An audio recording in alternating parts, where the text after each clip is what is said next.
Audio Reading presents The Wind in the Willows by Kenneth Grahame. 1. The riverbank. The mole had been working very hard all the morning, spring cleaning his little home.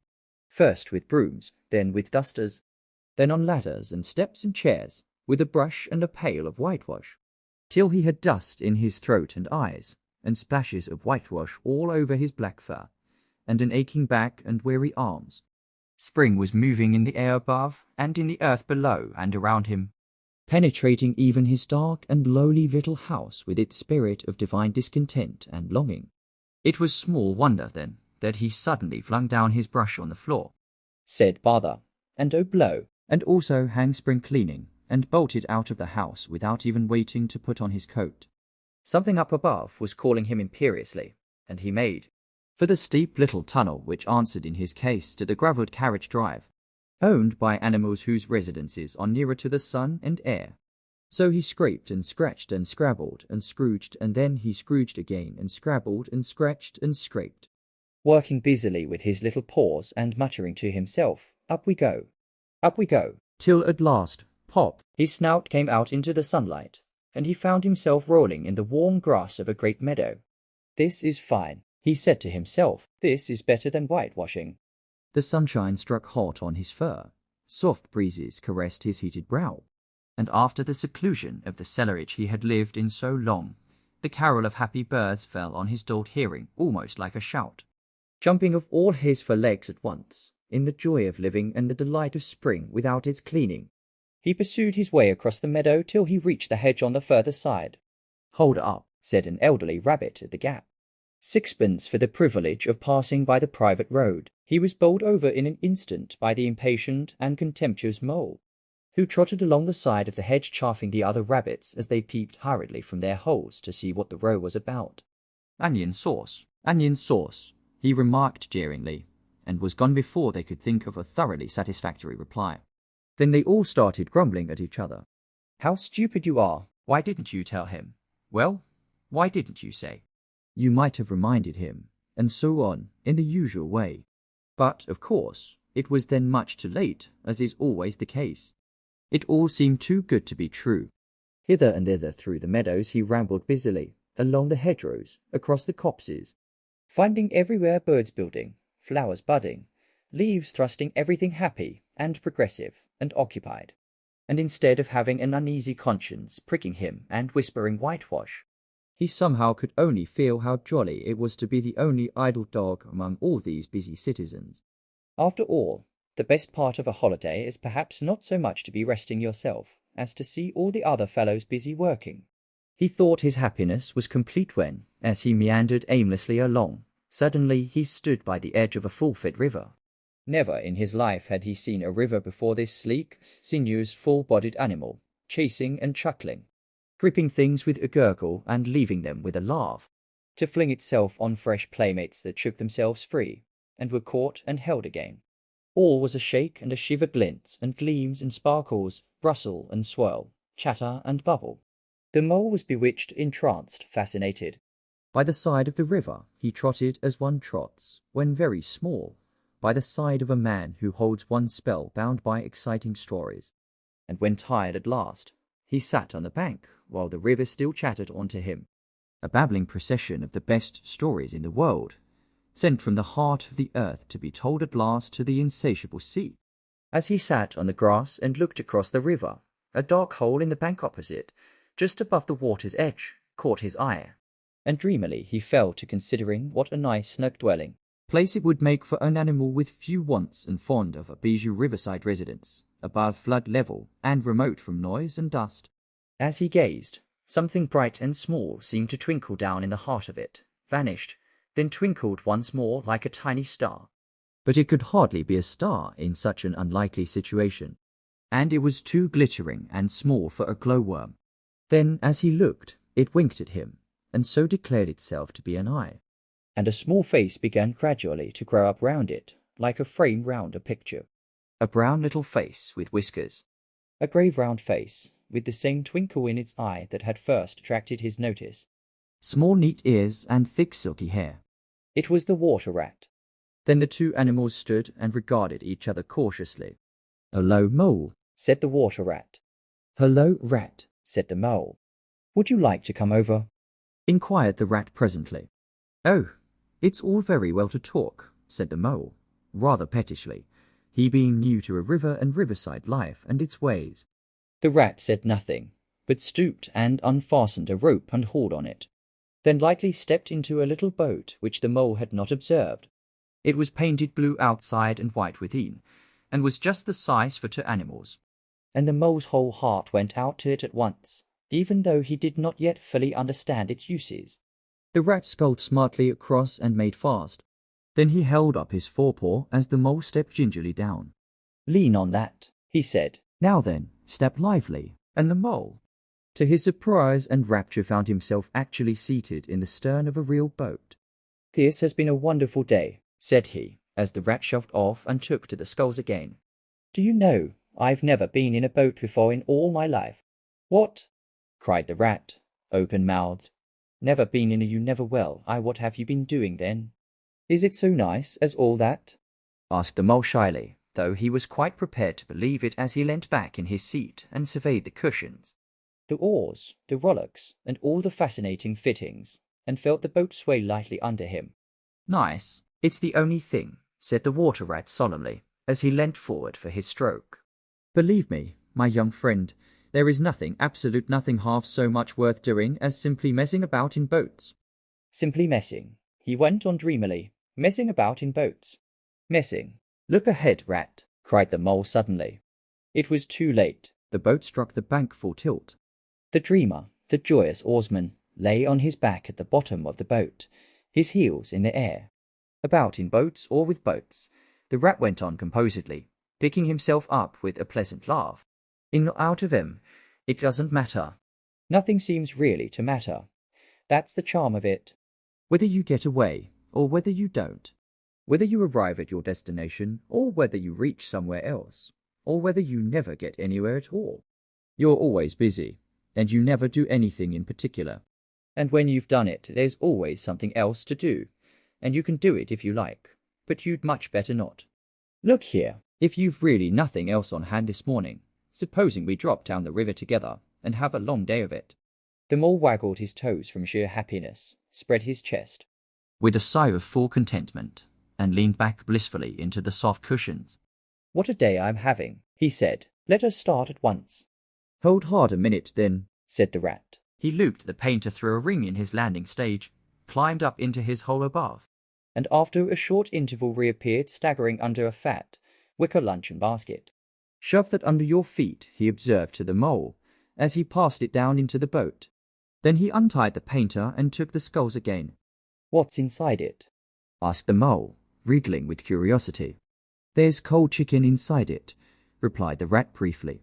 "Colton gickoldebbled a gingabila mated marona colton gickoldebbled." "Oh, stop, stop," cried the mole in ecstasies. "This is too much." "Do you really think so?" inquired the rat seriously. "It's only what I always take on these little excursions. And the other animals are always telling me that I'm a mean beast and cut it very fine." The mole never heard a word he was saying, absorbed in the new life he was entering upon, intoxicated with the sparkle, the ripple, the scents and the sounds and the sunlight. He trailed a paw in the water and dreamed long waking dreams. The water rat, like the good little fellow he was, sculled steadily on and forbore to disturb him. "I like your clothes awfully, old chap," he remarked after some half an hour or so had passed. "I'm going to get a black velvet smoking suit myself some day, as soon as I can afford it." "I beg your pardon," said the mole, pulling himself together with an effort. "You must think me very rude, but all this is so new to me." "So this is a river?" "The river," corrected the rat. "And you really live by the river? What a jolly life." "By it, and with it, and on it, and in it," said the rat. "It's brother and sister to me, and aunts and company, and food and drink, and naturally washing. It's my world, and I don't want any other. What it hasn't got is not worth having, and what it doesn't know is not worth knowing. Lord, the times we've had together! Whether in winter or summer, spring or autumn, it's always got its fun and its excitements. When the floods are on in February, and my cellars and basement are brimming with drink that's no good to me, and the brown water runs by my best bedroom window. Or again, when it all drops away and shows patches of mud that smells like plum cake, and the rushes and weed clog the channels, and I can potter about dry shod over most of the bed of it and find fresh food to eat, and things careless people have dropped out of boats. But isn't it a bit dull at times? The mole ventured to ask. Just you and the river, and no one else to pass a word with. No one else too well. I mustn't be hard on you, said the rat with forbearance. You're new to it, and of course you don't know. The bank is so crowded nowadays that many people are moving away altogether. Oh no, it isn't what it used to be, at all. Otters, kingfishers, dabchicks, moorhens, all of them about all day long. And always wanting you to do something as if a fellow had no business of his own to attend to. What lies over there? Asked the mole, waving a paw towards a background of woodland that darkly framed the water meadows on one side of the river. Oh, that's just the wild wood, said the rat shortly. We don't go there very much, we river bankers. Aren't they very nice people in there? Said the mole, a trifle nervously. W.E. Lyons, replied the rat. Let me see. The squirrels are all right, and the rabbits some of them, but rabbits are a mixed lot. And then there's Badger, of course. He lives right in the heart of it. Wouldn't live anywhere else either, if you paid him to do it. Dear old Badger, nobody interferes with him. They'd better not, he added significantly. Why, who should interfere with him? Asked the mole. Well, of course, there are others, explained the rat in a hesitating sort of way. Weasels and stoats and foxes and so on. They're all right in a way. I'm very good friends with them past the time of day when we meet, and all that. But they break out sometimes, there's no denying it, and then, well, you can't really trust them, and that's the fact. The mole knew well that it is quite against animal etiquette to dwell on possible trouble ahead, or even to allude to it. So he dropped the subject. And beyond the wild wood again? He asked, where it's all blue and dim, and one sees what may be hills. Or perhaps they mayn't, and something like the smoke of towns, or is it only cloud drift? Beyond the wild wood comes the wide world, said the rat. And that's something that doesn't matter, either to you or me. I've never been there, and I'm never going, nor you either, if you've got any sense at all. Don't ever refer to it again, please. Now then, here's our backwater at last, where we're going to lunch. Leaving the main stream, they now passed into what seemed at first sight like a little landlocked lake. Green turf sloped down to either edge. Brown snaky tree roots gleamed below the surface of the quiet water, while ahead of them the silvery shoulder and foamy tumble of a weir, arm in arm with a restless dripping mill wheel, that held up in its turn a grey-gabled mill house, filled the air with a soothing murmur of sound, dull and smothery, yet with little clear voices speaking up cheerfully out of it at intervals. It was so very beautiful that the mole could only hold up both forepaws and gasp, "Oh my! Oh my! Oh my!" The rat brought the boat alongside the bank, made her fast, helped the still awkward mole safely ashore, and swung out the luncheon basket. The mole begged as a favour to be allowed to unpack it all by himself, and the rat was very pleased to indulge him, and to sprawl at full length on the grass and rest, while his excited friend shook out the tablecloth and spread it, took out all the mysterious packets one by one and arranged their contents in due order, still gasping, "Oh my! Oh my!" at each fresh revelation. When all was ready, the rat said, "Now, pitch in, old fellow," and the mole was indeed very glad to obey, for he had started his spring cleaning at a very early hour that morning, as people would do, and had not paused for bite or sup, and he had been through a very great deal since the distant time which now seemed so many days ago. "What are you looking at?" said the rat presently, when the edge of their hunger was somewhat dulled, and the mole's eyes were able to wander off the tablecloth a little. "I am looking," said the mole, "at a streak of bubbles that I see travelling along the surface of the water." "That is a thing that strikes me as funny." "Bubbles? Oh ho!" said the rat, and chirruped cheerily in an inviting sort of way. A broad glistening muzzle showed itself above the edge of the bank, and the otter hauled himself out and shook the water from his coat. "Greedy beggars," he observed, making for the provender. "Why didn't you invite me, Ratty?" "This was an impromptu affair," explained the rat. "By the way, my friend Mr. Mole." "Proud? I am sure, said the otter, and the two animals were friends forthwith. Such a rumpus everywhere, continued the otter. All the world seems out on the river today. I came up this backwater to try and get a moment's peace, and then stumble upon you fellows. At least, I beg pardon, I don't exactly mean that, you know. There was a rustle behind them, proceeding from a hedge wherein last year's leaves still clung thick, and a stripy head, with high shoulders behind it, peered forth on them. Come on, old badger, shouted the rat.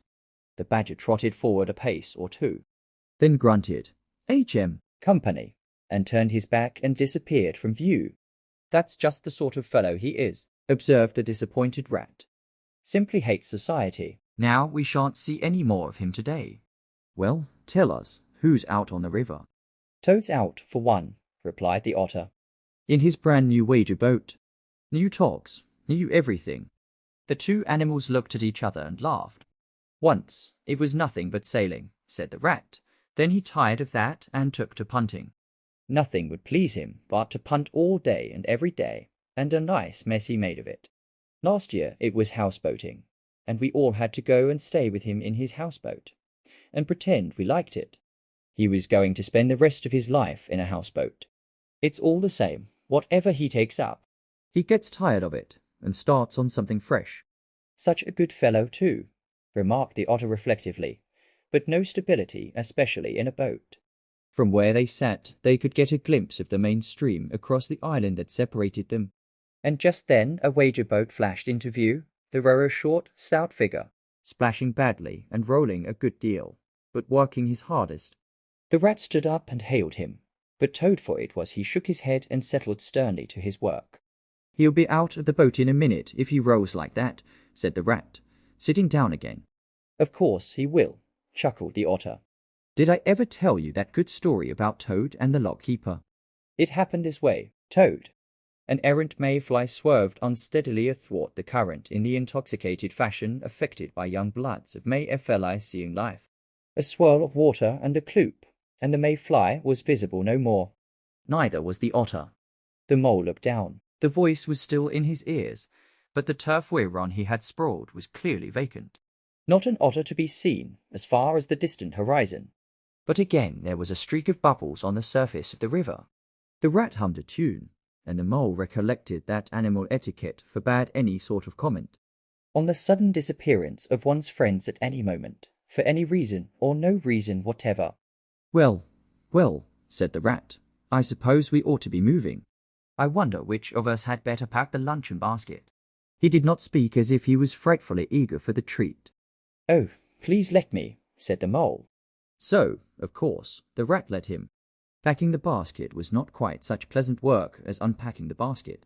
It never is, but the mole was bent on enjoying everything, and although just when he had got the basket packed and strapped up tightly, he saw a plate staring up at him from the grass, and when the job had been done again the rat pointed out a fork which anybody ought to have seen, and last of all, behold, the mustard pot, which he had been sitting on without knowing it still.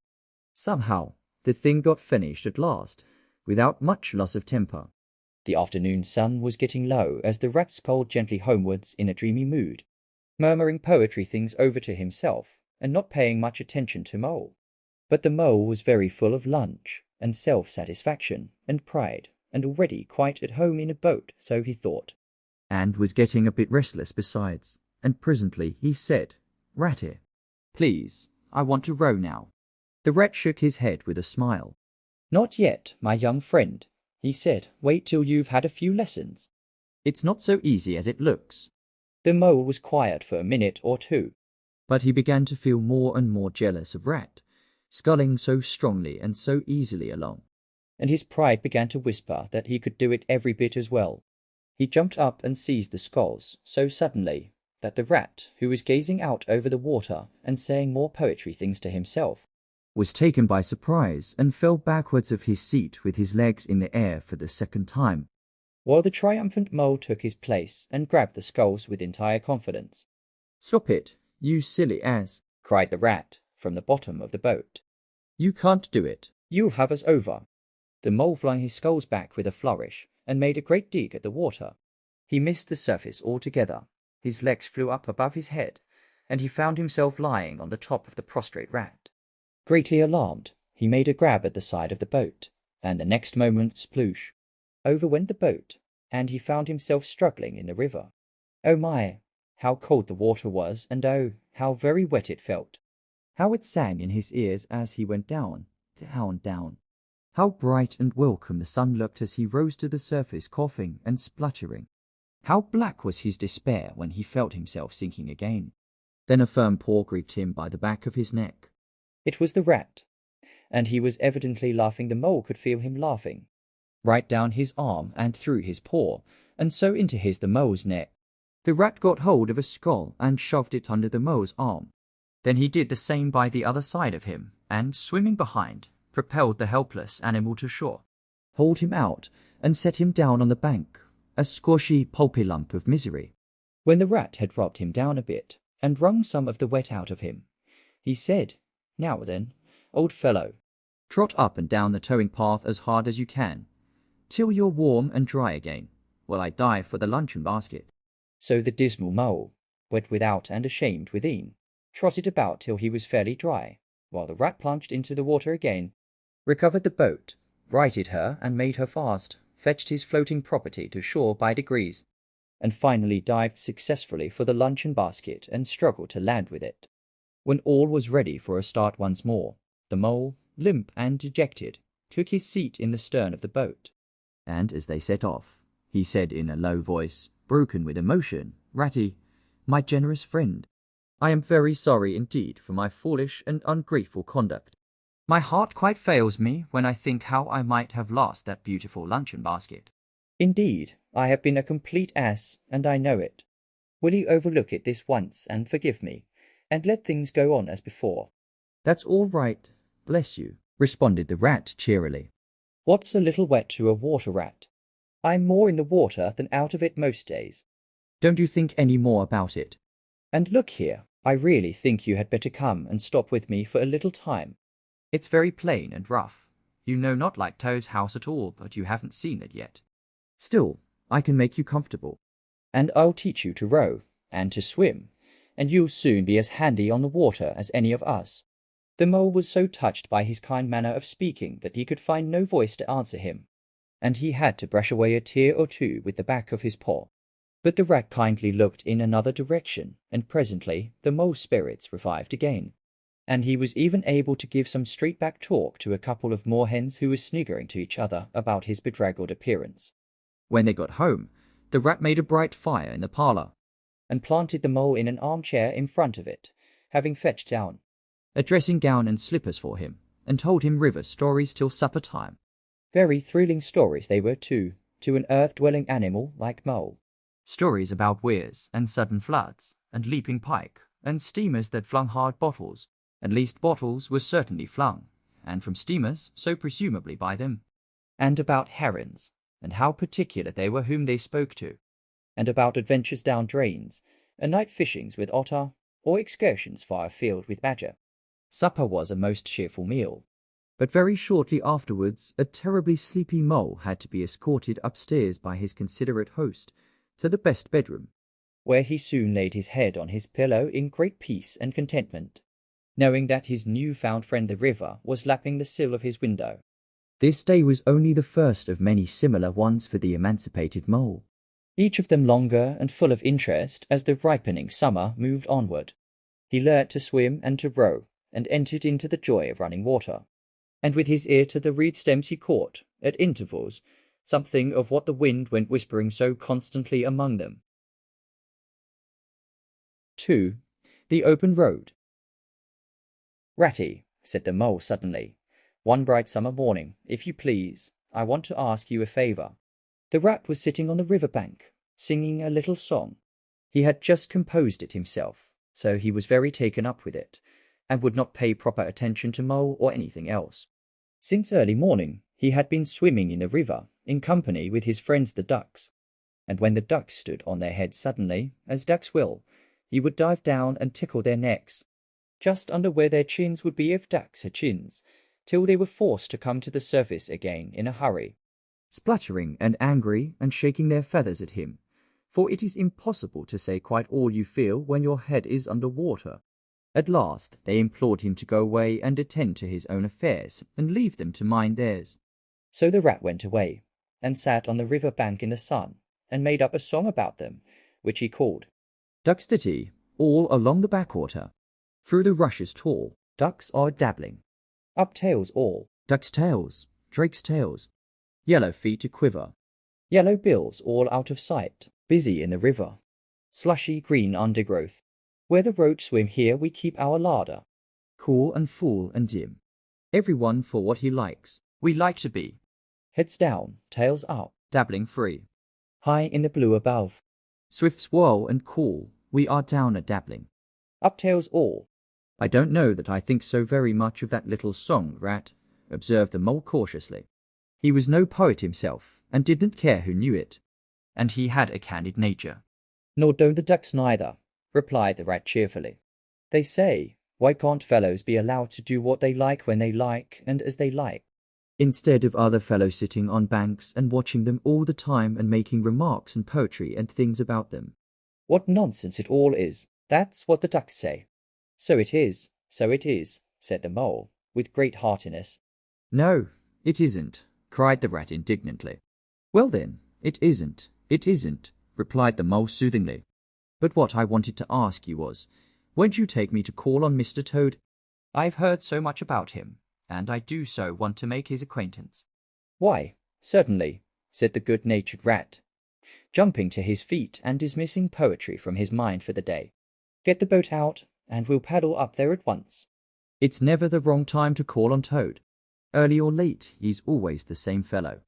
Always good-tempered, always glad to see you, always sorry when you go. He must be a very nice animal, observed the Mole, as he got into the boat, and took the sculls while the Rat settled himself comfortably in the stern. He is indeed the best of animals, replied Rat. So simple, so good-natured, and so affectionate. Perhaps he's not very clever, we can't all be geniuses, and it may be that he is both boastful and conceited. But he has got some great qualities, has Toady. Rounding a bend in the river, they came in sight of a handsome, dignified old house, of mellowed red brick, with well-kept lawns reaching down to the water's edge. There's Toad Hall, said the Rat, and that creek on the left, where the notice board says private. No landing allowed, leads to his boat-house, where we'll leave the boat. The stables are over there to the right. That's the banqueting hall you're looking at now, very old, that is. Toad is rather rich, you know, and this is really one of the nicest houses in these parts, though we never admit as much to Toad. They glided up the creek, and the Mole shipped his sculls as they passed into the shadow of a large boat-house. Here they saw many handsome boats, slung from the cross-beams or hauled up on a slip, but none in the water, and the place had an unused and a deserted air. The Rat looked around him. I understand, said he. Boating is played out. He's tired of it, and done with it. I wonder what new fad he has taken up now. Come along, and let's look him up. We shall hear all about it quite soon enough. They disembarked, and strolled across the gay flower-decked lawns in search of Toad, whom they presently happened upon resting in a wicker garden chair, with a preoccupied expression of face, and a large map spread out on his knees. Hooray! He cried, jumping up on seeing them. This is splendid. He shook the paws of both of them warmly, never waiting for an introduction to the Mole. How kind of you, he went on, glancing round them. I was just going to send a boat down the river for you, Ratty, with strict orders that you were to be fetched up here at once, whatever you were doing. I want you badly, both of you. Now, what will you take? Come inside and have something. You don't know how lucky it is.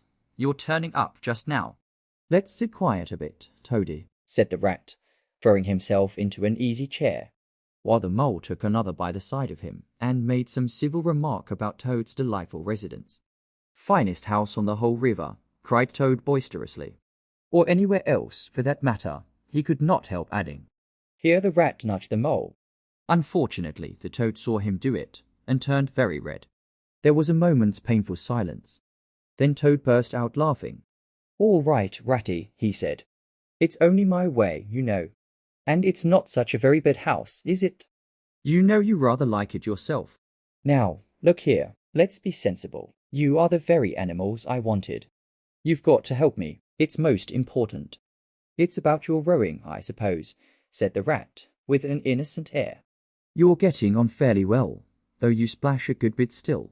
With a great deal of patience, and any quantity of coaching, you may— Oh, pooh! Boating, interrupted the toad in great disgust. Silly boyish amusement. I've given that up long ago. Sheer waste of time, that's what it is. It makes me downright sorry to see you fellows, who ought to know better, spending all your energies in that aimless manner. No, I've discovered the real thing, the only genuine occupation for a lifetime. I propose to devote the remainder of mine to it, and can only regret the wasted years that lie behind me, squandered in trivialities. Come with me, dear Ratty, and your amiable friend also, if he will be so very good. Just as far as the stable yard, and you shall see what you shall see. He led the way to the stable yard accordingly, the rat following with a most mistrustful expression. And there, drawn out of the coach-house into the open, they saw a gypsy caravan, shining with newness, painted a canary yellow picked out with green and red wheels. There you are, cried the toad, straddling and expanding himself. There's real life for you, embodied in that little cart. The open road, the dusty highway, the heath, the common, the hedgerows, the rolling downs. Camps, villages, towns, cities. Here today, up and off to somewhere else tomorrow. Travel, change, interest, excitement. The whole world before you, and a horizon that's always changing. And mind, this is the very finest cart of its sort that was ever built, without any exception. Come inside and look at the arrangements. Planned them all myself, I did. The mole was tremendously interested and excited, and followed him eagerly up the steps and into the interior of the caravan. The rat only snorted and thrust his hands deep into his pockets, remaining where he was. It was indeed very compact and comfortable. Little sleeping bunks, a little table that folded up against the wall, a cooking stove, lockers, bookshelves, a bird cage with a bird in it, and pots, pans, jugs, and kettles of every size and variety. All complete, said the toad triumphantly, pulling open a locker.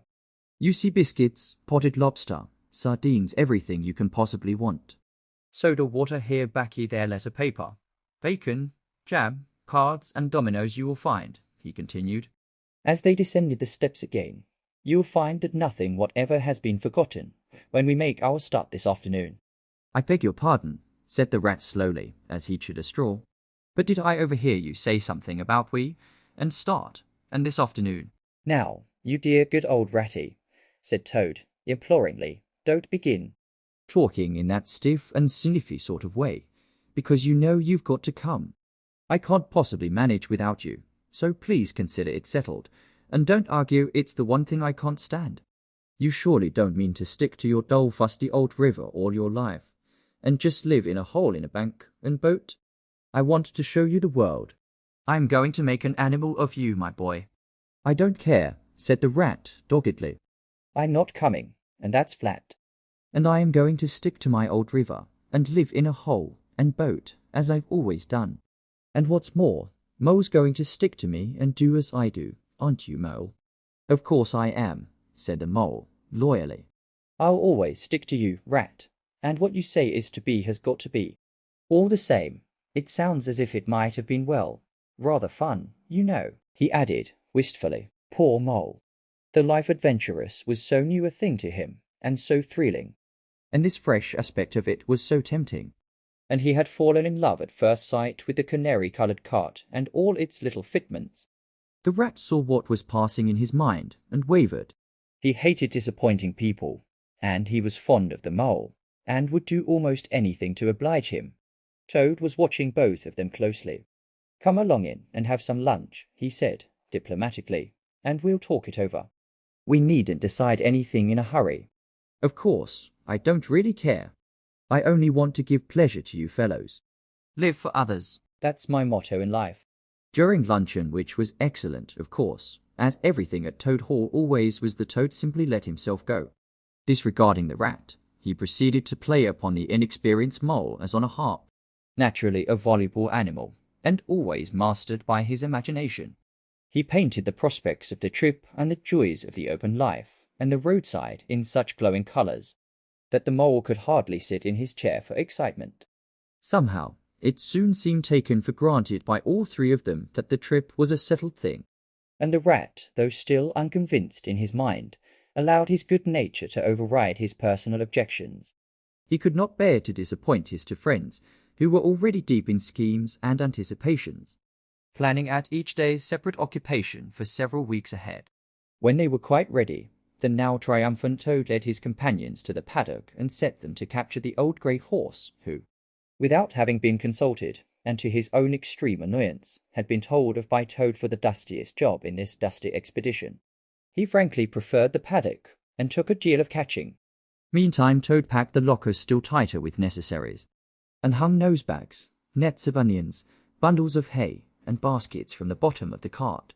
At last the horse was caught and harnessed, and they set off, all talking at once, each animal either trudging by the side of the cart or sitting on the shaft, as the humour took him. It was a golden afternoon.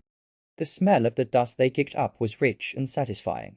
Out of thick orchards on either side the road, birds called and whistled to them cheerily. Good-natured wayfarers, passing them, gave them good day, or stopped to say nice things about their beautiful cart. And rabbits, sitting at their front doors in the hedgerows, held up their forepaws, and said, "Oh my! Oh my! Oh my!" Late in the evening, tired and happy and miles from home, they drew up on a remote common far from habitations, turned the horse loose to graze, and ate their simple supper sitting on the grass by the side of the cart. Toad talked big about all he was going to do in the days to come, while stars grew fuller and larger all around them, and a yellow moon, appearing suddenly and silently from nowhere in particular, came to keep them company and listen to their talk. At last they turned into their little bunks in the cart, and Toad, kicking out his legs, sleepily said, "Well, good night, you fellows.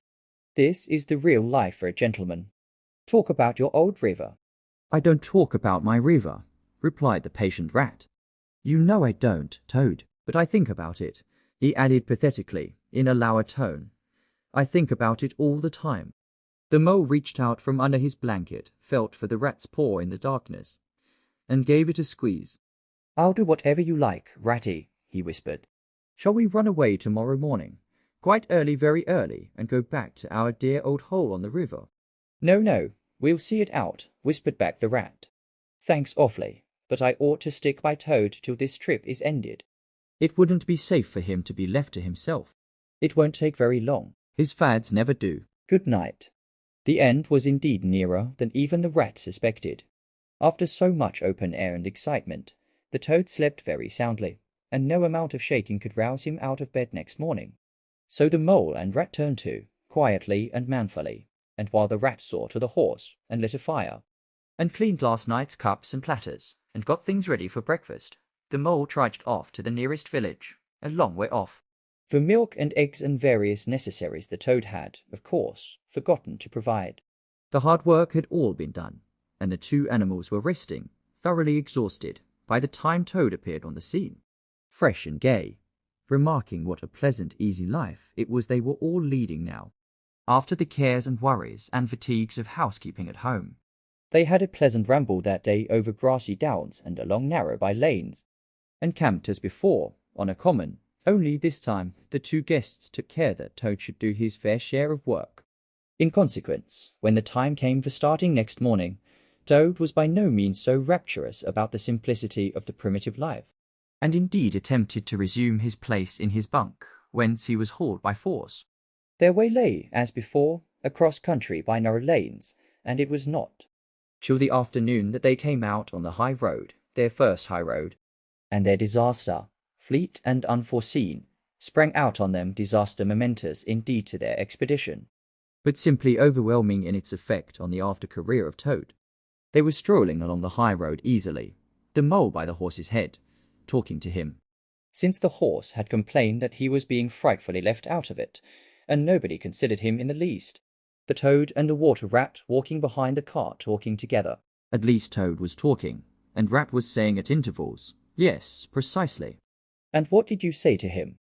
And thinking all the time of something very different, when far behind them they heard a faint warning hum, like the drone of a distant bee. Glancing back, they saw a small cloud of dust, with a dark center of energy, advancing on them at incredible speed.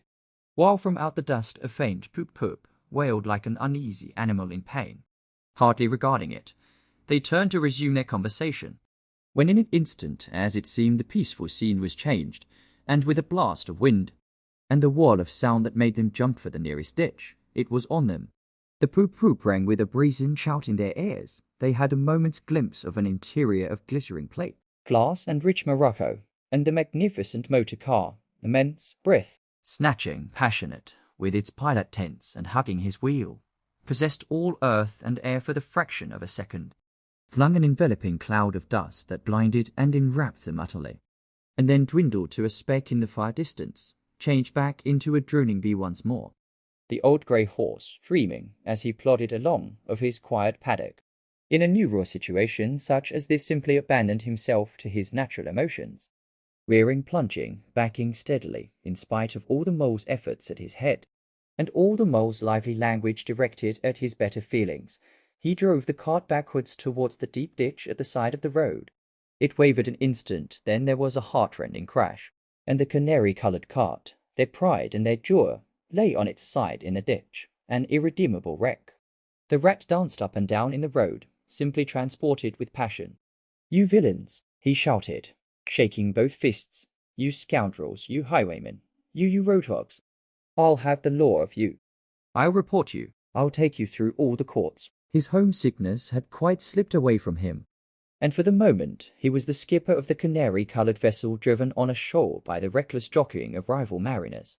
And he was trying to recollect all the fine and biting things he used to say to masters of steam launches when they're wash, as they drove too near the bank, used to flout his parlour carpet at home. Toad sat straight down in the middle of the dusty road, his legs stretched out before him, and stared fixedly in the direction of the disappearing motor car. He breathed short. His face wore a placid, satisfied expression, and at intervals he faintly murmured, "Poop, poop." The mole was busy trying to quiet the horse, which he succeeded in doing after a time. Then he went to look at the cart, on its side in the ditch. It was indeed a sorry sight. Panels and windows smashed, axles hopelessly bent, one wheel off, sardine tins scattered over the wide world, and the bird in the bird cage sobbing pitifully and calling to be let out. The rat came to help him, but their united efforts were not sufficient to right the cart. "Hi, Toad," they cried. "Come and bear a hand, can't you?" The toad never answered a word, or budged from his seat in the road. So they went to see what was the matter with him. They found him in a sort of a trance, a happy smile on his face, his eyes still fixed on the dusty wake of their destroyer. At intervals he was still heard to murmur, "Poop, poop." The rat shook him by the shoulder. "Are you coming to help us, Toad?" he demanded sternly. "Glorious, stirring sight," murmured Toad, never offering to move. "The poetry of motion, the real way to travel, the only way to travel, here today and next week tomorrow." Villages skipped, towns and cities jumped always somebody else's horizon. "Oh bliss, oh poop poop, oh my, oh my. Oh stop being an ass, Toad," cried the mole despairingly. "And to think I never knew," went on the toad in a dreamy monotone.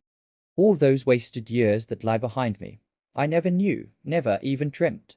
But now that I know, now that I fully realize, oh, what a flowery track lies spread before me, henceforth. What dust clouds shall spring up behind me as I speed on my reckless way. What carts I shall fling carelessly into the ditch in the wake of my magnificent onset. Horrid little carts, common carts, canary-coloured carts. What are we to do with him?" asked the mole of the water rat. "Nothing at all," replied the rat firmly, "because there is really nothing to be done. You see, I know him from of old. He is now possessed. He has got a new craze, and it always takes him that way, in its first stage. He'll continue like that for days now, like an animal walking in a happy dream, quite useless for all practical purposes. Never mind him. Let's go and see what there is to be done about the cart." A careful inspection showed them that, even if they succeeded in righting it by themselves, the cart would travel no longer. The axles were in a hopeless state, and the missing wheel was shattered into pieces. The rat knotted the horse's reins over his back and took him by the head, carrying the bird cage and its hysterical occupant in the other hand. "Come on," he said grimly to the mole. It's 5 or 6 miles to the nearest town, and we shall just have to walk it. The sooner we make a start, the better. But what about Toad? Asked the mole anxiously, as they set off together. We can't leave him here, sitting in the middle of the road by himself, in the distracted state he's in. It's not safe. Supposing another thing were to come along? Oh, bother Toad, said the rat savagely. I've done with him. They had not proceeded very far on their way, however, when there was a pattering of feet behind them, and Toad caught them up and thrust a paw inside the elbow of each of them, still breathing short and staring into vacancy. Now, look here, Toad, said the rat sharply. As soon as we get to the town, you will have to go straight to the police station and see if they know anything about that motor car and who it belongs to, and lodge a complaint against it. And then you will have to go to a blacksmith's or a wheelwright's and arrange for the car to be fetched and mended and put to rights. It'll take time, but it's not quite a hopeless smash. Meanwhile, the mole and I will go to an inn and find comfortable rooms where we can stay, till the cart's ready, and till your nerves have recovered their shock. Police station. Complaint, murmured Toad dreamily. Me complain of that beautiful, that heavenly vision that has been vouchsafed me. Mend the cart. I've done with carts forever. I never want to see the cart, or to hear of it again. Oh, Ratty, you can't think how obliged I am to you for consenting to come on this trip. I wouldn't have gone without you, and then I might never have seen that swan, that sunbeam, that thunderbolt. I might never have heard that entrancing sound, or smelt that bewitching smell. I owe it all to you, my best of friends. The rat turned from him in despair. You see what it is, he said to the mole, addressing him across Toad's head. He's quite hopeless. I give it up when we get to the town. We'll go to the railway station, and with luck we may pick up a train there that'll get us back to Riverbank tonight. And if ever you catch me going a-pleasuring with this provoking animal again, he snorted, and during the rest of that weary trudge addressed his remarks exclusively to Mole. On reaching the town, they went straight to the station and deposited Toad in the second-class waiting room, giving a porter twopence to keep a strict eye on him. They then left the horse at an inn stable and gave what directions they could about the cart and its contents. Eventually, a slow train having landed them at a station not very far from Toad Hall, they escorted the spellbound, walking Toad to his door, put him inside it, and instructed his housekeeper to feed him, undress him, and put him to bed. Then they got out their boat from the boat-house, sculled down the river home, and at a very late hour sat down to supper in their own cosy riverside parlour, to the rat's great joy and contentment. The following evening the mole, who had risen late and taken things very easy all day, was sitting on the bank fishing, when the rat, who had been looking up his friends and gossiping, came strolling along to find him. Heard the news? He said. There's nothing else being talked about, all along the river bank. Toad went up to town by an early train this morning, and he has ordered a large and very expensive motor car. 3. The Wild Wood. The mole had long wanted to make the acquaintance of the badger. He seemed, by all accounts, to be such an important personage and, though rarely visible, to make his unseen influence felt by everybody about the place. But whenever the mole mentioned his wish to the water rat, he always found himself put off. It's all right, the rat would say. Badger'll turn up some day or other. He's always turning up, and then I'll introduce you. The best of fellows, but you must not only take him as you find him, but when you find him. Couldn't you ask him here dinner or something? Said the mole. He wouldn't come, replied the rat simply. Badger hates society, and invitations, and dinner, and all that sort of thing. Well then, supposing we go and call on him, suggested the mole. Oh, I'm sure he wouldn't like that at all, said the rat, quite alarmed. He's so very shy, he'd be sure to be offended. I've never even ventured to call on him at his own home myself, though I know him so well. Besides, we can't. It's quite out of the question, because he lives in the very middle of the wild wood. Well, supposing he does, said the mole. You told me the wild wood was all right, you know. Oh, I know, so it is, replied the rat evasively. But I think we won't go there just now. Not just yet. It's a long way, and he wouldn't be at home at this time of year anyhow. And he'll be coming along some day, if you'll wait quietly. The mole had to be content with this. But the badger never came along, and every day brought its amusements, and it was not till summer was long over, and cold and frost and miry ways kept them much indoors, and the swollen river raced past outside their windows with a speed that marked boating of any sort or kind, that he found his thoughts dwelling again with much persistence on the solitary grey badger, who lived his own life by himself in his hole in the middle of the wild wood. In the winter time the rat slept a great deal, retiring early and rising late. During his short day he sometimes scribbled poetry or did other small domestic jobs about the house. And of course there were always animals dropping in for a chat, and consequently there was a good deal of storytelling and comparing notes on the past summer and all its doings. Such a rich chapter it had been when one came to look back on it all, with illustrations so numerous and so very highly coloured. The pageant of the riverbank had marched steadily along, unfolding itself in scene pictures that succeeded each other in stately procession. Purple loosestrife arrived early, shaking luxuriant tangled locks along the edge of the mirror whence its own face laughed back at it. Willow herb, tender and wistful, like a pink sunset cloud, was not slow to follow. Comfrey, the purple hand in hand with the white, crept forth to take its place in the line. And at last one morning the diffident and delaying dog rose stepped delicately on the stage, and one knew, as if string music had announced it in stately chords that strayed into a gavotte, that June at last was here. One member of the company was still awaited, the shepherd boy for the nymphs to woo, the knight for whom the ladies waited at the window, the prince that was to kiss the sleeping summer back to life and love. But when meadow sweet, debonair and odorous in amber jerkin, moved graciously to his place in the group, then the play was ready to begin. And what a play it had been! Drowsy animals, snug in their holes while wind and rain were battering at their doors, recalled still keen mornings, an hour before sunrise, when the white mist, as yet undispersed, clung closely along the surface of the water. Then the shock of the early plunge, the scamper along the bank, and the radiant transformation of earth, air and water, when suddenly the sun was with them again, and grey was gold and colour was born and sprang out of the earth once more. They recalled the languorous siesta of hot midday, deep in green undergrowth, the sun striking through in tiny golden shafts and spots, the boating and bathing of the afternoon, the rambles along dusty lanes and through yellow cornfields, and the long, cool evening at last, when so many threads were gathered up, so many friendships rounded, and so many adventures planned for the morrow.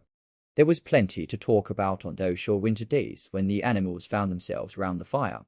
Still, the mole had a good deal of spare time on his hands, and so one afternoon, when the rat in his armchair before the blaze was alternately dozing and trying over rhymes that wouldn't fit, he formed the resolution to go out by himself and explore the wild wood, and perhaps strike up an acquaintance with Mr. Badger.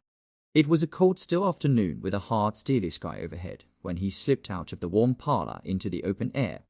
The country lay bare and entirely leafless around him, and he thought that he had never seen so far and so intimately into the insides of things as on that winter day, when nature was deep in her annual slumber and seemed to have kicked the clothes off.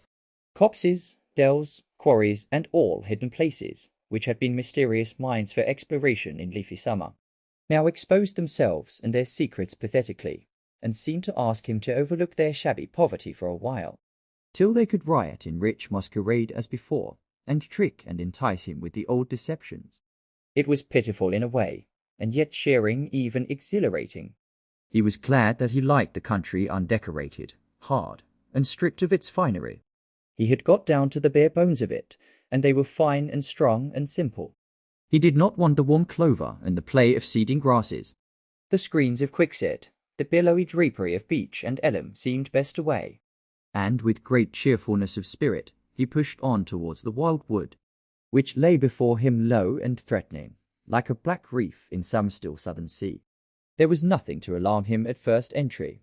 Twigs crackled under his feet, logs tripped him, funguses on stumps resembled caricatures, and startled him for the moment by their likeness to something familiar and far away. But that was all fun and exciting. It led him on, and he penetrated to where the light was less, and trees crouched nearer and nearer, and holes made ugly mouths at him on either side. Everything was very still now. The dusk advanced on him steadily, rapidly, gathering in behind and before, and the light seemed to be draining away like flood water. Then the faces began. It was over his shoulder, and indistinctly, that he first thought he saw a face. A little evil wedge-shaped face, looking out at him from a hole. When he turned and confronted it, the thing had vanished. He quickened his pace, telling himself cheerfully not to begin imagining things, or there would be simply no end to it. He passed another hole, and another, and another. And then yes, no, yes, certainly a little narrow face with hard eyes had flashed up for an instant from a hole, and was gone. He hesitated, braced himself up for an effort, and strode on.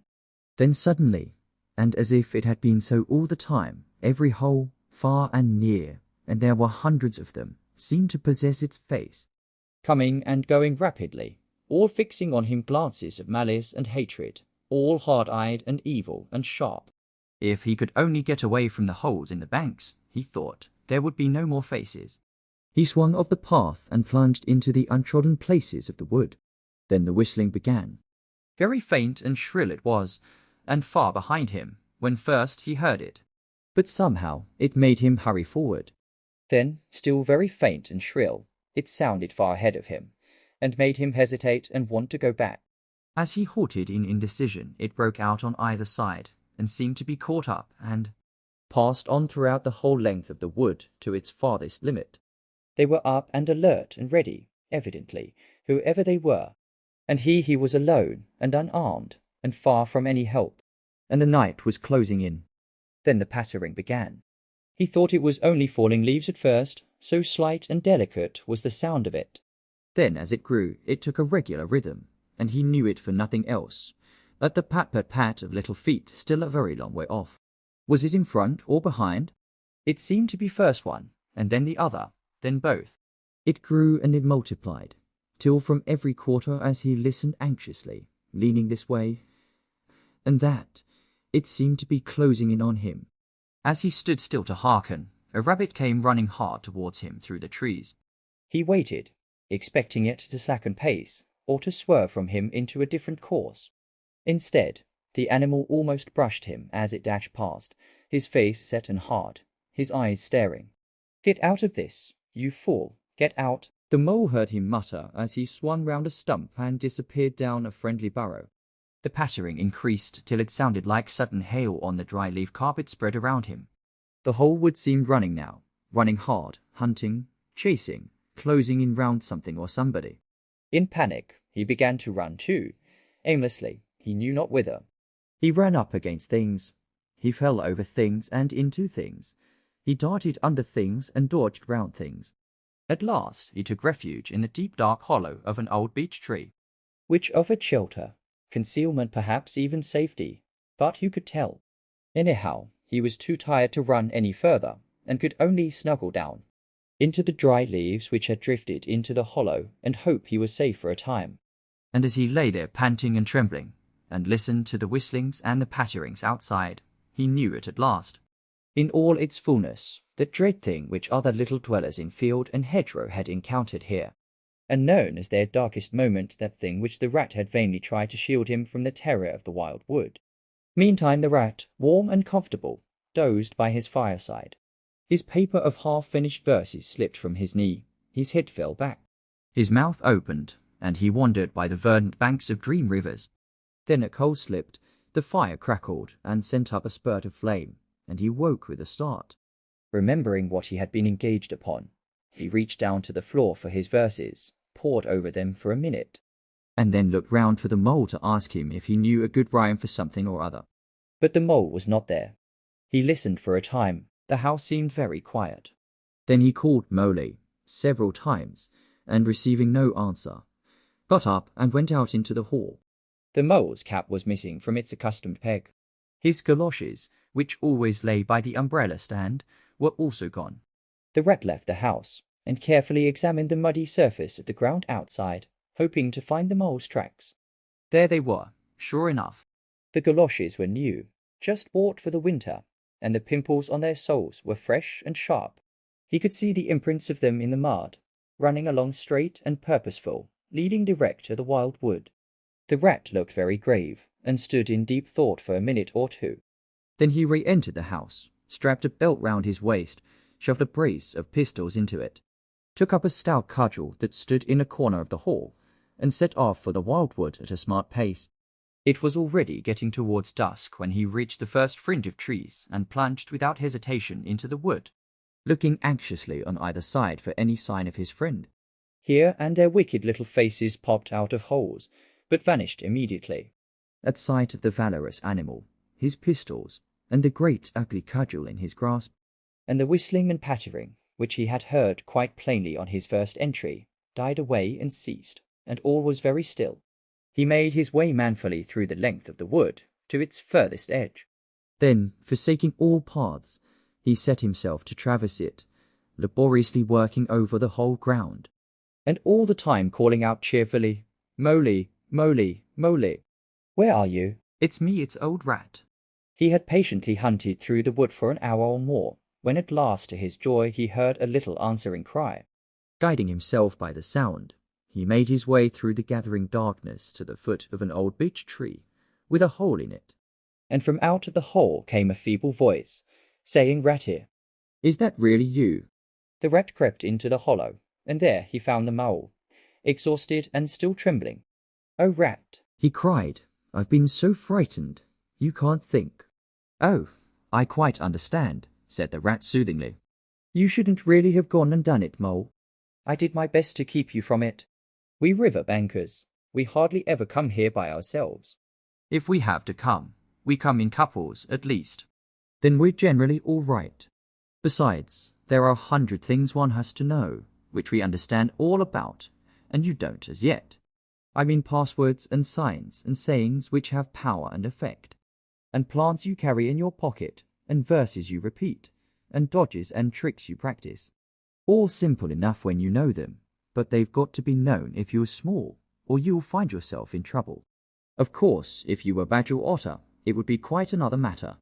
Surely the brave Mr. Toad wouldn't mind coming here by himself, would he?" inquired the mole. "Old Toad," said the rat, laughing heartily. "He wouldn't show his face here alone, not for a whole hatful of golden guineas. Toad wouldn't." The mole was greatly cheered by the sound of the rat's careless laughter, as well as by the sight of his stick and his gleaming pistols, and he stopped shivering and began to feel bolder and more himself again. "Now then," said the rat presently, "we really must pull ourselves together and make a start for home while there's still a little light left. It will never do to spend the night here, you understand. Too cold, for one thing." "Dear Ratty," said the poor mole, "I'm dreadfully sorry, but I'm simply dead beat, and that's a solid fact. You must let me rest here a while longer, and get my strength back, if I'm to get home at all." "Oh, all right," said the good-natured rat, "rest away. It's pretty nearly pitch dark now, anyhow, and there ought to be a bit of a moon later." So the mole got well into the dry leaves and stretched himself out, and presently dropped off into sleep, though of a broken and troubled sort, while the rat covered himself up too, as best he might, for warmth, and lay patiently waiting, with a pistol in his paw. When at last the mole woke up, much refreshed and in his usual spirits, the rat said, "Now then, I'll just take a look outside and see if everything's quiet, and then we really must be off." He went to the entrance of their retreat and put his head out. Then the mole heard him saying quietly to himself, "Hullo, hullo, here is a go." "What's up, Ratty?" asked the mole. "Snow is up," replied the rat briefly. "Or rather, down. It's snowing hard." The mole came and crouched beside him, and looking out, saw the wood that had been so dreadful to him in quite a changed aspect.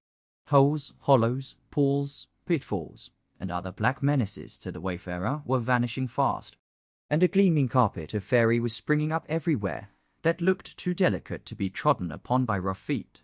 A fine powder filled the air and caressed the cheek with a tingle in its touch, and the black boles of the trees showed up in a light that seemed to come from below.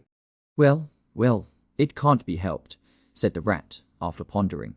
"We must make a start, and take our chance, I suppose. The worst of it is, I don't exactly know where we are, and now this snow makes everything look so very different." It did indeed. The mole would not have known that it was the same wood. However, they set out bravely, and took the line that seemed most promising, holding on to each other and pretending with invincible cheerfulness that they recognized an old friend. In every fresh tree that grimly and silently greeted them, or saw openings, gaps, or paths with a familiar turn in them, in the monotony of white space and black tree trunks that refused to vary. An hour or two later, they had lost all count of time. They pulled up, dispirited, weary, and hopelessly at sea, and sat down on a fallen tree trunk to recover their breath and consider what was to be done. They were aching with fatigue and bruised with tumbles. They had fallen into several holes and got wet through. The snow was getting so deep that they could hardly drag their little legs through it, and the trees were thicker and more like each other than ever. There seemed to be no end to this wood, and no beginning, and no difference in it, and worst of all, no way out. "We can't sit here very long," said the rat. "We shall have to make another push for it, and do something or other. The cold is too awful for anything, and the snow will soon be too deep for us to wade through." He peered about him and considered. "Look here," he went on. "This is what occurs to me. There's a sort of dell down here in front of us, where the ground seems all hilly and humpy and hummocky. We'll make our way down into that, and try and find some sort of shelter, a cave or hole with a dry floor to it, out of the snow and the wind. And there we'll have a good rest before we try again, for we're both of us pretty deadbeat. Besides, the snow may leave off, or something may turn up." So once more they got on their feet, and struggled down into the dell, where they hunted about for a cave or some corner that was dry and a protection from the keen wind and the whirling snow. They were investigating one of the hummocky bits the rat had spoken of, when suddenly the mole tripped up and fell forward on his face with a squeal. "Oh, my leg!" he cried. "Oh, my poor shin!" And he sat up on the snow and nursed his leg in both his front paws. "Poor old mole," said the rat kindly. "You don't seem to be having much luck today, do you? Let's have a look at the leg." "Yes," he went on, going down on his knees to look. "You've cut your shin, sure enough. Wait till I get at my handkerchief, and I'll tie it up for you." "I must have tripped over a hidden branch or a stump," said the mole miserably. Oh my. "It's a very clean cut," said the rat, examining it again attentively. "That was never done by a branch or a stump. Looks as if it was made by a sharp edge of something in metal. Funny." He pondered a while, and examined the humps and slopes that surrounded them. "Well, never mind what done it," said the mole, forgetting his grammar in his pain. "It hurts just the same, whatever done it." But the rat, after carefully tying up the leg with his handkerchief, had left him, and was busy scraping in the snow. He scratched and shoveled and explored, all for legs working busily, while the mole waited impatiently, remarking at intervals, "Oh, come on, rat." Suddenly, the rat cried hooray, and then hooray, oh, hooray, oh, hooray, oh, hooray, and fell to executing a feeble jig in the snow. "What have you found, Ratty?" asked the mole, still nursing his leg. "Come and see," said the delighted rat as he jigged on. The mole hobbled up to the spot and had a good look. "Well," he said at last, slowly, "I see it right enough." "Seen the same sort of thing before, lots of times. Familiar object, I call it." "A door scraper. Well, what of it? Why dance jigs around a door scraper?" "But don't you see what it means, you dull-witted animal?" cried the rat impatiently. "Of course I see what it means," replied the mole. "It simply means that some very careless and forgetful person has left his door scraper lying about in the middle of the wild wood, just where it's sure to trip everybody up. Very thoughtless of him, I call it. When I get home I shall go and complain about it to somebody or other. See if I don't." Oh dear, cried the rat, in despair at his obtuseness. "Here, stop arguing and come and scrape." And he set to work again, and made the snow fly in all directions around him. After some further toil his efforts were rewarded, and a very shabby doormat lay exposed to view. "There, what did I tell you?" exclaimed the rat in great triumph. "Absolutely nothing whatever," replied the mole, with perfect truthfulness. "Well now," he went on, "you seem to have found another piece of domestic litter, done for and thrown away, and I suppose you're perfectly happy. Better go ahead and dance your jig round that if you've got to, and get it over. And then perhaps we can go on and not waste any more time over rubbish heaps. Can we eat a doormat, or sleep under a doormat?" Or sit on a doormat and sledge home over the snow on it, you exasperating rodent. Do you mean to say, cried the excited rat, that this doormat doesn't tell you anything? Really, Rat, said the Mole, quite pettishly, I think we'd had enough of this folly. Who ever heard of a doormat telling anyone anything? They simply don't do it. They are not that sort at all. Doormats know their place. Now look here, you thick-headed beast, replied the Rat, really angry. This must stop. Not another word, but scrape, scrape, and scratch, and dig and hunt round, especially on the sides of the hummocks, if you want to sleep dry and warm tonight, for it's our last chance. The Rat attacked a snowbank beside them with ardor, probing with his cudgel everywhere, and then digging with fury. And the Mole scraped busily too, more to oblige the Rat than for any other reason, for his opinion was that his friend was getting light-headed. Some 10 minutes' hard work, and the point of the Rat's cudgel struck something that sounded hollow. He worked till he could get a paw through and feel, then called the Mole to come and help him. Hard at it went the two animals, till at last the result of their labour stood full in view of the astonished and hitherto incredulous Mole. In the side of what had seemed to be a snowbank stood a solid-looking little door, painted a dark green. An iron bell pull hung by the side, and below it, on a small brass plate, neatly engraved in square capital letters, they could read by the aid of moonlight, Mr. Badger. The Mole fell backwards on the snow from sheer surprise and delight. Rat, he cried in penitence, you're a wonder. A real wonder. That's what you are. I see it all now. You argued it out, step by step, in that wise head of yours, from the very moment that I fell and cut my shin. And you looked at the cut, and at once your majestic mind said to itself, door scraper. And then you turned to and found the very door scraper that done it. Did you stop there? No, some people would have been quite satisfied. But not you. Your intellect went on working. Let me only just find a doormat, says you to yourself, and my theory is proved, and of course you found your doormat. You're so clever, I believe you could find anything you liked. Now, says you, that door exists, as plain as if I saw it. There's nothing else remains to be done but to find it. Well, I've read about that sort of thing in books, but I've never come across it before in real life. You ought to go where you will be properly appreciated.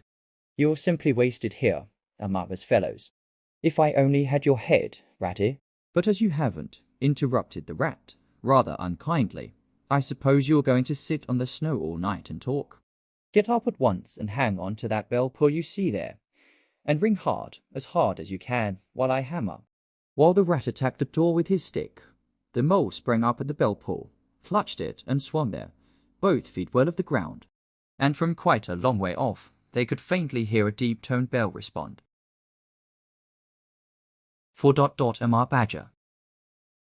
They waited patiently for what seemed a very long time, stamping in the snow to keep their feet warm. At last they heard the sound of slow shuffling footsteps approaching the door from the inside. It seemed, as the Mole remarked to the Rat, like someone walking in carpet slippers that were too large for him and down at heel, which was intelligent of Mole, because that was exactly what it was. There was the noise of a bolt shot back, and the door opened a few inches, enough to show a long snout and a pair of sleepy blinking eyes. Now, the very next time this happens, said a gruff and suspicious voice, I shall be exceedingly angry. Who is it this time, disturbing people on such a night? Speak up. Oh, Badger, cried the Rat, let us in, please. It's me, Rat, and my friend Mole, and we've lost our way in the snow. What, Ratty, my dear little man, exclaimed the Badger, in quite a different voice. Come along in, both of you at once. Why, you must be perished. Well, I never, lost in the snow, and in the wild wood too, and at this time of night. But come in with you. The two animals tumbled over each other in their eagerness to get inside, and heard the door shut behind them with great joy and relief. The Badger, who wore a long dressing gown, and whose slippers were indeed very down at heel, carried a flat candlestick in his paw, and had probably been on his way to bed when their summons sounded. He looked kindly down on them, and patted both their heads. This is not the sort of night for small animals to be out, he said paternally. I am afraid you've been up to some of your pranks again, Ratty. But come along. Come into the kitchen, There's a first-rate fire there, and supper and everything. He shuffled on in front of them, carrying the light, and they followed him, nudging each other in an anticipating sort of way, down a long, gloomy, and, to tell the truth, decidedly shabby passage into a sort of a central hall, out of which they could dimly see other long tunnel-like passages branching, passages mysterious and without apparent end. But there were doors in the hall as well, stout oaken comfortable-looking doors. One of these the Badger flung open, and at once they found themselves in all the glow and warmth of a large firelit kitchen. The floor was well-worn red brick, and on the wide hearth burnt a fire of logs, between two attractive chimney corners tucked away in the wall, well out of any suspicion of draught. A couple of high-backed settles, facing each other on either side of the fire, gave further sitting accommodations for the sociably disposed. In the middle of the room stood a long table of plain boards placed on trestles, with benches down each side. At one end of it, where an armchair stood pushed back, was spread the remains of the Badger's plain but ample supper. Rows of spotless plates winked from the shelves of the dresser at the far end of the room, and from the rafters overhead hung hams, bundles of dried herbs, nets of onions, and baskets of eggs.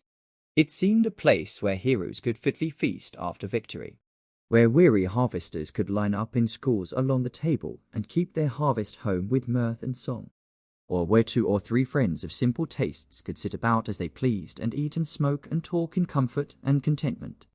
The ruddy brick floor smiled up at the smoky ceiling. The oaken settles, shiny with long wear, exchanged cheerful glances with each other. Plates on the dresser grinned at pots on the shelf, and the merry firelight flickered and played over everything without distinction. The kindly Badger thrust them down on a settle to toast themselves at the fire, and bade them remove their wet coats and boots.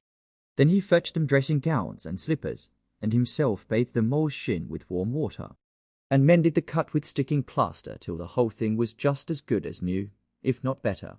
In the embracing light and warmth, warm and dry at last, with weary legs propped up in front of them, and a suggestive clink of plates being arranged on the table behind, it seemed to the storm-driven animals, now in safe anchorage, that the cold and trackless wild wood just left outside was miles and miles away, and all that they had suffered in it a half-forgotten dream. When at last they were thoroughly toasted, the Badger summoned them to the table, where he had been busy laying a repast. They had felt pretty hungry before, but when they actually saw at last the supper that was spread for them, really it seemed only a question of what they should attack first where all was so attractive, and whether the other things would obligingly wait for them till they had time to give them attention. Conversation was impossible for a long time, and when it was slowly resumed, it was that regrettable sort of conversation that results from talking with your mouth full. The Badger did not mind that sort of thing at all, nor did he take any notice of elbows on the table, or everybody speaking at once. As he did not go into society himself, he had got an idea that these things belonged to the things that didn't really matter. We know, of course, that he was wrong, and took too narrow a view, because they do matter very much, though it would take too long to explain why. He sat in his armchair at the head of the table, and nodded gravely at intervals as the animals told their story. And he did not seem surprised or shocked at anything, and he never said, "I told you so," or "just what I always said," or remarked that they ought to have done so and so, or ought not to have done something else. The mole began to feel very friendly towards him. When supper was really finished at last, and each animal felt that his skin was now as tight as was decently safe, and that by this time he didn't care a hang for anybody or anything, they gathered round the glowing embers of the great wood fire, and thought how jolly it was to be sitting up so late, and so independent, and so full. And after they had chatted for a time about things in general, the Badger said heartily, "Now then, tell us the news from your part of the world. How's old Toad going on?" "Oh, from bad to worse," said the Rat gravely, while the Mole, cocked up on a settle and basking in the firelight, his heels higher than his head, tried to look properly mournful. "Another smash-up only last week, and a bad one. You see, he will insist on driving himself, and he's hopelessly incapable. If he'd only employ a decent, steady, well-trained animal, pay him good wages, and leave everything to him, he'd get on all right. But no, he's convinced he's a heaven-born driver, and nobody can teach him anything.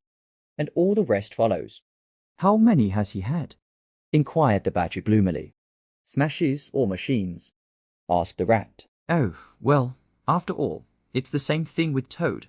This is the 7th. As for the others, you know that coach house of his, well, it's piled up, literally piled up to the roof with fragments of motor cars, none of them bigger than your hat. That accounts for the other 6 so far as they can be accounted for. He's been in hospital 3 times, put in the mole. And as for the fines he's had to pay, it's simply awful to think of. Yes, and that's part of the trouble, continued the rat. Toad's rich, we all know, but he's not a millionaire. And he's a hopelessly bad driver, and quite regardless of law and order. Killed or ruined, it's got to be one of the 2 things, sooner or later. Badger, we're his friends, oughtn't we to do something? The Badger went through a bit of hard thinking. Now look here, he said at last, rather severely. Of course, you know I can't do anything now. His 2 friends assented, quite understanding his point. No animal, according to the rules of animal etiquette, is ever expected to do anything strenuous or heroic, or even moderately active during the off-season of winter. All are sleepy, some actually asleep. All are weather-bound, more or less. And all are resting from arduous days and nights, during which every muscle in them has been severely tested, and every energy kept at full stretch. Very well then, continued the Badger. But when once the year has really turned, and the nights are shorter, and halfway through them one rouses and feels fidgety and wanting to be up and doing by sunrise, if not before you know. Both animals nodded gravely. They knew. Well then, went on the Badger, we, that is, you and me and our friend the mower here, will take Toad seriously in hand. We'll stand no nonsense whatever.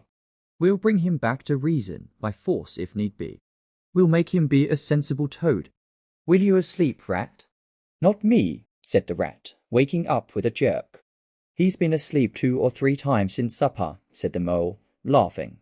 He himself was feeling quite wakeful and even lively, though he didn't know why. The reason was, of course, that he being naturally an underground animal by birth and breeding, the situation of Badger's house exactly suited him and made him feel at home, while the rat, who slept every night in a bedroom the windows of which opened on a breezy river, naturally felt the atmosphere still and oppressive. Well, it's time we were all in bed, said the Badger, getting up and fetching flat candlesticks. Come along, you two, and I'll show you your quarters. And take your time tomorrow morning breakfast at any hour you please. He conducted the 2 animals to a long room that seemed half bedchamber and half loft. The Badger's winter stores, which indeed were visible everywhere, took up half the room. Piles of apples, turnips, and potatoes, baskets full of nuts, and jars of honey. But the 2 little white beds on the remainder of the floor looked soft and inviting, and the linen on them, though coarse, was clean and smelt beautifully of lavender. And the mole and the water rat, shaking of their garments in some 30 seconds, tumbled in between the sheets in great joy and contentment. In accordance with the kindly Badger's injunctions, the 2 tired animals came down to breakfast very late next morning, and found a bright fire burning in the kitchen, and 2 young hedgehogs sitting on a bench at the table, eating oatmeal porridge out of wooden bowls. The hedgehogs dropped their spoons, rose to their feet, and ducked their heads respectfully as the 2 entered. There, sit down, said the rat pleasantly, and go on with your porridge. Where have you youngsters come from? Lost your way in the snow, I suppose? Yes, please, sir, said the elder of the 2 hedgehogs respectfully. Me and little Billy here. We was trying to find our way to school. Mother would have us go. Was the weather ever so? And of course we lost ourselves, sir. And Billy, he got frightened and took and cried, being young and faint-hearted. And at last we happened up against Mr. Badger's back door, and made so bold as to knock, sir. For Mr. Badger, he's a kind-hearted gentleman, as everyone knows. I understand, said the rat, cutting himself some rashers from a side of bacon, while the mole dropped some eggs into a saucepan. And what's the weather like outside? You needn't show me quite so much, he added. Oh, terrible bad, sir. Terrible deep the snow is, said the hedgehog. No getting out for the likes of you gentlemen today. Where's Mr. Badger? Inquired the mole, as he warmed a coffee pot before the fire. The master's gone into his study, sir, replied the hedgehog. And he said as how he was going to be particular busy this morning, and on no account was he to be disturbed. This explanation, of course, was thoroughly understood by everyone present. The fact is, as already set forth, when you live a life of intense activity for 6 months in the year, and of comparative or actual somnolence for the other 6, during the latter period you cannot be continually pleading sleepiness when there are people about or things to be done. The excuse gets monotonous. The animals well knew that Badger, having eaten a hearty breakfast, had retired to his study and settled himself in an armchair with his legs up on another and a red cotton handkerchief over his face, and was being busy in the usual way at this time of the year. The front door bell clanged loudly, and the rat, who was very greasy with buttered toast, sent Billy, the smaller hedgehog, to see who it might be. There was a sound of much stamping in the hall, and presently Billy returned in front of the otter, who threw himself on the rat with an embrace and a shout of affectionate greeting. "Get off," spluttered the rat, with his mouth full. "Thought I should find you here all right," said the otter cheerfully. "They were all in a great state of alarm along riverbank when I arrived this morning. Rat never been home all night, nor Mole either. Something dreadful must have happened, they said. And the snow had covered up all your tracks, of course. But I knew that when people were in any fix, they mostly went to Badger. Or else Badger got to know of it somehow. So I came straight of here, through the wild wood and the snow." My, it was fine. Coming through the snow as the red sun was rising and showing against the black tree trunks. As you went along in the stillness, every now and then masses of snow slid off the branches suddenly with a flop, making you jump and run for cover. Snow castles and snow caverns had sprung up out of nowhere in the night, and snow bridges, terraces, ramparts. I could have stayed and played with them for hours. Here and there great branches had been torn away by the sheer weight of the snow, and robins perched and hopped on them in their perky conceited way, just as if they had done it themselves. A ragged string of wild geese passed overhead, high on the grey sky, and a few rooks whirled over the trees, inspected and flapped off homewards with a disgusted expression. But I met no sensible being to ask the news of. About halfway across I came on a rabbit sitting on a stump, cleaning his silly face with his paws. He was a pretty scared animal when I crept up behind him and placed a heavy forepaw on his shoulder. I had to cuff his head once or twice to get any sense out of it at all. At last I managed to extract from him that Mo had been seen in the wild wood last night by one of them. It was the talk of the barrows, he said. How Mo, Mr. Rat's particular friend, was in a bad fix. How he had lost his way, and they were up and out hunting, and were chivying him round and round. "Then why didn't any of you do something?" I asked. "You may be blessed with brains, but there are hundreds and hundreds of you, big, stout fellows, as fat as butter, and your burrows running in all directions, and you could have taken him in and made him safe and comfortable, or tried to, at all events. What us?" He merely said, "Do something." "Us rabbits." So I cuffed him again and left him. There was nothing else to be done. At any rate, I had learnt something, and if I had had the luck to meet any of them, I'd have learnt something more, or they would. "Weren't you at all nervous?" asked the mole, some of yesterday's terror coming back to him at the mention of the wild wood. "Nervous?" The otter showed a gleaming set of strong white teeth as he laughed. "I'd give 'em nerves if any of them tried anything on with me." "Here, Mole, fry me some slices of ham, like the good little chap you are. I'm frightfully hungry, and I've got any amount to say to Ratty here." Haven't seen him for an age. So the good-natured Mole, having cut some slices of ham, set the hedgehogs to fry it, and returned to his own breakfast, while the otter and the rat, their heads together, eagerly talked river, shop, which is long shop, and talk that is endless, running on like the babbling river itself. A plate of fried ham had just been cleared and sent back for more, when the badger entered, yawning and rubbing his eyes, and greeted them all in his quiet, simple way, with kind inquiries for everyone. "It must be getting on for luncheon time," he remarked to the otter. "Better stop and have it with us. You must be hungry, this cold morning." "Rather," replied the otter, winking at the mole. The sight of these greedy young hedgehogs stuffing themselves with fried ham makes me feel positively famished. The hedgehogs, who were just beginning to feel hungry again after their porridge, and after working so hard at their frying, looked timidly up at Mr. Badger, but were too shy to say anything. "Here, you two youngsters be off home to your mother," said the badger kindly. I'll send someone with you to show you the way. You won't want any dinner today, I'll be bound. He gave them 6pence apiece and a pat on the head, and they went off with much respectful swinging of caps and touching of forelocks. Presently, they all sat down to luncheon together. The Mole found himself placed next to Mr. Badger, and as the other two were still deep in river gossip from which nothing could divert them, he took the opportunity to tell Badger how comfortable and home-like it all felt to him. Once well underground, he said, you know exactly where you are. Nothing can happen to you, and nothing can get at you. You're entirely your own master, and you don't have to consult anybody or mind what they say. Things go on all the same overhead, and you let 'em, and don't bother about 'em. When you want to, up you go, and there the things are, waiting for you. The Badger simply beamed on him. That's exactly what I say, he replied. There's no security, or peace and tranquility, except underground. And then, if your ideas get larger and you want to expand, why, a dig and a scrape, and there you are. If you feel your house is a bit too big, you stop up a hole or two, and there you are again. No builders, no tradesmen, no remarks passed on you by fellows looking over your wall, and, above all, no weather. Look at Rat now, a couple of feet of flood water, and he's got to move into hired lodgings. Uncomfortable, inconveniently situated, and horribly expensive. Take Toad. I say nothing against Toad Hall. Quite the best house in these parts, as a house. But supposing a fire breaks out with Toad?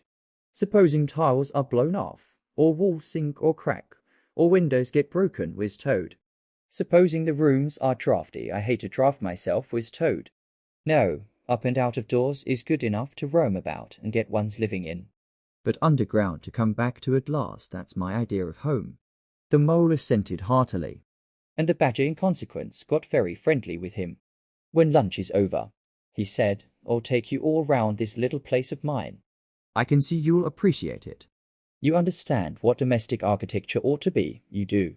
After luncheon, accordingly, when the other two had settled themselves into the chimney corner, and had started a heated argument on the subject of eels, the Badger lighted a lantern and bade the Mole follow him.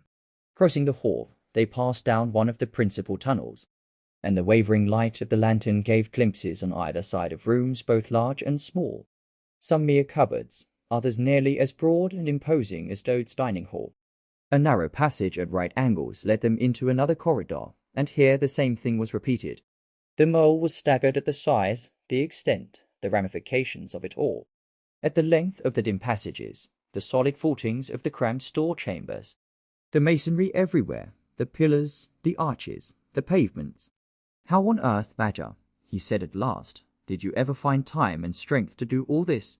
It's astonishing. It would be astonishing indeed, said the Badger simply, if I had done it. But as a matter of fact, I did none of it, only cleaned out the passages and chambers, as far as I had need of them. There's lots more of it, all round about. I see you don't understand, and I must explain it to you. Well, very long ago, on the spot where the wildwood waves now, before ever it had planted itself, and grown up to what it now is, there was a city of people, you know. Here, where we are standing, they lived and walked and talked and slept and carried on their business. Here they stabled their horses and feasted. From here they rode out to fight or drove out to trade. They were a powerful people, and rich and great builders. They built to last, for they thought their city would last forever. But what has become of them all? Asked the Mole. Who can tell? Said the Badger. People come, they stay for a while. They flourish, they build, and they go. It is their way, but we remain. There were Badgers here, I've been told, long before that same city ever came to be. And now there are Badgers here again. We are an enduring lot, and we may move out for a time, but we wait, and are patient, and back we come. And so it will ever be. Well, and when they went at last, those people, said the Mole. When they went, continued the Badger, the strong winds and persistent rains took the matter in hand, patiently, ceaselessly, year after year. Perhaps we Badgers too, in our small way, helped a little, who knows? It was all down, down, down, gradually ruin and levelling and disappearance. Then it was all up, up, up, gradually, as seeds grew to saplings and saplings to forest trees, and bramble and fern came creeping in to help. Leaf mold rose and obliterated. Streams in their winter freshets brought sand and soil to clog and to cover. And in course of time our home was ready for us again, and we moved in. Up above us, on the surface, the same thing happened. Animals arrived, liked the look of the place, took up their quarters, settled down, spread and flourished. They didn't bother themselves about the past, they never do. They're too busy. The place was a bit humpy and hillocky, naturally, and full of holes. But that was rather an advantage. And they don't bother about the future, either the future when perhaps the people will move in again for a time, as may very well be. The wildwood is pretty well populated by now, with all the usual lot, good, bad, and indifferent. I name no names. It takes all sorts to make a world, but I fancy you know something about them yourself by this time. I do indeed, said the mole, with a slight shiver. Well, well, said the badger, patting him on the shoulder. It was your first experience of them, you see. They're not so bad really, and we must all live and let live. But I'll pass the word around tomorrow, and I think you'll have no further trouble. Any friend of mine walks where he likes in this country, or I'll know the reason why. When they got back to the kitchen again, they found the rat walking up and down, very restless. The underground atmosphere was oppressing him and getting on his nerves, and he seemed really to be afraid that the river would run away if he wasn't there to look after it. So he had his overcoat on, and his pistols thrust into his belt again. Come along, Mole, he said anxiously, as soon as he caught sight of them. We must get off while it's daylight. Don't want to spend another night in the wild wood again. It'll be all right, my fine fellow, said the otter. I'm coming along with you, and I know every path blindfold. And if there's a head that needs to be punched, you can confidently rely upon me to punch it. You really needn't fret, Ratty, added the badger placidly. My passages run further than you think, and I've bolt holes to the edge of the wood in several directions, though I don't care for everybody to know about them. When you really have to go, you shall leave by one of my short cuts. Meantime, make yourself easy, and sit down again. The rat was nevertheless still anxious to be off and attend to his river, so the badger, taking up his lantern again, led the way along a damp and airless tunnel that wound and dipped, part vaulted, part hewn through solid rock, for a weary distance that seemed to be miles. At last daylight began to show itself confusedly through tangled growth overhanging the mouth of the passage, and the badger, bidding them a hasty goodbye, pushed them hurriedly through the opening, made everything look as natural as possible again, with creepers, brushwood, and dead leaves, and retreated. They found themselves standing on the very edge of the wild wood, rocks and brambles and tree roots behind them, confusedly heaped and tangled. In front, a great space of quiet fields, hemmed by lines of hedges black on the snow, and far ahead, a glint of the familiar old river, while the wintry sun hung red and low on the horizon. The otter, as knowing all the paths, took charge of the party, and they trailed out on a bee-line for a distant stile. Pausing there a moment and looking back, they saw the whole mass of the wild wood, dense, menacing, compact, grimly set in vast white surroundings. Simultaneously, they turned and made swiftly for home, for firelight and the familiar things it played on, for the voice, sounding cheerily outside their window, of the river that they knew and trusted in all its moods, that never made them afraid with any amazement. As he hurried along, eagerly anticipating the moment when he would be at home again among the things he knew and liked, the mole saw clearly that he was an animal of tilled field and hedgerow, linked to the ploughed furrow, the frequented pasture, the lane of evening lingerings, the cultivated garden plot.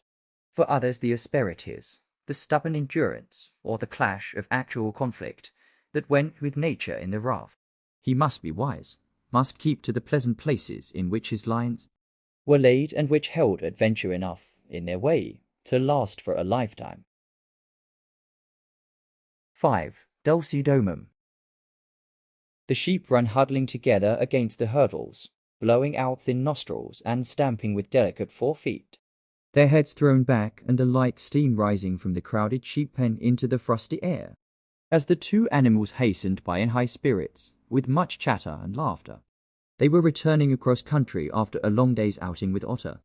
hunting and exploring on the wide uplands where certain streams tributary to their own river had their first small beginnings, and the shades of the short winter day were closing in on them, and they had still some distance to go. Plodding at random across the plough, they had heard the sheep and had made for them. And now, leading from the sheep pen, they found a beaten track that made walking a lighter business, and responded, moreover, to that small inquiring something which all animals carry inside them, saying unmistakably, yes, quite right. This leads home. It looks as if we were coming to a village, said the mole somewhat dubiously, slackening his pace, as the track, that had in time become a path and then had developed into a lane, now handed them over to the charge of a well-metalled road. The animals did not hold with villages, and their own highways, thickly frequented as they were, took an independent course, regardless of church, post office, or public house. Oh, never mind, said the rat. At this season of the year they're all safe indoors by this time, sitting round the fire. Men, women, and children, dogs and cats and all. We shall slip through all right, without any bother or unpleasantness, and we can have a look at them through their windows if you like, and see what they're doing. The rapid nightfall of mid-December had quite beset the little village. As they approached it on soft feet over a first thin fall of powdery snow, little was visible but squares of a dusky orange red on either side of the street, where the firelight or lamplight of each cottage overflowed through the casements into the dark world without. Most of the low lattice windows were innocent of blinds, and to the lookers in from outside, the inmates, gathered round the tea table, absorbed in handiwork, or talking with laughter and gesture, had each that happy grace which is the last thing the skilled actor shall capture, the natural grace which goes with perfect unconsciousness of observation. Moving at will from one theatre to another, the two spectators, so far from home themselves, had something of wistfulness in their eyes as they watched a cat being stroked, a sleepy child picked up and huddled off to bed, or a tired man stretch and knock out his pipe on the end of a smouldering log. But it was from one little window, with its blind drawn down, a mere blank transparency on the night, that the sense of home and the little curtained world within walls, the larger stressful world of outside nature shut out and forgotten, most pulsated. Close against the white blind hung a bird cage, clearly silhouetted, every wire, perch, and a pertinence distinct and recognizable, even to yesterday's dull-edged lump of sugar. On the middle perch the fluffy occupant, head tucked well into feathers, seemed so near to them as to be easily stroked, had they tried.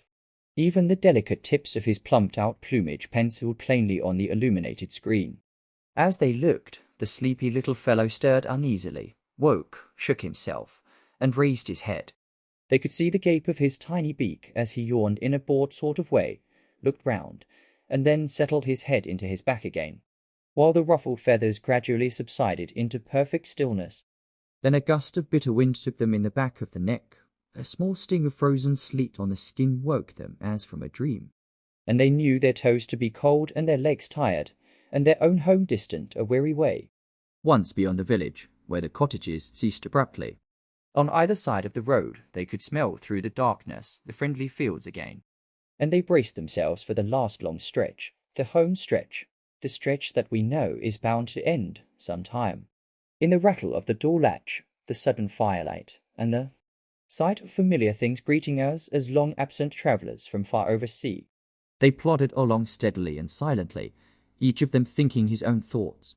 The moles ran a good deal on supper, as it was pitch dark, and it was all a strange country for him as far as he knew, and he was following obediently in the wake of the rat, leaving the guidance entirely to him. As for the rat, he was walking a little way ahead, as his habit was, his shoulders humped, his eyes fixed on the straight grey road in front of him. So he did not notice poor Mole when suddenly the summons reached him, and took him like an electric shock.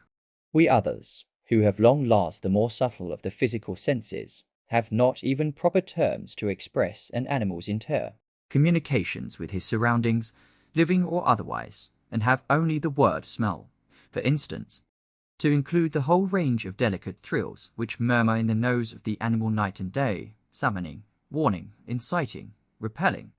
It was one of these mysterious fairy calls from out the void that suddenly reached Mole in the darkness, making him tingle through and through with its very familiar appeal, even while yet he could not clearly remember what it was.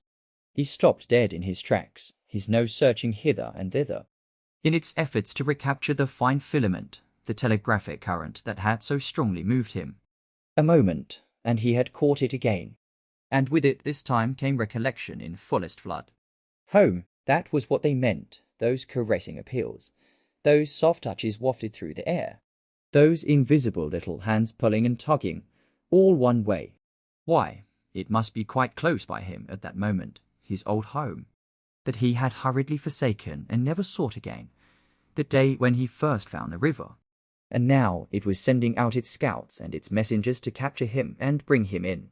Since his escape on that bright morning, he had hardly given it a thought, so absorbed had he been in his new life, in all its pleasures, its surprises, its fresh and captivating experiences.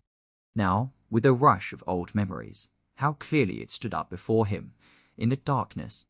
Shabby indeed, and small and poorly furnished, and yet his, the home he had made for himself, the home he had been so happy to get back to after his day's work. And the home had been happy with him too, evidently, and was missing him, and wanted him back. And was telling him so, through his nose, sorrowfully, reproachfully, but with no bitterness or anger, only with plaintive reminder that it was there, and wanted him. The call was clear, the summons was plain. He must obey it instantly, and go. Ratty, he called, full of joyful excitement, hold on. Come back, I want you quick. Oh, come along, Mole, do, replied the rat cheerfully, still plodding along. Please stop, Ratty, pleaded the poor mole, in anguish of heart. You don't understand. It's my home, my old home. I've just come across the smell of it, and it's close by here, really quite close. And I must go to it. I must. Oh, come back, Ratty, please, please come back. The rat was by this time very far ahead, too far to hear clearly what the mole was calling, too far to catch the sharp note of painful appeal in his voice. And he was much taken up with the weather, for he too could smell something suspiciously like approaching snow.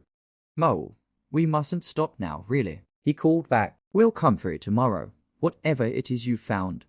But I daren't stop now, it's late, and the snow's coming on again, and I'm not sure of the way. And I want your nose, Mole, so come on quick, there's a good fellow. And the rat pressed forward on his way without waiting for an answer. Poor Mole stood alone in the road, his heart torn asunder, and a big sob gathering, somewhere low down inside him, to leap up to the surface presently, he knew, in passionate escape. But even under such a test as this his loyalty to his friend stood firm. Never for a moment did he dream of abandoning him. Meanwhile, the wafts from his old home pleaded, whispered, conjured, and finally claimed him imperiously. He dared not tarry longer within their magic circle.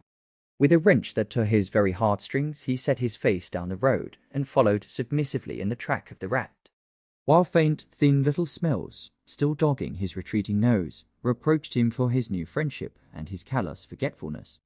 With an effort he caught up to the unsuspecting rat, who began chattering cheerfully about what they would do when they got back, and how jolly a fire of logs in the parlour would be, and what a supper he meant to eat, never noticing his companion's silence and distressful state of mind. At last, however, when they had gone some considerable way further, and were passing some tree stumps at the edge of a copse that bordered the road, he stopped and said kindly, "Look here, Mole, old chap, you seem dead tired. No talk left in you, and your feet dragging like lead. We'll sit down here for a minute and rest. The snow has held off so far, and the best part of our journey is over."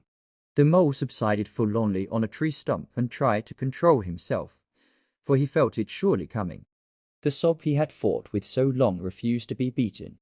Up and up, it forced its way to the air, and then another, and others thick and fast, till poor Mole at last gave up the struggle, and cried freely and helplessly and openly, now that he knew it was all over, and he had lost what he could hardly be said to have found. The rat, astonished and dismayed at the violence of Mole's paroxysm of grief, did not dare to speak for a while. At last he said, very quietly and sympathetically, "What is it, old fellow? Whatever can be the matter? Tell us your trouble, and let me see what I can do." Poor Mole found it difficult to get any words out between the upheavals of his chest that followed one upon another so quickly, and held back speech and choked it as it came. "I know it's a shabby, dingy little place," he sobbed forth at last, brokenly. "Not like your cozy quarters or Toad's beautiful hall, or Badger's great house, but it was my own little home, and I was fond of it, and I went away and forgot all about it. And then I smelt it suddenly on the road, when I called, and you wouldn't listen. Rat. And everything came back to me with a rush, and I wanted it. Oh dear, oh dear. And when you wouldn't turn back, Ratty, and I had to leave it. Though I was smelling it all the time, I thought my heart would break. We might have just gone and had one look at it. Ratty, only one look. It was close by, but you wouldn't turn back, Ratty. You wouldn't turn back. Oh dear, oh dear. Recollection brought fresh waves of sorrow, and sobs again took full charge of him, preventing further speech. The rat stared straight in front of him, saying nothing, only patting Mole gently on the shoulder. After a time, he muttered gloomily, "I see it all now. What a pig I have been. A pig, that's me." Just a pig, a plain pig." He waited till Mole's sobs became gradually less stormy and more rhythmical. He waited till at last sniffs were frequent and sobs only intermittent.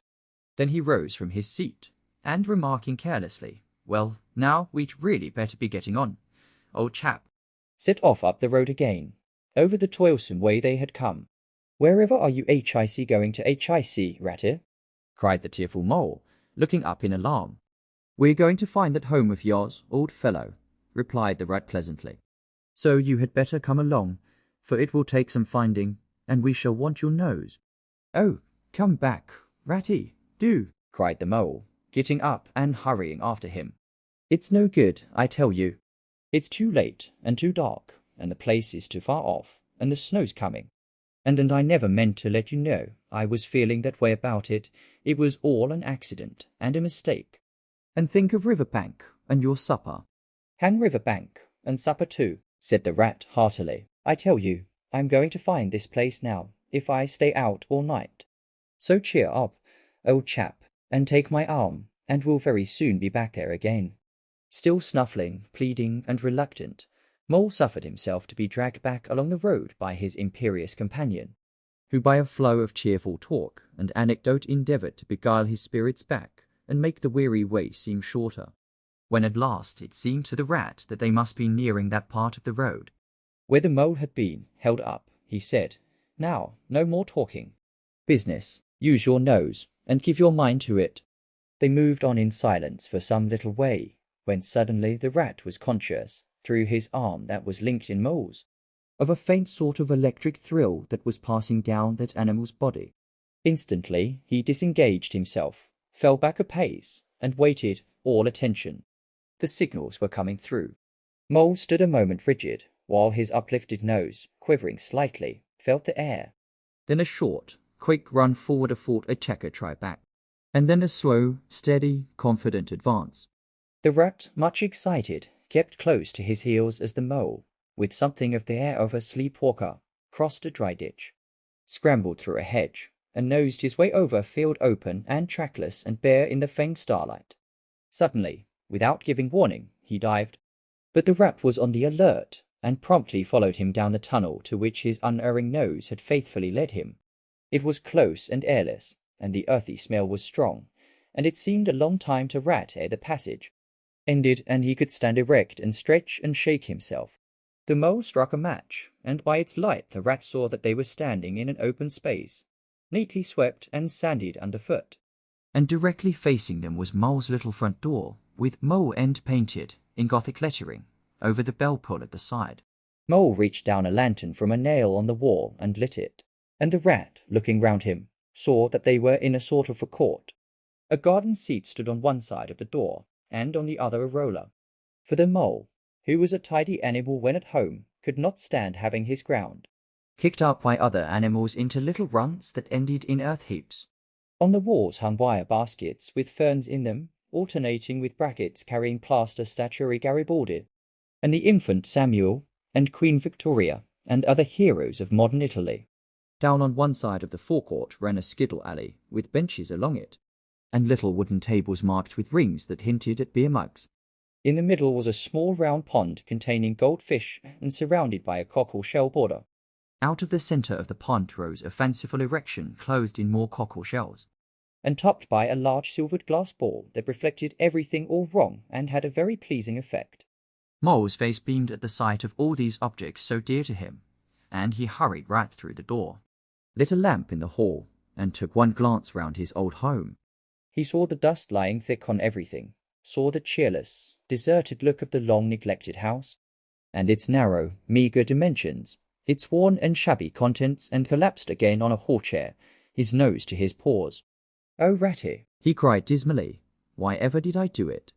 Why did I bring you to this poor, cold little place, on a night like this, when you might have been at Riverbank by this time, toasting your toes before a blazing fire, with all your own nice things about you?" The Rat paid no heed to his doleful self-reproaches.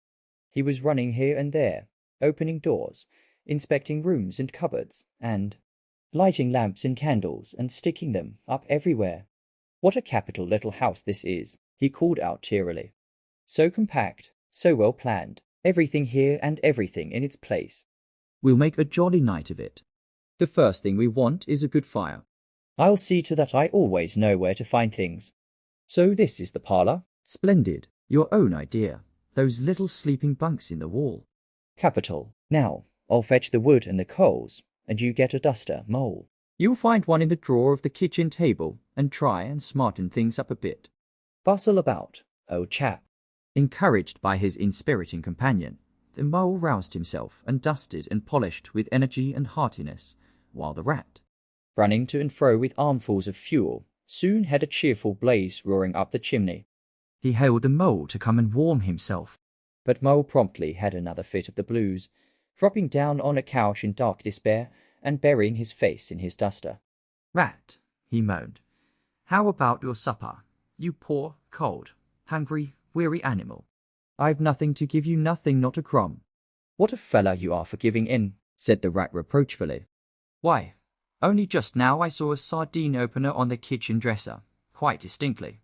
and everybody knows that means there are sardines about somewhere in the neighbourhood.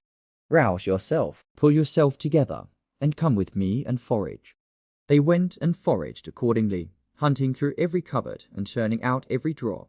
The result was not so very depressing after all, though of course it might have been better. A tin of sardines, a box of Captain's biscuits, nearly full, and a German sausage encased in silver paper. "There's a banquet for you," observed the Rat as he arranged the table. "I know some animals who would give their ears to be sitting down to supper with us tonight." "No bread," groaned the Mole dolorously. "No butter, no." "No pint de foie gras, no champagne," continued the Rat, grinning.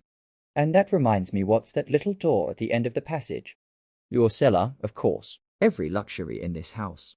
"Just you wait a minute." He made for the cellar door, and presently reappeared, somewhat dusty, "With a bottle of beer in each paw and another under each arm. Self-indulgent beggar you seem to be, Mole," he observed. "Deny yourself nothing." "This is really the jolliest little place I ever was in. Now, wherever did you pick up those prints? Make the place look so homelike, they do." "No wonder you're so fond of it, Mole. Tell us all about it, and how you came to make it what it is." Then, while the Rat busied himself fetching plates, and knives and forks, and mustard which he mixed in an egg cup, the Mole, his bosom still heaving with the stress of his recent emotion, related somewhat shyly at first, but with more freedom as he warmed to his subject, how this was planned, and how that was thought out, and how this was got through a windfall from an aunt, and that was a wonderful find and a bargain, and this other thing was bought out of laborious savings, and a certain amount of going without. His spirits finally quite restored, he must needs go and caress his possessions, and take a lamp and show of their points to his visitor, and expatiate on them, quite forgetful of the supper they both so much needed. Rat, who was desperately hungry, but strove to conceal it, nodding seriously, examining with a puckered brow, and saying, "Wonderful, and most remarkable," at intervals, when the chance for an observation was given him. At last the Rat succeeded in decoying him to the table, and had just got seriously to work with the sardine opener, when sounds were heard from the forecourt without sounds like the scuffling of small feet in the gravel, and a confused murmur of tiny voices, while broken sentences reached them, now, all in a line. Hold the lantern up a bit. Tommy, clear your throats first, no coughing, after I say 1, 2, 3. Where's young Bill? Here, come on, do, we're all awaiting. What's up? Inquired the rat, pausing in his labours. I think it must be the field mice, replied the mole, with a touch of pride in his manner. They go round carols singing regularly at this time of the year. They're quite an institution in these parts, and they never pass me over. They come to Mole End last of all, and I used to give them hot drinks and supper to sometimes when I could afford it. It will be like old times to hear them again. Let's have a look at them, cried the rat, jumping up and running to the door. It was a pretty sight, and a seasonable one, that met their eyes when they flung the door open. In the forecourt, lit by the dim rays of a horn lantern, some 8 or 10 little field mice stood in a semicircle, red-worsted comforters round their throat, their forepaws thrust deep into their pockets, their feet jigging for warmth. With bright beady eyes, they glanced shyly at each other, sniggering a little, sniffing and applying coat sleeves a good deal.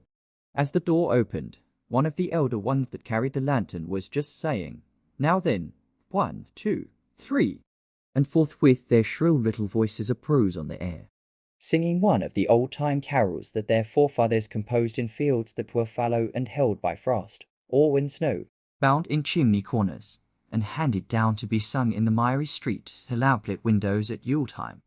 Carol, villagers all, this frosty tide, let your doors swing open wide, though wind may follow, and snow beside. Yet draw us in by your fire to bide. Joy shall be yours in the morning. Here we stand in the cold and the sleet, blowing fingers and stamping feet. Come from far away you to greet, you by the fire and we in the street, bidding you joy in the morning. For ere one half of the night was gone, sudden a star has led us on, raining bliss and benison, bliss tomorrow and more anon. Joy for every morning. Goodman Joseph toiled through the snow, saw the star o'er a stable low. Mary she might not further go, welcome thatch and litter below. Joy was hers in the morning. And then they heard the angels tell, who were the first to cry Noel? Animals all, as it befell, in the stable where they did dwell. Joy shall be theirs in the morning. The voices ceased, the singers, bashful but smiling, exchanged sidelong glances, and silence succeeded but for a moment only. Then, from up above and far away, down the tunnel they had so lately travelled, was borne to their ears in a faint musical, come the sound of distant bells ringing a joyful and clangorous peal. Very well sung, boys, cried the rat heartily. And now come along in, all of you, and warm yourselves by the fire, and have something hot. Yes, come along, field mice, cried the mole eagerly. This is quite like old times. Shut the door after you, pull up that settle to the fire. Now, you just wait a minute, while we, oh, Ratty, he cried in despair, plumping down on a seat, with tears impending. Whatever are we doing? We've nothing to give them. You leave all that to me, said the masterful rat. Here, you with the lantern. Come over this way. I want to talk to you. Now, tell me, are there any shops open at this hour of the night? Why, certainly, sir, replied the field mouse respectfully. At this time of the year our shops keep open to all sorts of hours. Then look here, said the rat. You go off at once, you and your lantern, and you get me. Here much muttered conversation ensued, and the mole only heard bits of it, such as fresh, mind. No, a pound of that will do, so you get Bugginses, for I won't have any other, no. Only the best if you can't get it there.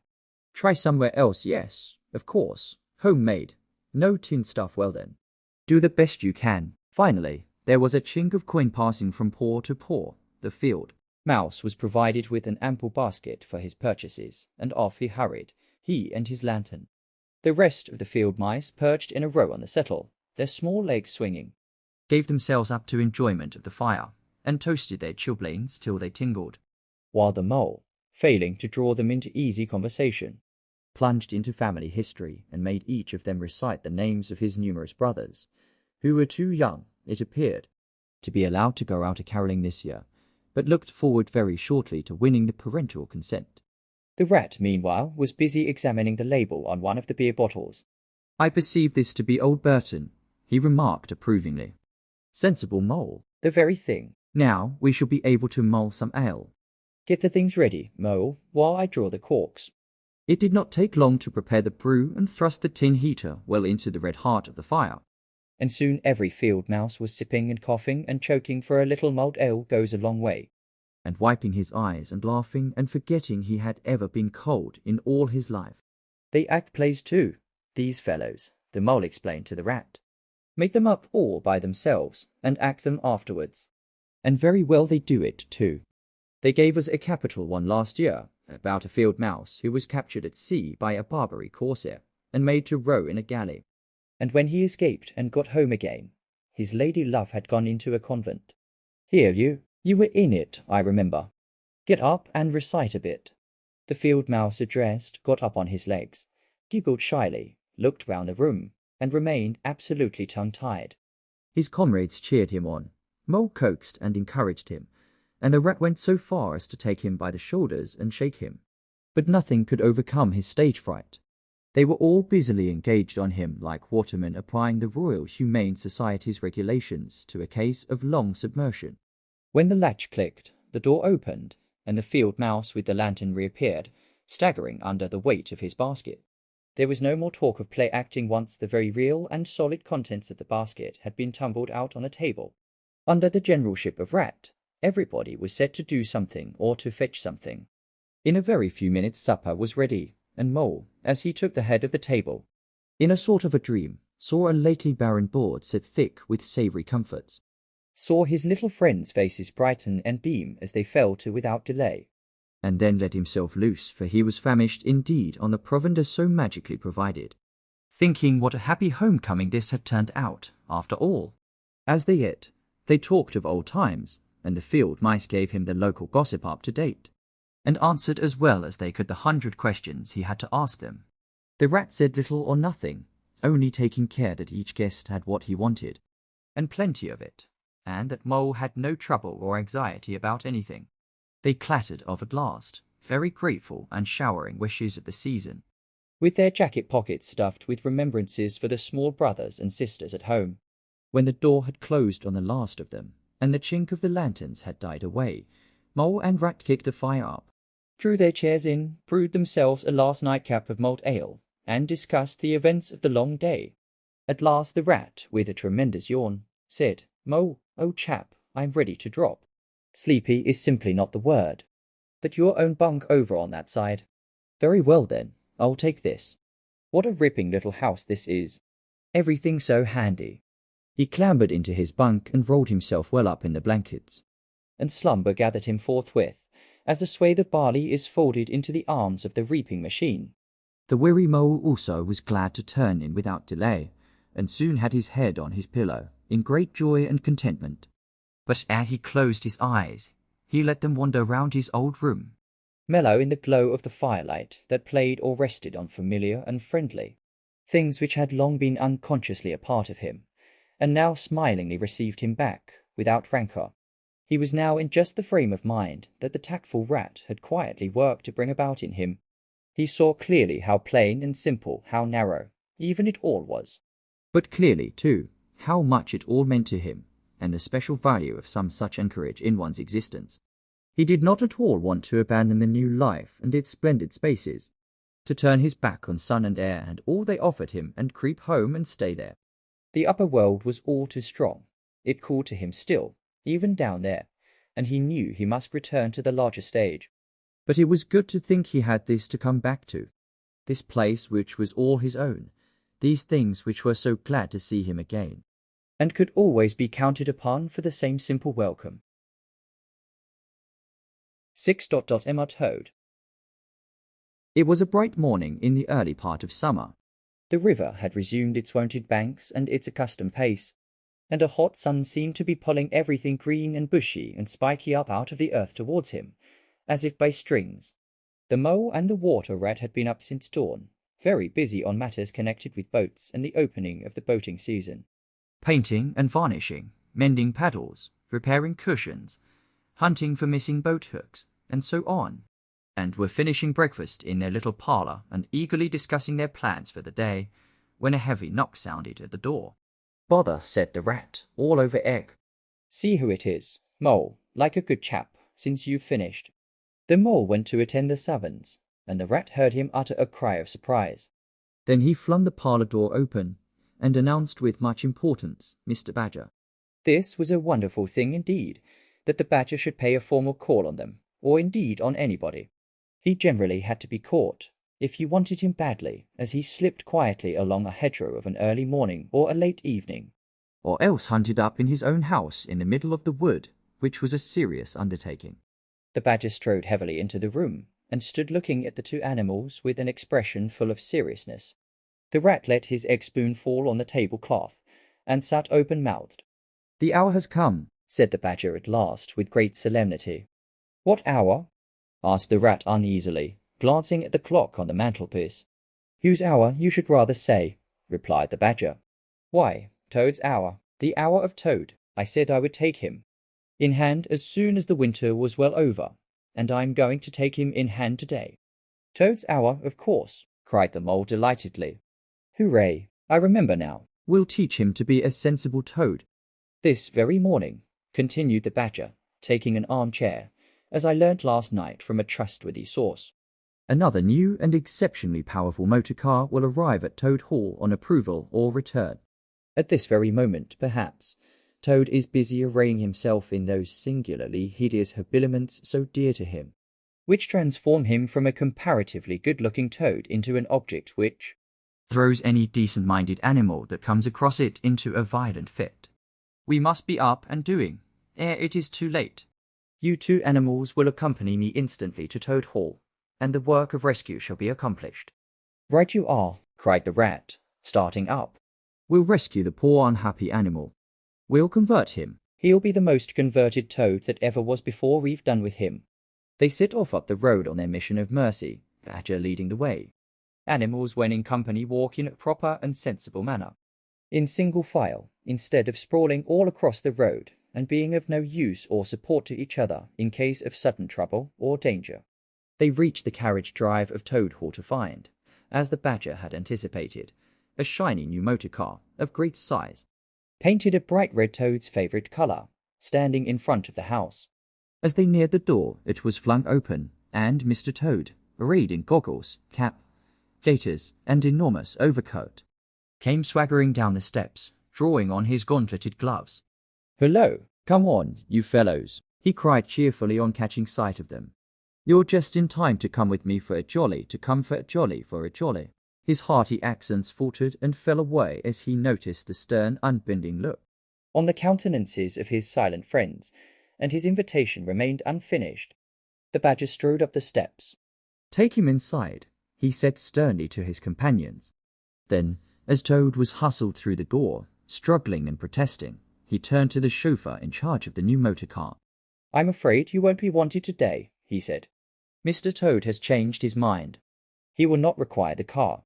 Please understand that this is final. You needn't wait." Then he followed the others inside and shut the door. "Now then," he said to the Toad, when the four of them stood together in the hall, "first of all, take those ridiculous things off." "Shan't," replied Toad, with great spirit. "What is the meaning of this gross outrage? I demand an instant explanation."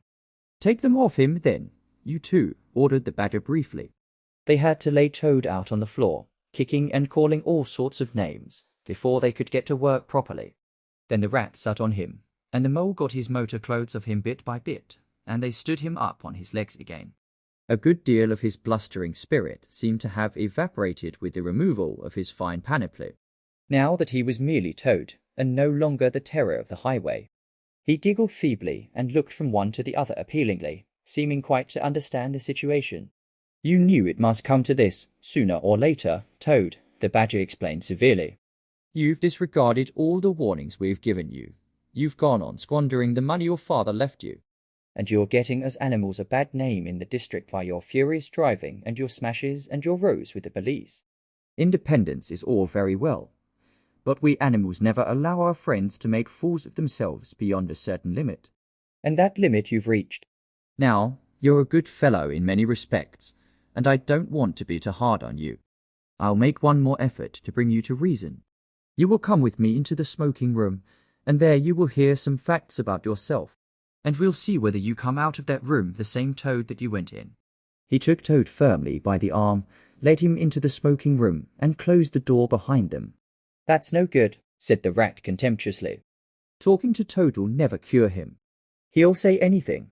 They made themselves comfortable in armchairs and waited patiently.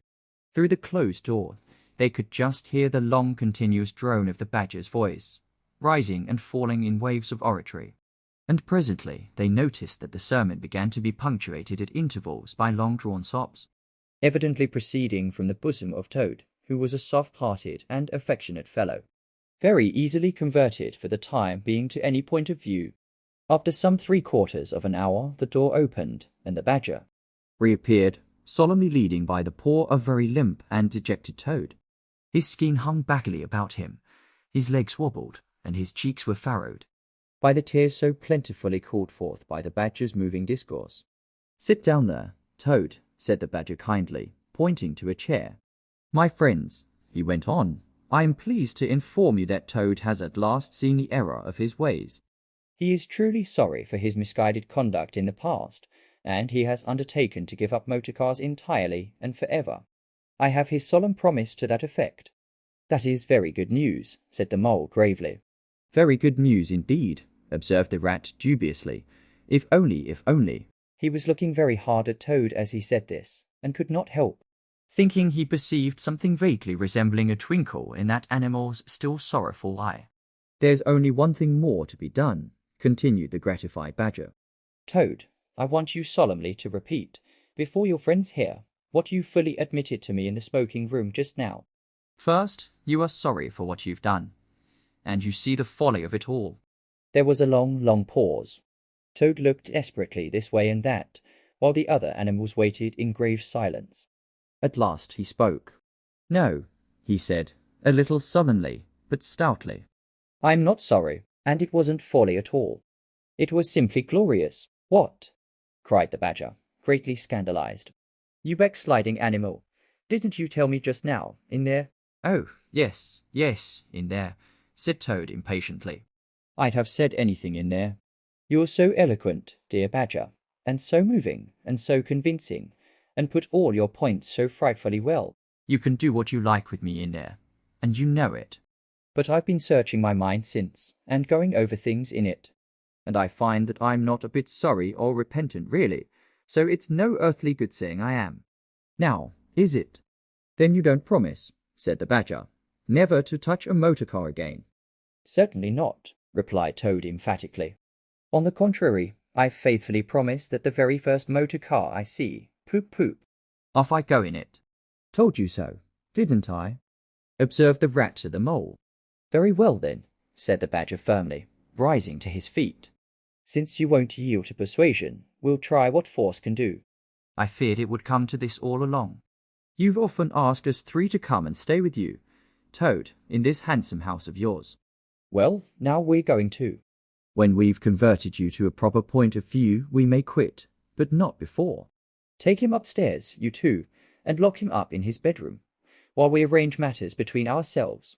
It's for your own good, Toady, you know, said the rat kindly, as Toad, kicking and struggling, was hauled up the stairs by his 2 faithful friends. Think what fun we shall all have together, just as we used to, when you've quite got over this painful attack of yours. We'll take great care of everything for you till you're well, Toad, said the mole, and we'll see your money isn't wasted, as it has been. No more of those regrettable incidents with the police, Toad, said the rat, as they thrust him into his bedroom. And no more weeks in hospital, being ordered about by female nurses, Toad, added the mole, turning the key on him. They descended the stair, Toad shouting abuse at them through the keyhole, and the 3 friends then met in conference on the situation. It's going to be a tedious business, said the badger, sighing. I've never seen Toad so determined. However, we will see it out. He must never be left an instant unguarded. We shall have to take it in turns to be with him, till the poison has worked itself out of his system. They arranged watches accordingly. Each animal took it in turns to sleep in Toad's room at night, and they divided the day up between them. At first Toad was undoubtedly very trying to his careful guardians. When his violent paroxysms possessed him, he would arrange bedroom chairs in rude resemblance of a motor car, and would crouch on the foremost of them, bent forward and staring fixedly ahead, making uncouth and ghastly noises. Till the climax was reached, when, turning a complete somersault, he would lie prostrate amidst the ruins of the chairs, apparently completely satisfied for the moment. As time passed, however, these painful seizures grew gradually less frequent, and his friends strove to divert his mind into fresh channels. But his interest in other matters did not seem to revive, and he grew apparently languid and depressed. One fine morning the rat, whose turn it was to go on duty, went upstairs to relieve Badger, whom he found fidgeting to be off and stretch his legs in a long ramble round his wood and down his earths and burrows. Toad's still in bed, he told the rat outside the door. Can't get much out of him, except, oh, leave him alone, he wants nothing. Perhaps he'll be better presently.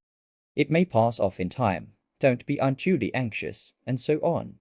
Now, you look out, rat. When Toad's quiet and submissive and playing at being the hero of a Sunday school prize, then he's at his artfulest. There's sure to be something up. I know him. Well, now, I must be off. How are you today, old chap? Inquired the rat cheerfully as he approached Toad's bedside. He had to wait some minutes for an answer. At last a feeble voice replied, "Thank you so much, dear Ratty. So good of you to inquire. But first tell me how you are yourself, and the excellent Mole." "Oh, we're all right," replied the rat. Mole, he added incautiously, is going out for a run round with Badger. They will be out till luncheon time, so you and I will spend a pleasant morning together, and I'll do my best to amuse you. Now jump up, there's a good fellow, and don't lie moping there on a fine morning like this.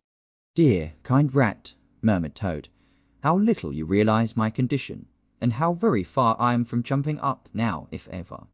But do not trouble about me. I hate being a burden to my friends, and I do not expect to be one much longer. Indeed, I almost hope not. Well, I hope not too, said the rat heartily. You've been a fine bother to us all this time, and I'm glad to hear it's going to stop. And in weather like this, and the boating season just beginning. It's too bad of you, Toad. It isn't the trouble we mind, but you're making us miss such an awful lot. I am afraid it is the trouble you mind, though, replied the Toad languidly. I can quite understand it. It's natural enough. You're tired of bothering about me. I mustn't ask you to do anything further. I'm a nuisance, I know.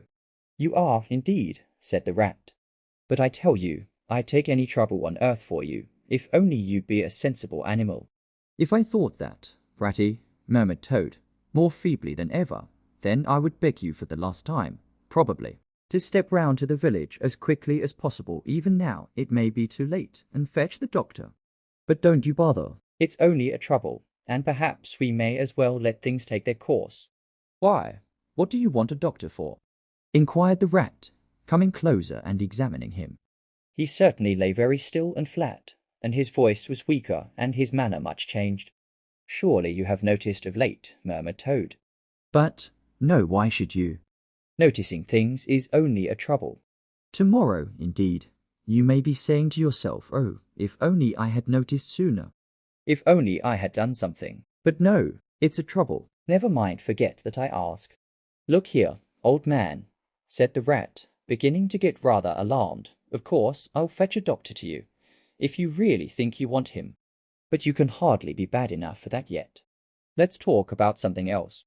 I fear, dear friend, said Toad, with a sad smile, that talk can do little in a case like this, or doctors either, for that matter.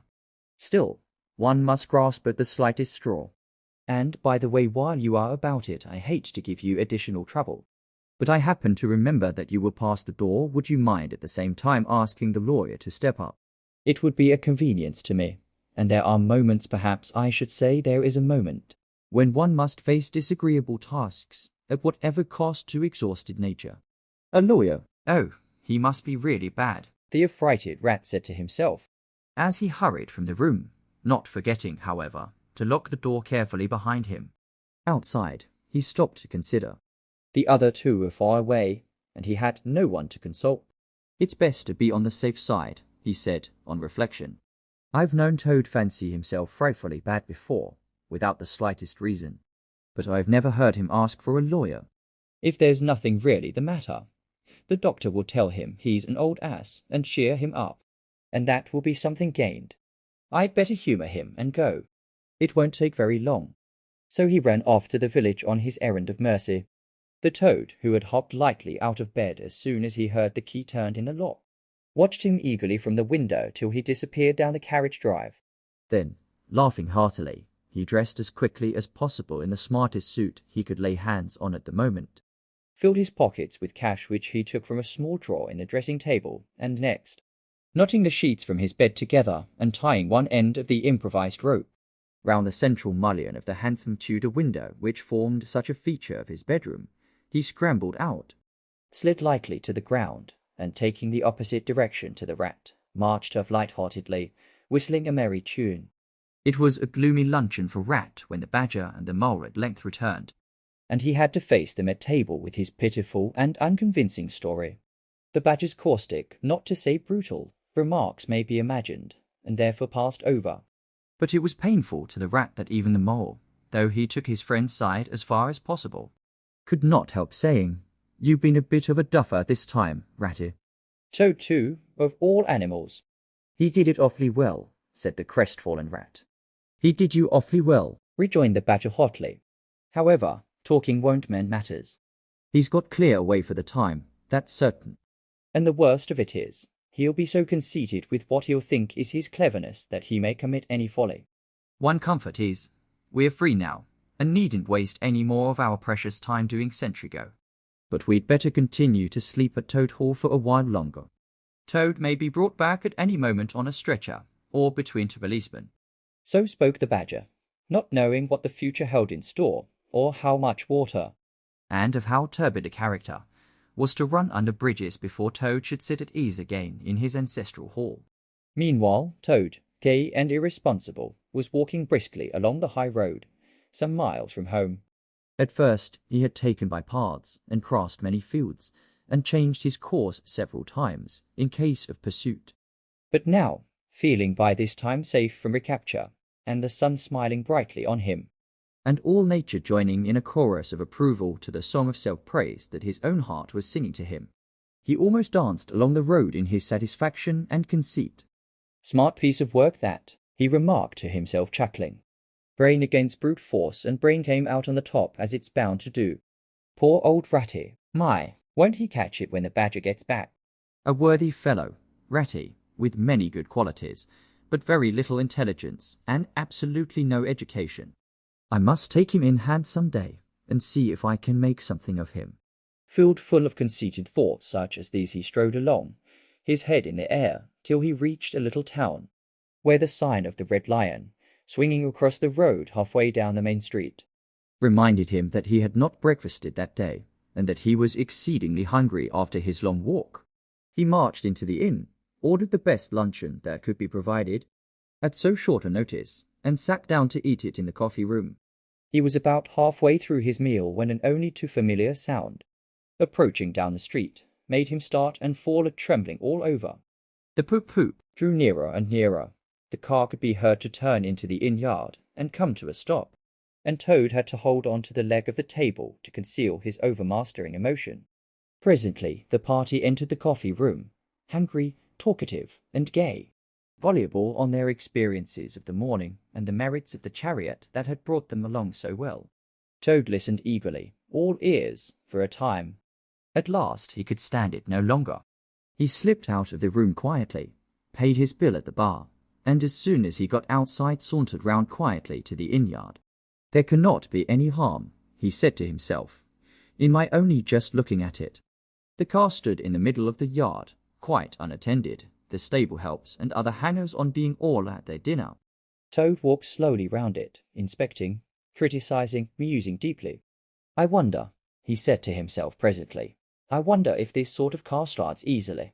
Next moment, hardly knowing how it came about, he found he had hold of the handle and was turning it. As the familiar sound broke forth, the old passion seized on Toad and completely mastered him, body and soul. As if in a dream he found himself, somehow, seated in the driver's seat. As if in a dream, he pulled the lever and swung the car round the yard and out through the archway. And as if in a dream, all sense of right and wrong, All fear of obvious consequences seemed temporarily suspended. He increased his pace, and as the car devoured the street and leapt forth on the high road through the open country, he was only conscious that he was Toad once more, Toad at his best and highest, Toad the terror, the traffic queller, the lord of the lone trail, before whom all must give way or be smitten into nothingness and everlasting night. He chanted as he flew, and the car responded with sonorous drone. The miles were eaten up under him as he sped, he knew not whither. Fulfilling his instincts, living his hour reckless of what might come to him. To my mind, observed the chairman of the bench of magistrates cheerfully, the only difficulty that presents itself in this otherwise very clear case is how we can possibly make it sufficiently hot for the incorrigible rogue and hardened ruffian whom we see cowering in the dock before us. Let me see. He has been found guilty, on the clearest evidence, first, of stealing a valuable motor car, secondly, of driving to the public danger, and thirdly, of gross impertinence to the rural police. Mr. Clerk, will you tell us, please, what is the very stiffest penalty we can impose for each of these offences? Without, of course, giving the prisoner the benefit of any doubt, because there isn't any. The clerk scratched his nose with his pen. Some people would consider, he observed, that stealing the motor car was the worst offence. And so it is, but cheeking the police undoubtedly carries the severest penalty. And so it ought, supposing you were to say 12 months for the theft, which is mild, and 3 years for the furious driving, which is lenient, and 15 years for the cheek, which was pretty bad sort of cheek, judging by what we've heard from the witness box, even if you only believe 1/10 part of what you heard.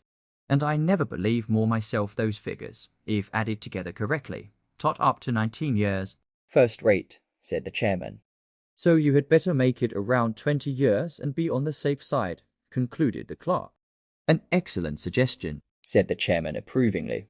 Prisoner, pull yourself together and try and stand up straight. It's going to be 20 years for you this time. And mind, if you appear before us again, upon any charge whatever, we shall have to deal with you very seriously. Then the brutal minions of the law fell upon the hapless Toad, loaded him with chains, and dragged him from the court-house, shrieking, praying, protesting, across the market-place, where the playful populace, always as severe upon detected crime as they are sympathetic and helpful, when one is merely wanted, assailed him with jeers, carrots, and popular catchwords, past hooting school-children, their innocent faces lit up with the pleasure they ever derive from the sight of a gentleman in difficulties, across the hollow-sounding drawbridge, below the spiky portcullis, under the frowning archway of the grim old castle, whose ancient towers soared high overhead, past guardrooms full of grinning soldiery of duty, past sentries who coughed in a horrid, sarcastic way, because that is as much as a sentry on his post dare do to show his contempt and abhorrence of crime, up time-worn winding stairs, past men-at-arms in casquette and corselet of steel, darting threatening looks through their vizards, across courtyards where mastiffs strained at their leash and pawed the air to get at him, past ancient warders, their halberds leant against the wall, dozing over a pasty and a flagon of brown ale, on and on, past the rack-chamber and the thumbscrew room, past the turning that led to the private scaffold, till they reached the door of the grimmest dungeon that lay in the heart of the innermost heap. There at last they paused, where an ancient jailer sat fingering a bunch of mighty keys. "Oddsbodikins," said the sergeant of police, taking off his helmet and wiping his forehead. "Rouse thee, old loon, and take over from us this vile Toad, a criminal of deepest guilt and matchless artfulness and resource. Watch and ward him with all thy skill, and mark thee well, greybeard, should aught untoward befall, thy old head shall answer for his and a murrain on both of them." The jailer nodded grimly, laying his withered hand on the shoulder of the miserable Toad. The rusty key creaked in the lock, the great door clanged behind them, and Toad was a helpless prisoner in the remotest dungeon of the best guarded keep, of the stoutest castle in all the length and breadth of merry England. 7. The Piper at the Gates of Dawn. The willow wren was twittering his thin little song, hidden himself in the dark selvage of the river bank. Though it was past 10 o'clock at night, the sky still clung to and retained some lingering skirts of light from the departed day, and the sullen heats of the torrid afternoon broke up and rolled away, at the dispersing touch of the cool fingers of the short midsummer night. Mole lay stretched on the bank, still panting from the stress of the fierce day that had been cloudless from dawn to late sunset, and waited for his friend to return. He had been on the river with some companions, leaving the water rat free to keep an engagement of long standing with Otter, and he had come back to find the house dark and deserted, and no sign of Rat, who was doubtless keeping it up late with his old comrade.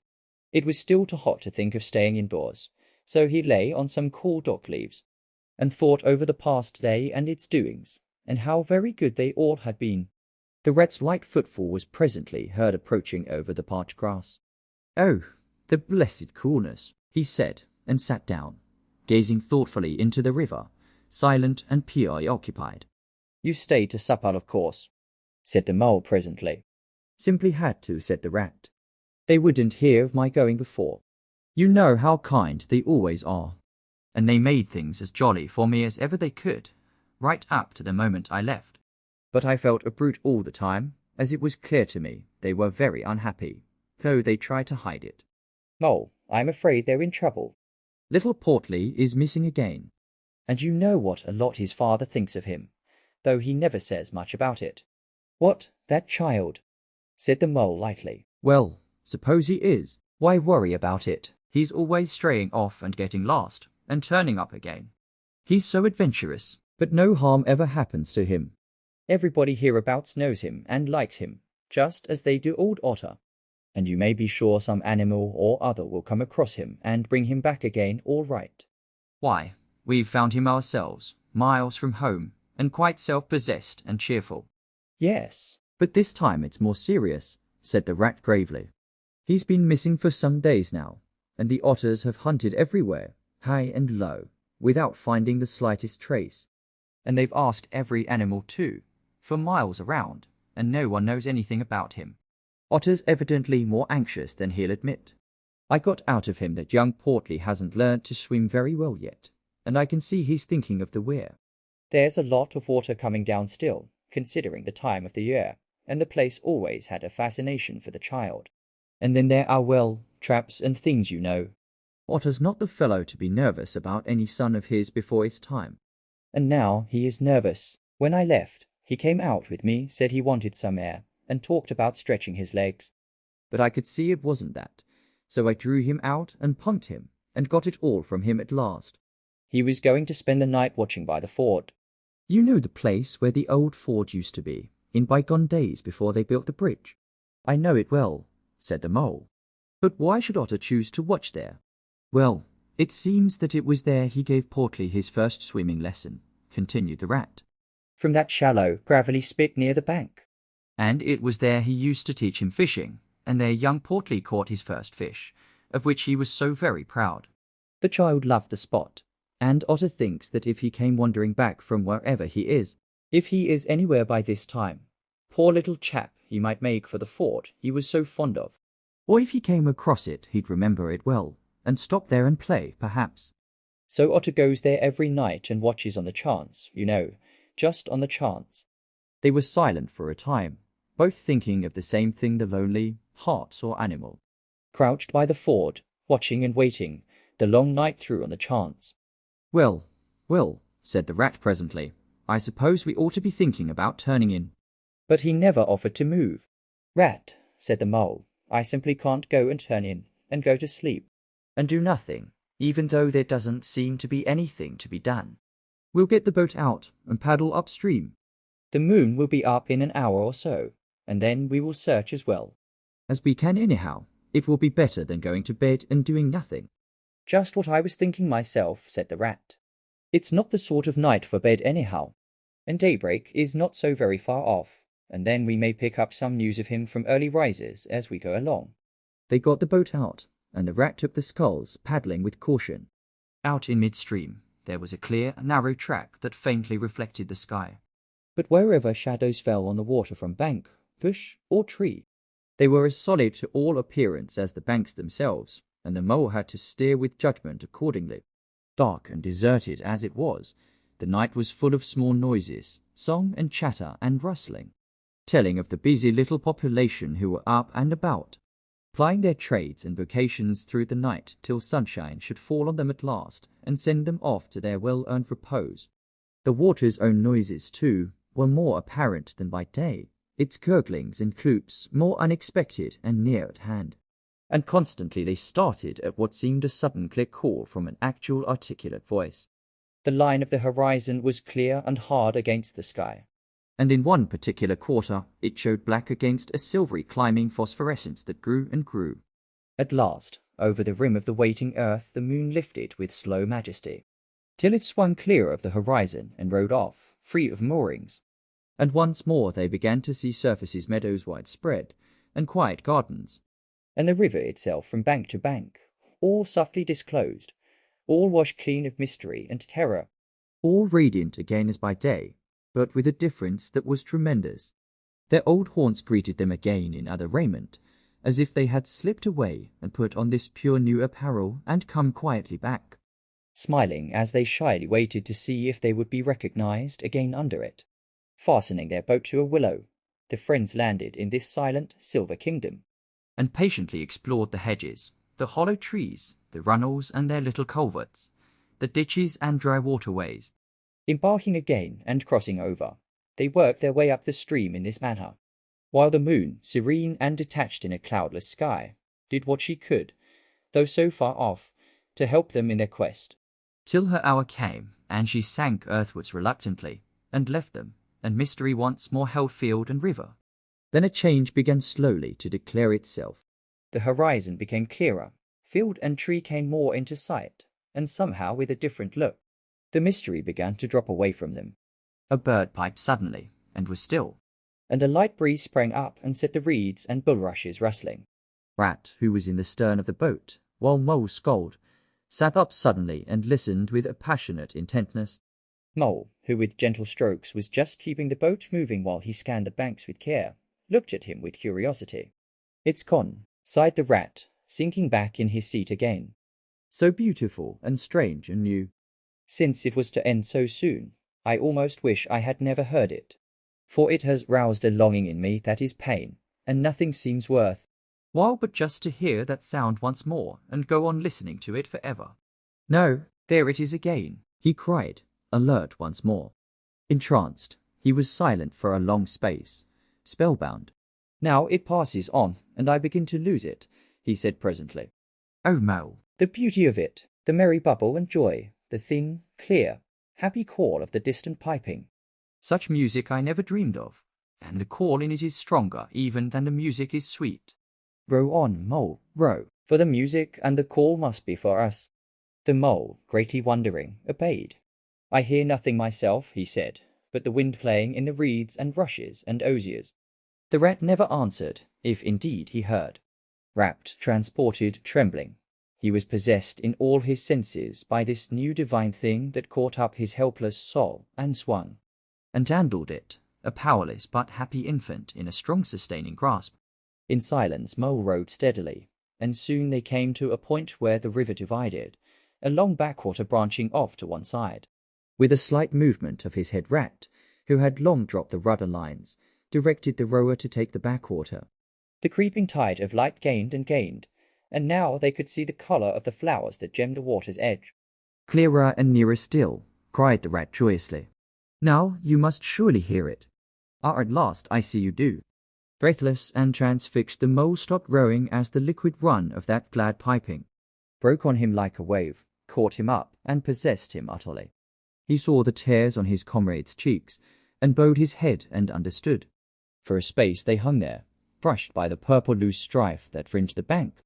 Then the clear, imperious summons that marched hand in hand with the intoxicating melody imposed its will on Mole, and mechanically he bent to his oars again. And the light grew steadily stronger, but no birds sang as they were wont to do at the approach of dawn. And but for the heavenly music all was marvellously still. On either side of them, as they glided onwards, the rich meadow grass seemed that morning of a freshness and a greenness unsurpassable. Never had they noticed the roses so vivid, the willow herb so riotous, the meadow sweet so odorous and pervading. Then the murmur of the approaching weir began to hold the air, and they felt a consciousness that they were nearing the end, whatever it might be, that surely awaited their expedition. A wide half-circle of foam and glinting lights and shining shoulders of green water. The great weir closed the backwater from bank to bank, troubled all the quiet surface with twirling eddies and floating foam streaks, and deadened all other sounds with its solemn and soothing rumble. In midmost of the stream, embraced in the weir shimmering arm spread, a small island lay anchored, fringed close with willow and silver birch and alder. Reserved, shy, but full of significance, it hid whatever it might hold behind a veil, keeping it till the hour should come, and, with the hour, those who were called and chosen. Slowly, but with no doubt or hesitation whatever, and in something of a solemn expectancy, the two animals passed through the broken tumultuous water, and moored their boat at the flowery margin of the island. In silence they landed, and pushed through the blossom and scented herbage and undergrowth that led up to the level ground, till they stood on a little lawn of a marvellous green, set round with nature's own orchard trees, crab-apple, wild cherry, and sloe. This is the place of my song-dream, the place the music played to me, whispered the rat, as if in a trance. Here, in this holy place, here, if anywhere, surely we shall find him. Then suddenly the mole felt a great awe fall upon him, in awe that turned his muscles to water, bowed his head, and rooted his feet to the ground. It was no panic terror, indeed, he felt wonderfully at peace and happy. But it was an awe that smote and held him, and without seeing, he knew it could only mean that some august presence was very, very near. With difficulty he turned to look for his friend, and saw him at his side cowed, stricken, and trembling violently. And still there was utter silence in the populous bird-haunted branches around them. And still the light grew and grew. Perhaps he would never have dared to raise his eyes, but that, though the piping was now hushed, the call and the summons seemed still dominant and imperious. He might not refuse, were death himself waiting to strike him instantly, once he had looked with mortal eye on things rightly kept hidden. Trembling he obeyed, and raised his humble head.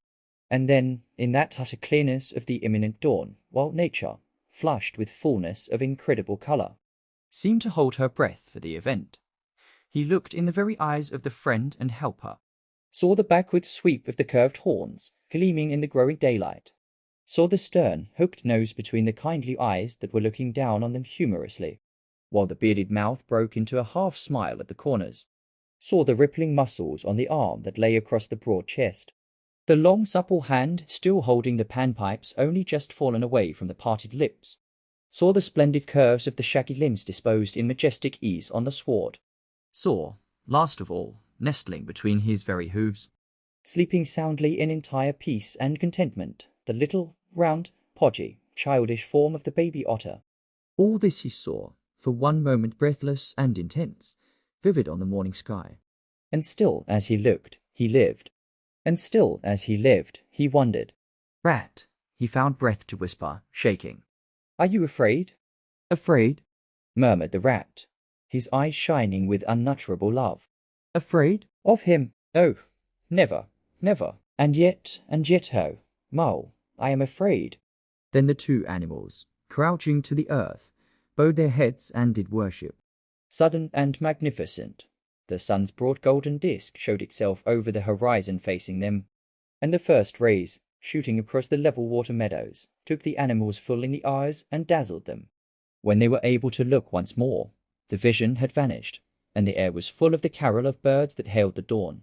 As they stared blankly and our misery deepening as they slowly realized all they had seen and all they had lost, a capricious little breeze, dancing up from the surface of the water, tossed the aspens, shook the dewy roses and blew lightly and caressingly in their faces, and with its soft touch came instant oblivion. For this is the last best gift that the kindly demigod is careful to bestow on those to whom he has revealed himself in their helping, the gift of forgetfulness, lest the awful remembrance should remain and grow, and overshadow mirth and pleasure, and the great haunting memory should spoil all the afterlives of little animals helped out of difficulties, in order that they should be happy and light-hearted as before. Mole rubbed his eyes and stared at Rat, who was looking about him in a puzzled sort of way. I beg your pardon. What did you say, Rat? He asked. I think I was only remarking, said Rat slowly, that this was the right sort of place, and that here, if anywhere, we should find him. And look, Why, there he is, the little fellow. And with a cry of delight, he ran towards the slumbering portly. but Mole stood still a moment, held in thought. As one wakens suddenly from a beautiful dream, who struggles to recall it, and convey, Capture nothing but a dim sense of the beauty of it, the beauty. till that, too, fades away in its turn, and the dreamer bitterly accepts the hard, cold waking and all its penalties. So Mole, after struggling with his memory for a brief space, shook his head sadly and followed the rat. Portly woke up with a joyous squeak, and wriggled with pleasure At the sight of his father's friends, who had played with him so often in past days. In a moment, however, his face grew blank, and he fell to hunting round in a circle with pleading whine. As a child that has fallen happily asleep in its nurse's arms, and wakes to find itself alone and laid in a strange place, And searches corners and cupboards, and runs from room to room, despair growing silently in its heart. even so Portly searched the island and searched, dogged and unwearying, till at last the black moment came for giving it up, and sitting down and crying bitterly. The Mole ran quickly to comfort the little animal, But Rat, lingering, looked long and doubtfully at certain hoof marks deep in the sward, Some great animal has been here, he murmured slowly and thoughtfully, and stood musing, his mind strangely stirred. Come along, Rat, Called the Mole. think of poor Otter, waiting up there by the ford. Portly had soon been comforted by the promise of a treated jaunt on the river in Mr. Rat's real boat. And the two animals conducted him to the water's side, placed him securely between them, in the bottom of the boat, and paddled off down the backwater. The sun was fully up by now, and hot on them. Birds sang lustily and without restraint, and flowers smiled and nodded from either bank. But somehow so thought the animals with less of richness and blaze of colour than they seemed to. Remember seeing quite recently somewhere they wondered where. The main river reached again. They turned the boat's head upstream, towards the point where they knew their friend was keeping his lonely vigil. As they drew near the familiar ford, the Mole took the boat into the bank. And they lifted Portly out and set him on his legs on the towpath, gave him his marching orders and a friendly farewell pat on the back, and shoved out into midstream. They watched the little animal as he waddled along the path contentedly and with importance. Watched him till they saw his muzzle suddenly lift and his waddle break into a clumsy amble. As he quickened his pace with shrill whines and wriggles of recognition. Looking up the river, they could see Otter start up, tense and rigid, from out of the shallows where he crouched in dumb patience, and could hear his amazed and joyous bark as he bounded up through the osiers onto the path. Then the Mole, with a strong pull on one oar, swung the boat round and let the full stream bear them down again whither it would, their quest now happily ended. I feel strangely tired, Rat, said the Mole, leaning wearily over his oars as the boat drifted. It's being up all night, you'll say, perhaps. But that's nothing. We do as much half the nights of the week, at this time of the year. No, I feel as if I had been through something very exciting and rather terrible, and it was just over. And yet nothing particular has happened. Or something very surprising and splendid and beautiful, murmured the Rat, leaning back and closing his eyes. I feel just as you do, Mole.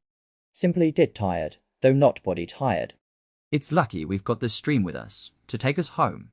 Isn't it jolly to feel the sun again, soaking into one's bones? And hark to the wind playing in the reeds. It's like music, faraway music, said the Mole, nodding drowsily.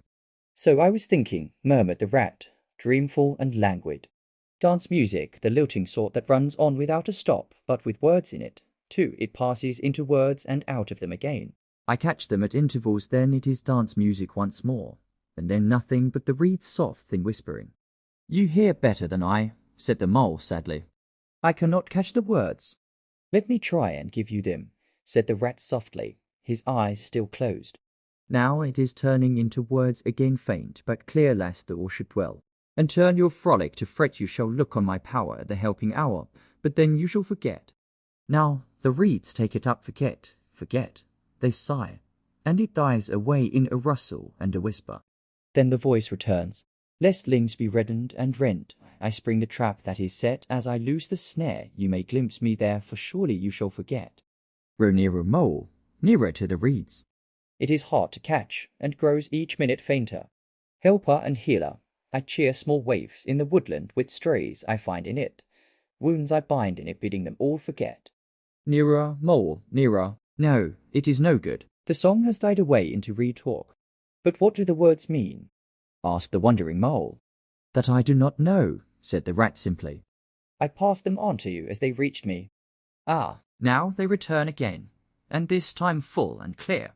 This time, at last, it is the real, the unmistakable thing, simple, passionate, perfect. Well, let's have it then, said the mole, after he had waited patiently for a few minutes, half dozing in the hot sun. But no answer came. He looked and understood the silence. With a smile of much happiness on his face, and something of a listening look still lingering there, the weary rat was fast asleep. 8. Toad's Adventures.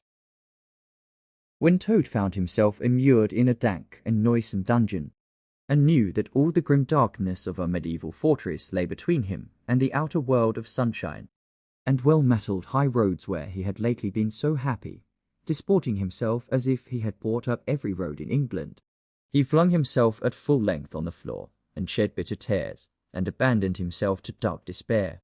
This is the end of everything, he said. At least it is the end of the career of Toad, which is the same thing. The popular and handsome Toad, the rich and hospitable Toad, the Toad so free and careless and debonair.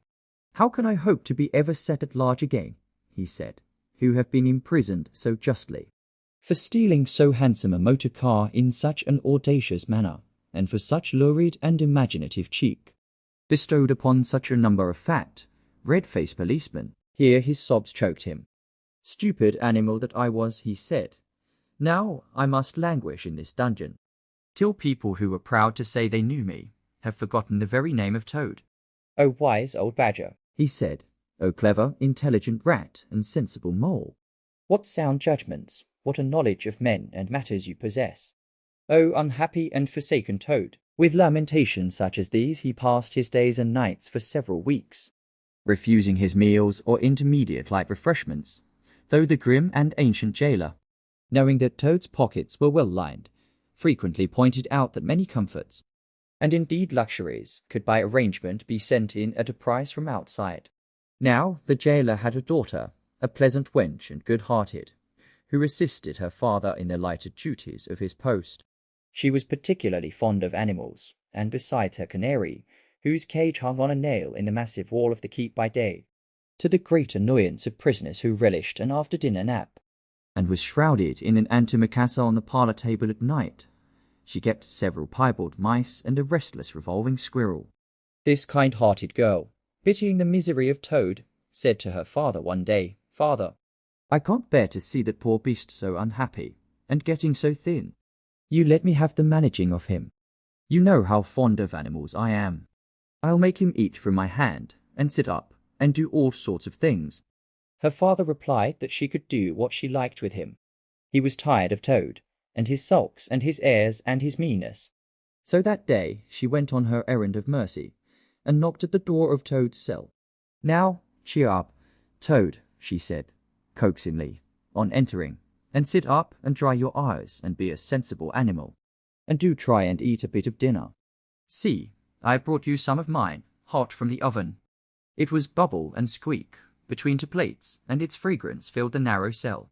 The penetrating smell of cabbage reached the nose of Toad as he lay prostrate in his misery on the floor, and gave him the idea for a moment that perhaps life was not such a blank and desperate thing as he had imagined.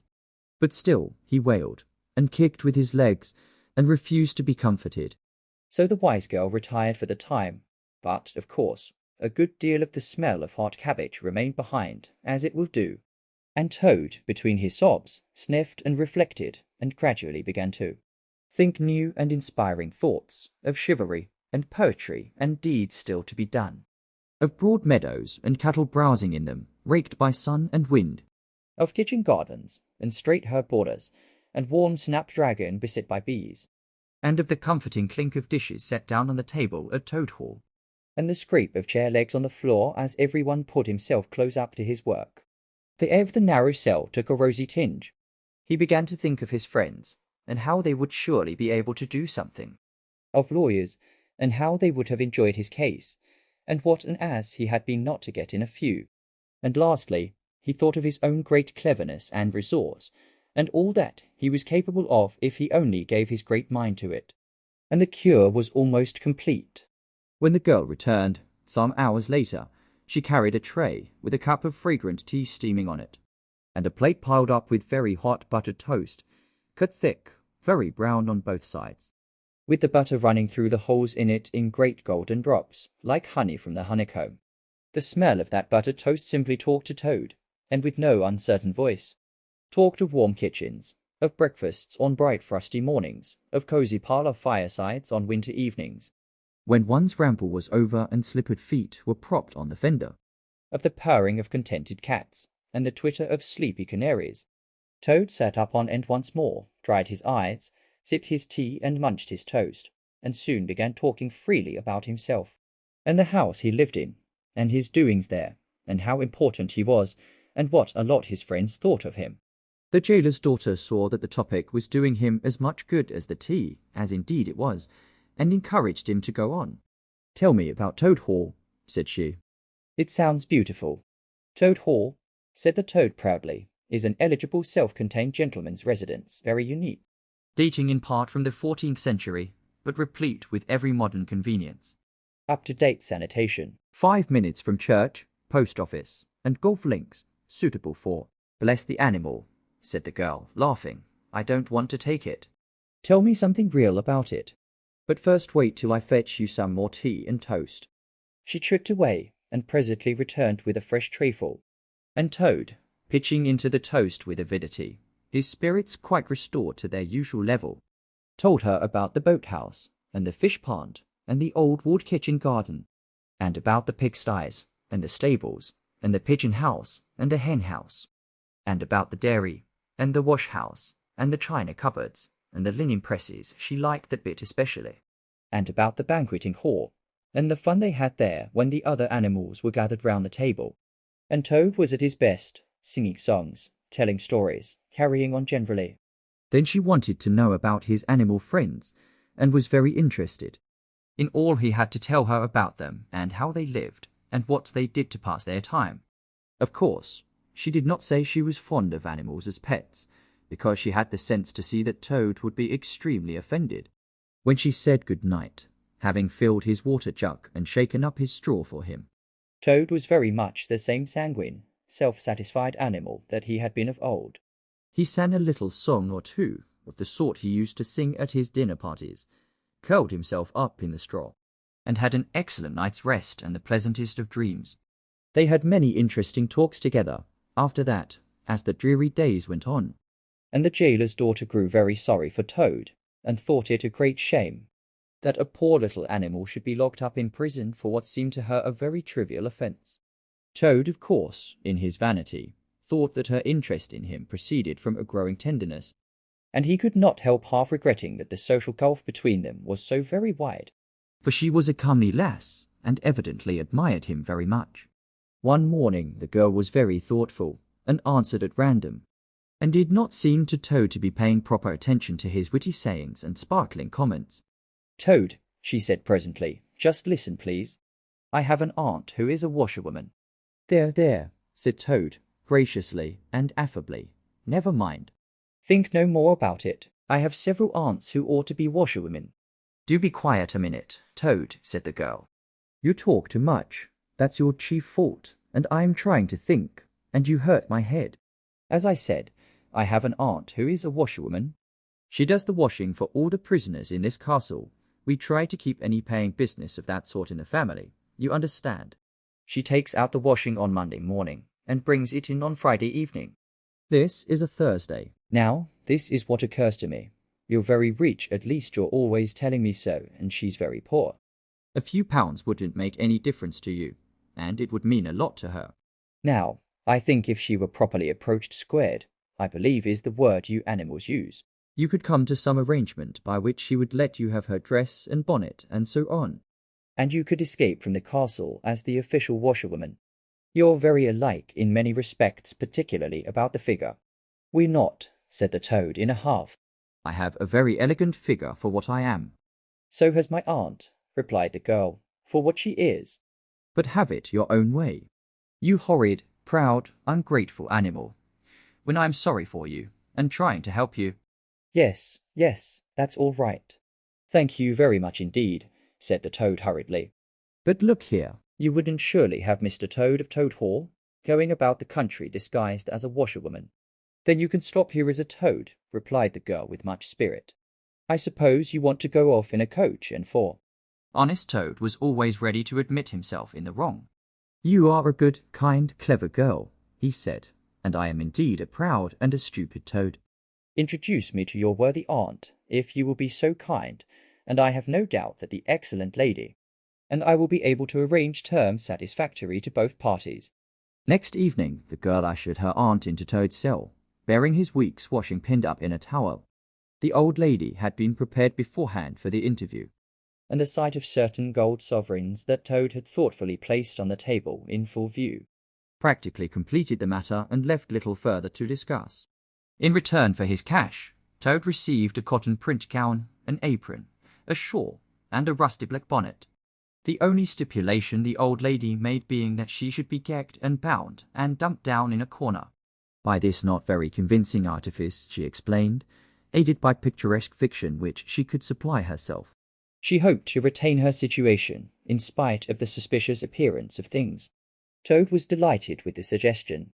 it would enable him to leave the prison in some style, and with his reputation for being a desperate and dangerous fellow untarnished. And he readily helped the jailer's daughter to make her aunt appear as much as possible the victim of circumstances over which she had no control. Now it's your turn, Toad, said the girl. Take off that coat and waistcoat of yours. "You're fat enough as it is." Shaking with laughter, she proceeded to hook and dye him into the cotton print gown, arranged the shawl with a professional fold, and tied the strings of the rusty bonnet under his chin. You're the very image of her, she giggled, only I'm sure you never looked half so respectable in all your life before. Now, goodbye, Toad, and good luck. Go straight down the way you came up. And if anyone says anything to you, as they probably will, being but men, you can chaff back a bit, of course. But remember you're a widow woman, quite alone in the world, with a character to lose." With a quaking heart, but as firm a footstep as he could command, Toad set forth cautiously on what seemed to be a most hair-brained and hazardous undertaking. But he was soon agreeably surprised to find how easy everything was made for him, and a little humbled at the thought that both his popularity and the sex that seemed to inspire it were really another's. The washerwoman's squat figure in its familiar cotton print seemed a passport for every barred door and grim gateway, even when he hesitated, uncertain as to the right turning to take. He found himself helped out of his difficulty by the warder at the next gate, anxious to be off to his tea, summoning him to come along sharp and not keep him waiting there all night. The chaff and the humorous sallies to which he was subjected, and to which, of course, he had to provide prompt and effective reply, formed, indeed, his chief danger. For Toad was an animal with a strong sense of his own dignity, and the chaff was mostly, he thought, poor and clumsy, and the humour of the sallies entirely lacking. However, he kept his temper, though with great difficulty, suited his retorts to his company and his supposed character, and did his best not to overstep the limits of good taste. It seemed hours before he crossed the last courtyard, rejected the pressing invitations from the last guardroom, and dodged the outspread arms of the last warder, pleading with simulated passion for just one farewell embrace. But at last he heard the wicket gate in the great outer door click behind him, felt the fresh air of the outer world upon his anxious brow, and knew that he was free. Dizzy with the easy success of his daring exploit, he walked quickly towards the lights of the town, not knowing in the least what he should do next, only quite certain of one thing, that he must remove himself as quickly as possible from the neighbourhood where the lady he was forced to represent was so well known and so popular a character. As he walked along, considering, his attention was caught by some red and green lights a little way off, to one side of the town, and the sound of the puffing and snorting of engines and the banging of shunted trucks fell on his ear. Aha, he thought, this is a piece of luck. A railway station is the thing I want most in the whole world at this moment. And what's more, I needn't go through the town to get it, and shan't have to support this humiliating character by repartees which, though thoroughly effective, do not assist one's sense of self-respect. He made his way to the station accordingly, consulted a timetable, and found that a train, bound more or less in the direction of his home, was due to start in half an hour.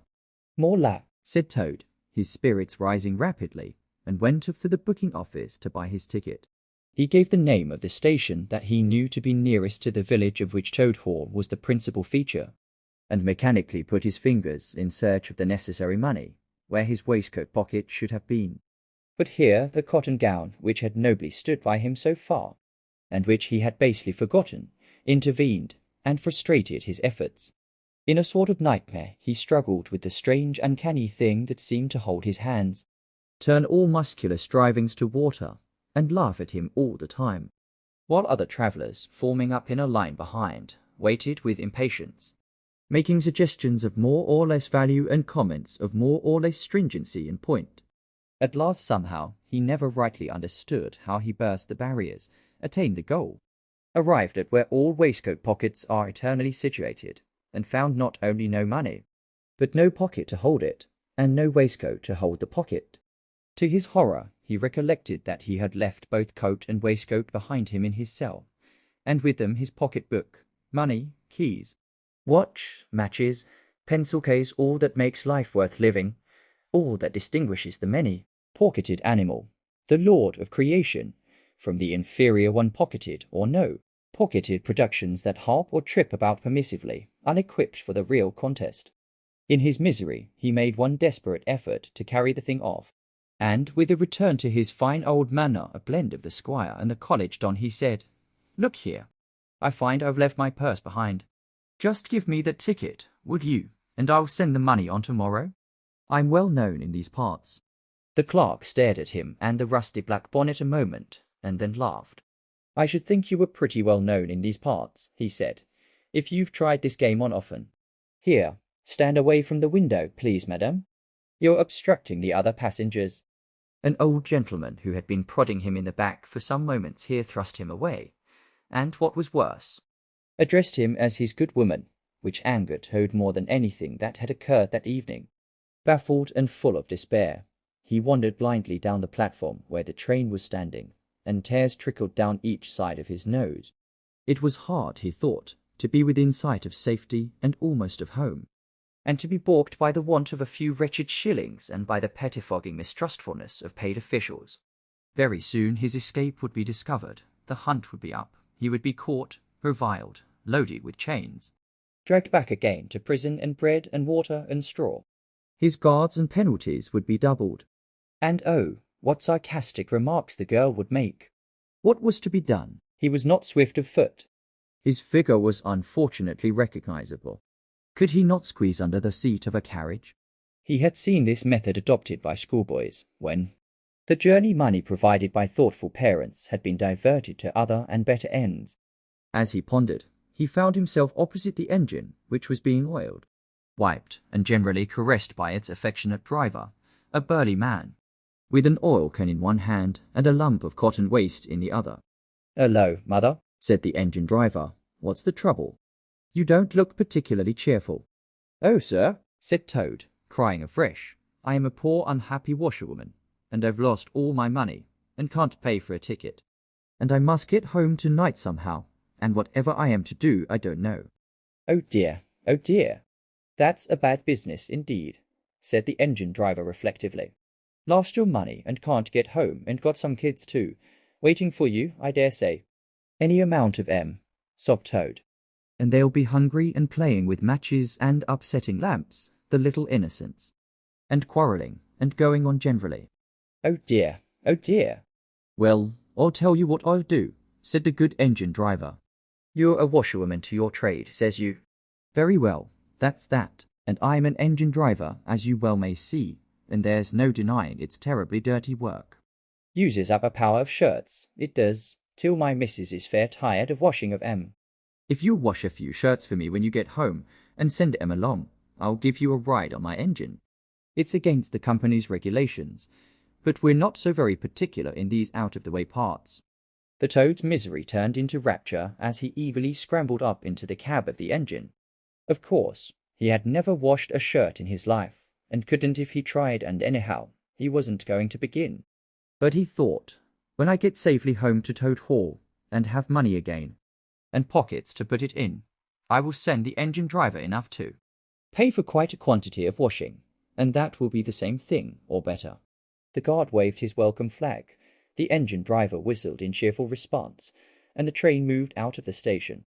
As the speed increased, and the Toad could see on either side of him real fields and trees and hedges and cows and horses, all flying past him, and as he thought how every minute was bringing him nearer to Toad Hall, and sympathetic friends, and money to chink in his pocket, and a soft bed to sleep in, and good things to eat, and praise and admiration at the recital of his adventures and his surpassing cleverness, he began to skip up and down and shout and sing snatches of song, to the great astonishment of the engine driver, who had come across washerwomen before, at long intervals, but never one at all like this.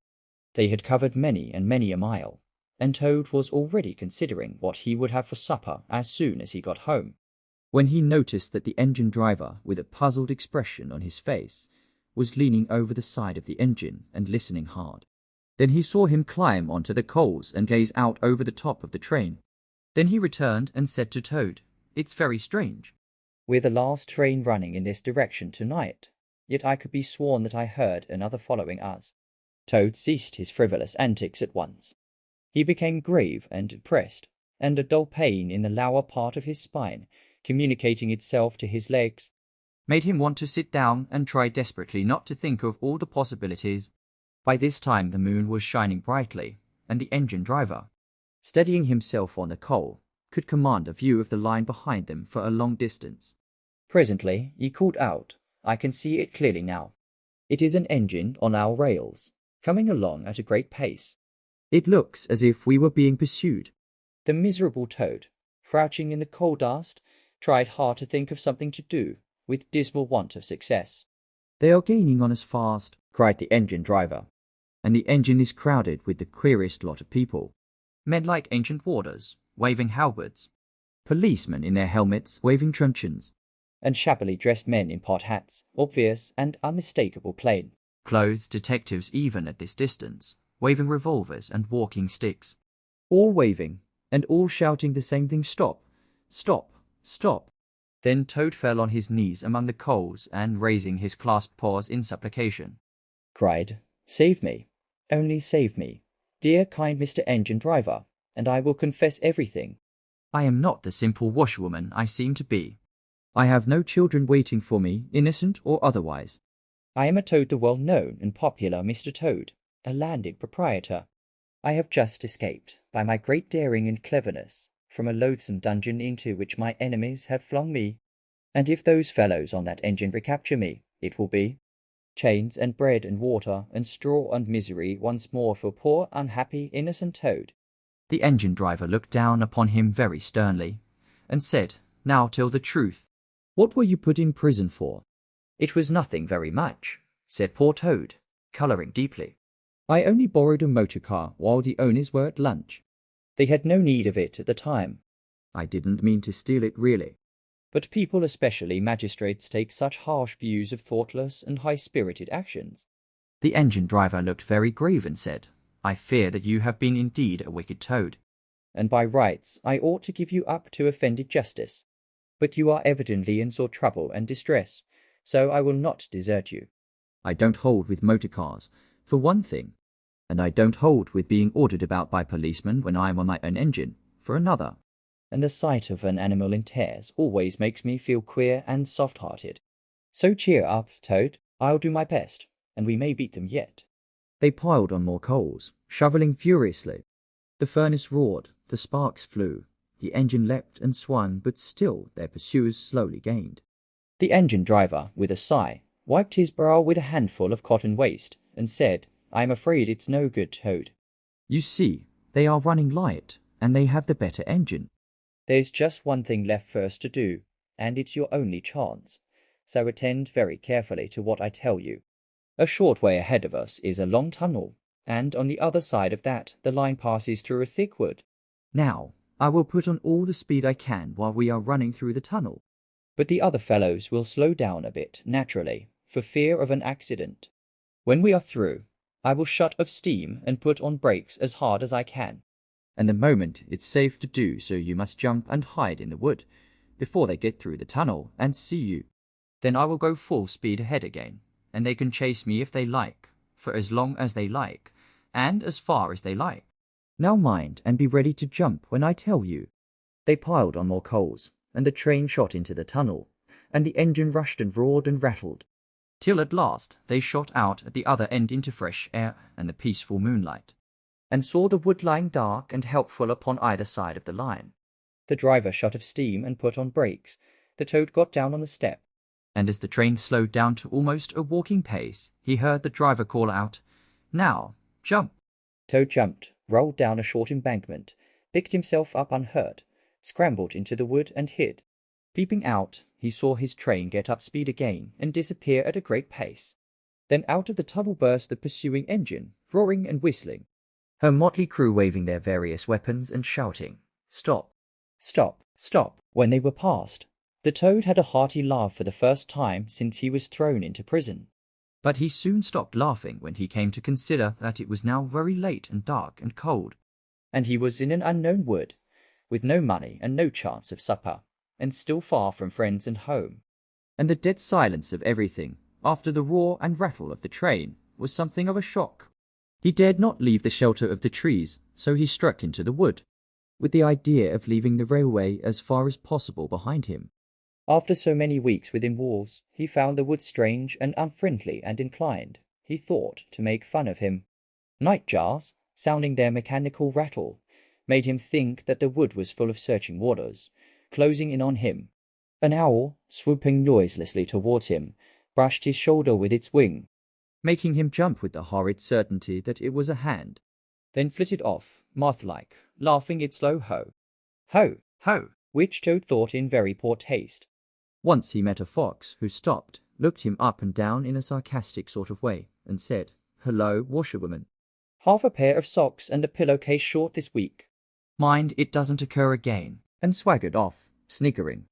Toad looked about for a stone to throw at him, but could not succeed in finding one, which vexed him more than anything. At last, cold, hungry, and tired out, he sought the shelter of a hollow tree, where with branches and dead leaves he made himself as comfortable a bed as he could, and slept soundly till the morning. 9. Wayfarers all. The water rat was restless, and he did not exactly know why. To all appearance the summer's pomp was still at fullest height, and although in the tilled acres green had given way to gold, Though rowans were reddening, and the woods were dashed here and there with a tawny fierceness, yet light and warmth and colour were still present in undiminished measure, clean of any chilly premonitions of the passing year. but the constant chorus of the orchards and hedges had shrunk to a casual even song from a few yet unwearied performers. The robin was beginning to assert himself once more, and there was a feeling in the air of change and departure. The cuckoo, of course, had long been silent, But many another feathered friend, for months a part of the familiar landscape and its small society. was missing too, and it seemed that the ranks thinned steadily day by day. Rat, ever observant of all winged movement, saw that it was taking daily a southing tendency, And even as he lay in bed at night, he thought he could make out, passing in the darkness overhead, the beat and quiver of impatient pinions, obedient to the peremptory call. Nature's grand hotel has its season, like the others. As the guests, one by one pack, pay and depart, and the seats at the table they shrink pitifully at each succeeding meal. As suites of rooms are closed, carpets taken up, and waiters sent away, those boarders who are staying on, in pension, until the next year's full reopening, Cannot help being somewhat affected by all these flittings and farewells, this eager discussion of plans, routes. and fresh quarters, this daily shrinkage in the stream of comradeship. One gets unsettled, depressed, and inclined to be querulous. Why this craving for change? Why not stay on quietly here, like us, and be jolly? You don't know this hotel out of the season, and what fun we have among ourselves, we fellows who remain and see the whole interesting year out. All very true. No doubt the others always reply. We quite envy you in some other year perhaps, but just now we have engagements, and there's the bus at the door, our time is up. So they depart with a smile and a nod, and we miss them and feel resentful.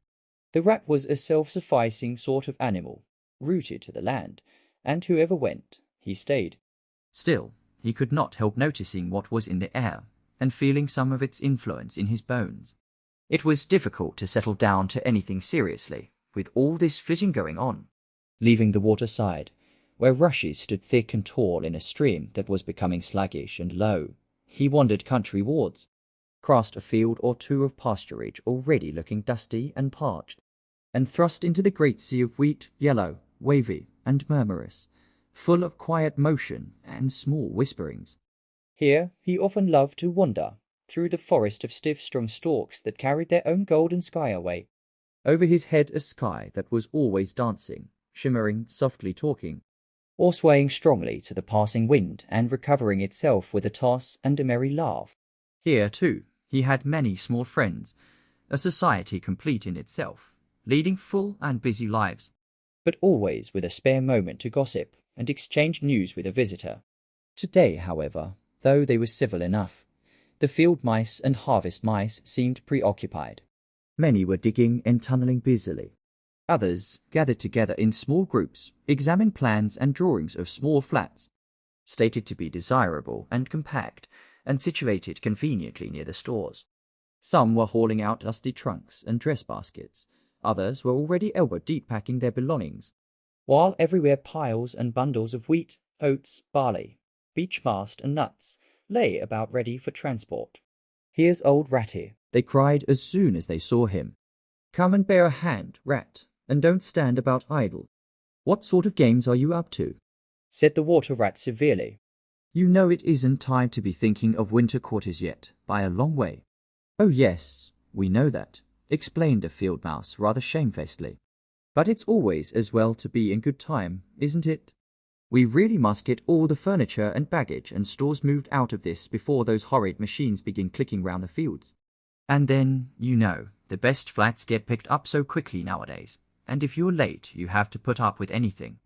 And they want such a lot of doing up too, before they're fit to move into. Of course, we're early, we know that. But we're only just making a start." "Oh, bother starts," said the rat. "It's a splendid day. Come for a row, or a stroll along the hedges, or a picnic in the woods, or something." "Well, I think not today, thank you," replied the field mouse hurriedly. "Perhaps some other day when we've more time." The rat, with a snort of contempt, swung round to go, tripped over a hat box, and fell, with undignified remarks. "If people would be more careful," said a field mouse rather stiffly, and "Look where they're going. People wouldn't hurt themselves and forget themselves." "Mind that hold all, Rat. You'd better sit down somewhere." "In an hour or two we may be more free to attend to you." "You won't be free, as you call it, much this side of Christmas. I can see that," retorted the rat grumpily as he picked his way out of the field. He returned somewhat despondently to his river again, his faithful, steady-going old river, which never packed up, flitted, or went into winter quarters. In the osiers which fringed the bank he spied a swallow sitting. Presently it was joined by another, and then by a third, and the birds, fidgeting restlessly on their bough, talked together earnestly and low. "What, already?" said the rat, strolling up to them. "What's the hurry? I call it simply ridiculous." "Oh, we're not off yet, if that's what you mean," replied the first swallow. "We're only making plans and arranging things. Talking it over, you know what route we're taking this year, and where we'll stop, and so on." "That's half the fun." "Fun?" said the rat. "Now that's just what I don't understand." "If you've got to leave this pleasant place, and your friends who will miss you, and your snug homes that you've just settled into." "Why, when the hour strikes, I've no doubt you'll go bravely, and face all the trouble and discomfort and change and newness, and make believe that you are not very unhappy. But to want to talk about it, or even think about it, till you really need." "No, you don't understand, naturally," said the second swallow. "First, we feel it stirring within us, a sweet unrest. Then back come the recollections one by one, like homing pigeons. They flutter through our dreams at night. They fly with us in our wheelings and circlings by day. We hungered to inquire of each other, to compare notes, and assure ourselves that it was all really true. As one by one the scents and sounds and names of long-forgotten places come gradually back and beckon to us. "Couldn't you stop on for just this year?" suggested the water rat wistfully. "We'll all do our best to make you feel at home." "You've no idea what good times we have here, while you are far away." "I tried stopping on 1 year," said the third swallow. I had grown so fond of the place that when the time came, I hung back and let the others go on without me. For a few weeks it was all well enough, but afterwards, oh, the weary length of the nights, the shivering, sunless days, the air so clammy and chill, and not an insect in an acre of it. No, it was no good. My courage broke down, and one cold, stormy night I took wing, flying well inland on account of the strong easterly gales. It was snowing hard as I beat through the passes of the great mountains, and I had a stiff fight to win through. But never shall I forget the blissful feeling of the hot sun again on my back, as I sped down to the lakes that lay so blue and placid below me, and the taste of my first fat insect. The past was like a bad dream. The future was all happy holiday as I moved southwards week by week, easily, lazily, lingering as long as I dared, but always heeding the call. No, I had had my warning. Never again did I think of disobedience. "Ah, yes, the call of the south, twittered the other too dreamily. Its songs, its hues, its radiant air." Oh, do you remember? And forgetting the rat, they slid into passionate reminiscence, while he listened fascinated, and his heart burned within him. In himself, too, he knew that it was vibrating at last, that chord hitherto dormant and unsuspected.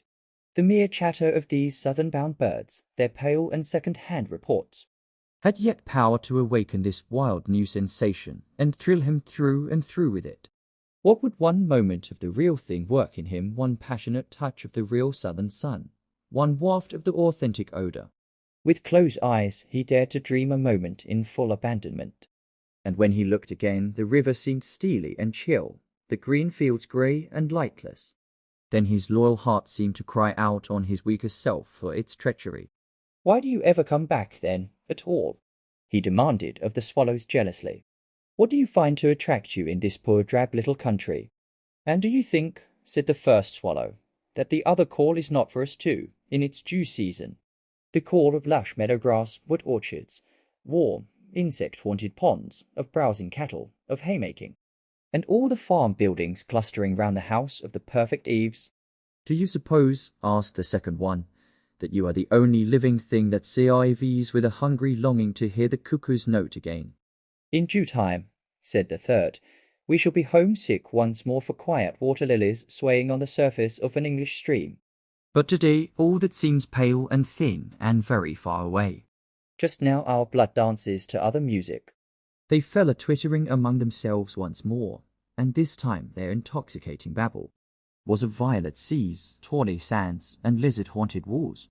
Restlessly the rat wandered off once more, climbed the slope that rose gently from the north bank of the river, and lay looking out towards the great ring of downs that barred his vision further southwards, his simple horizon hitherto, his mountains of the moon, his limit behind which lay nothing he had cared to see or to know. Today, to him gazing south with a new-born need stirring in his heart, the clear sky over their long low outline seemed to pulsate with promise. Today, the unseen was everything, the unknown the only real fact of life. On this side of the hills was now the real blank, on the other lay the crowded and coloured panorama that his inner eye was seeing so clearly. What seas lay beyond, green, leaping, and crested?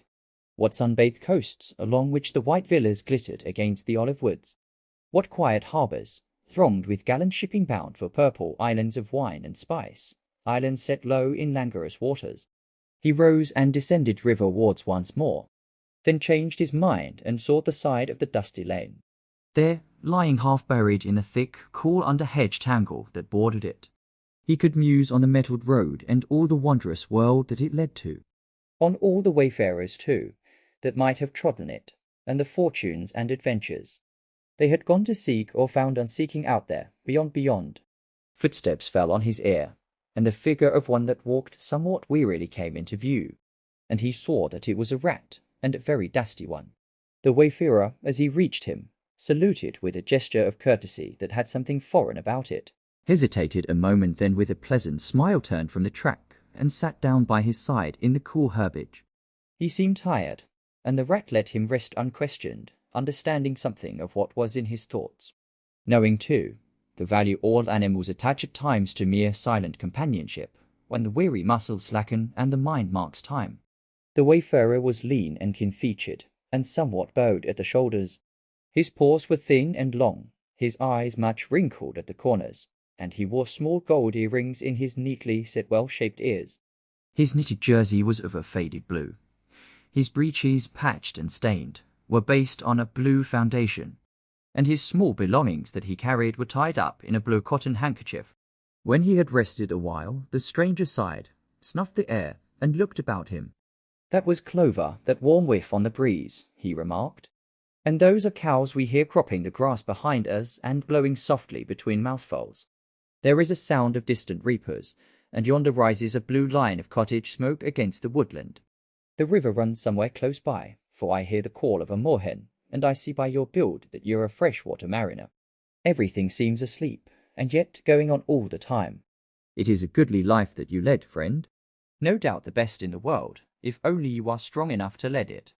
"Yes, it's the life, the only life to live," responded the water rat dreamily, and without his usual whole-hearted conviction.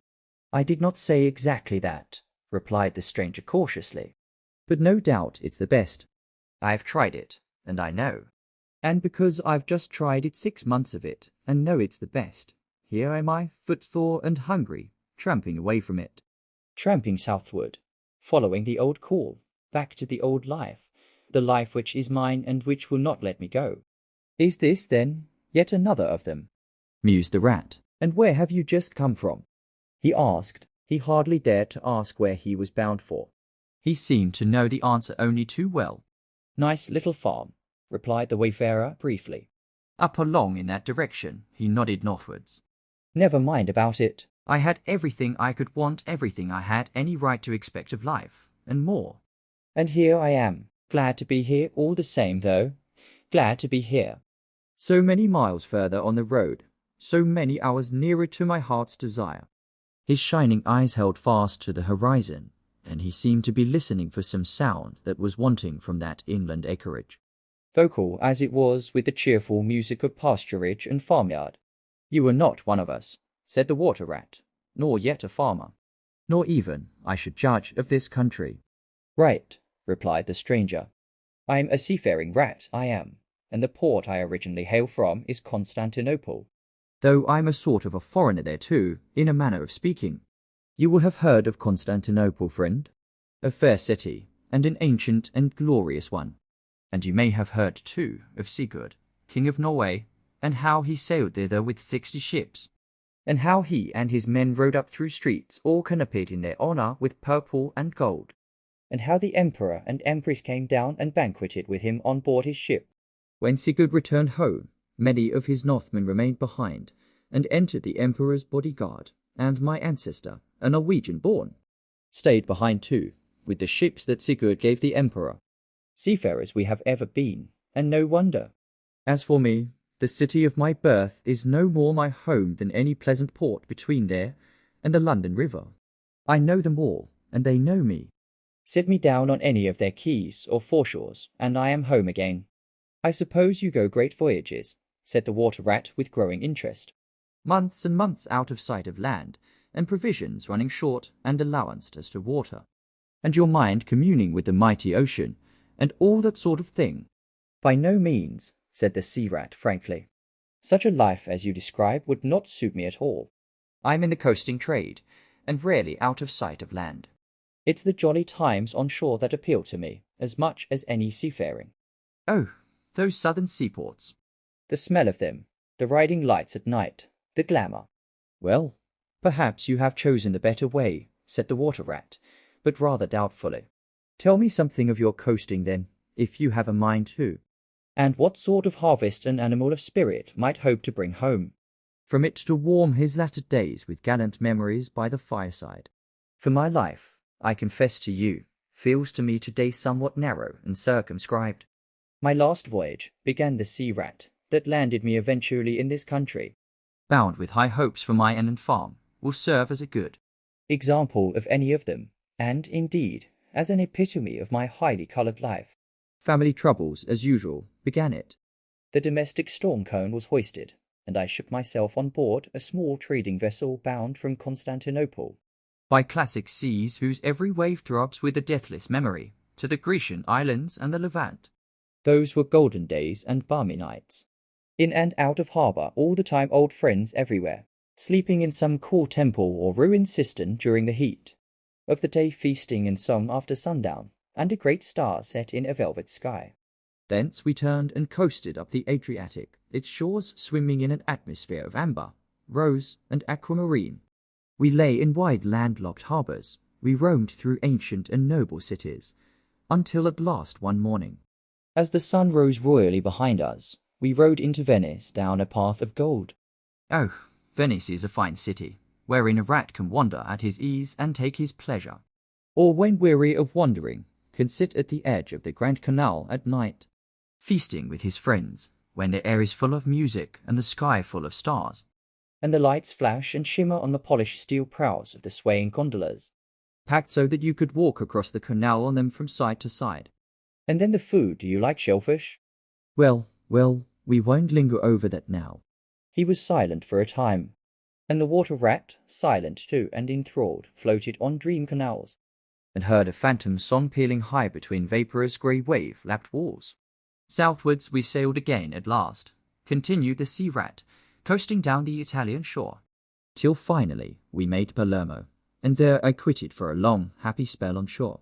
I never stick too long to one ship. One gets narrow-minded and prejudiced.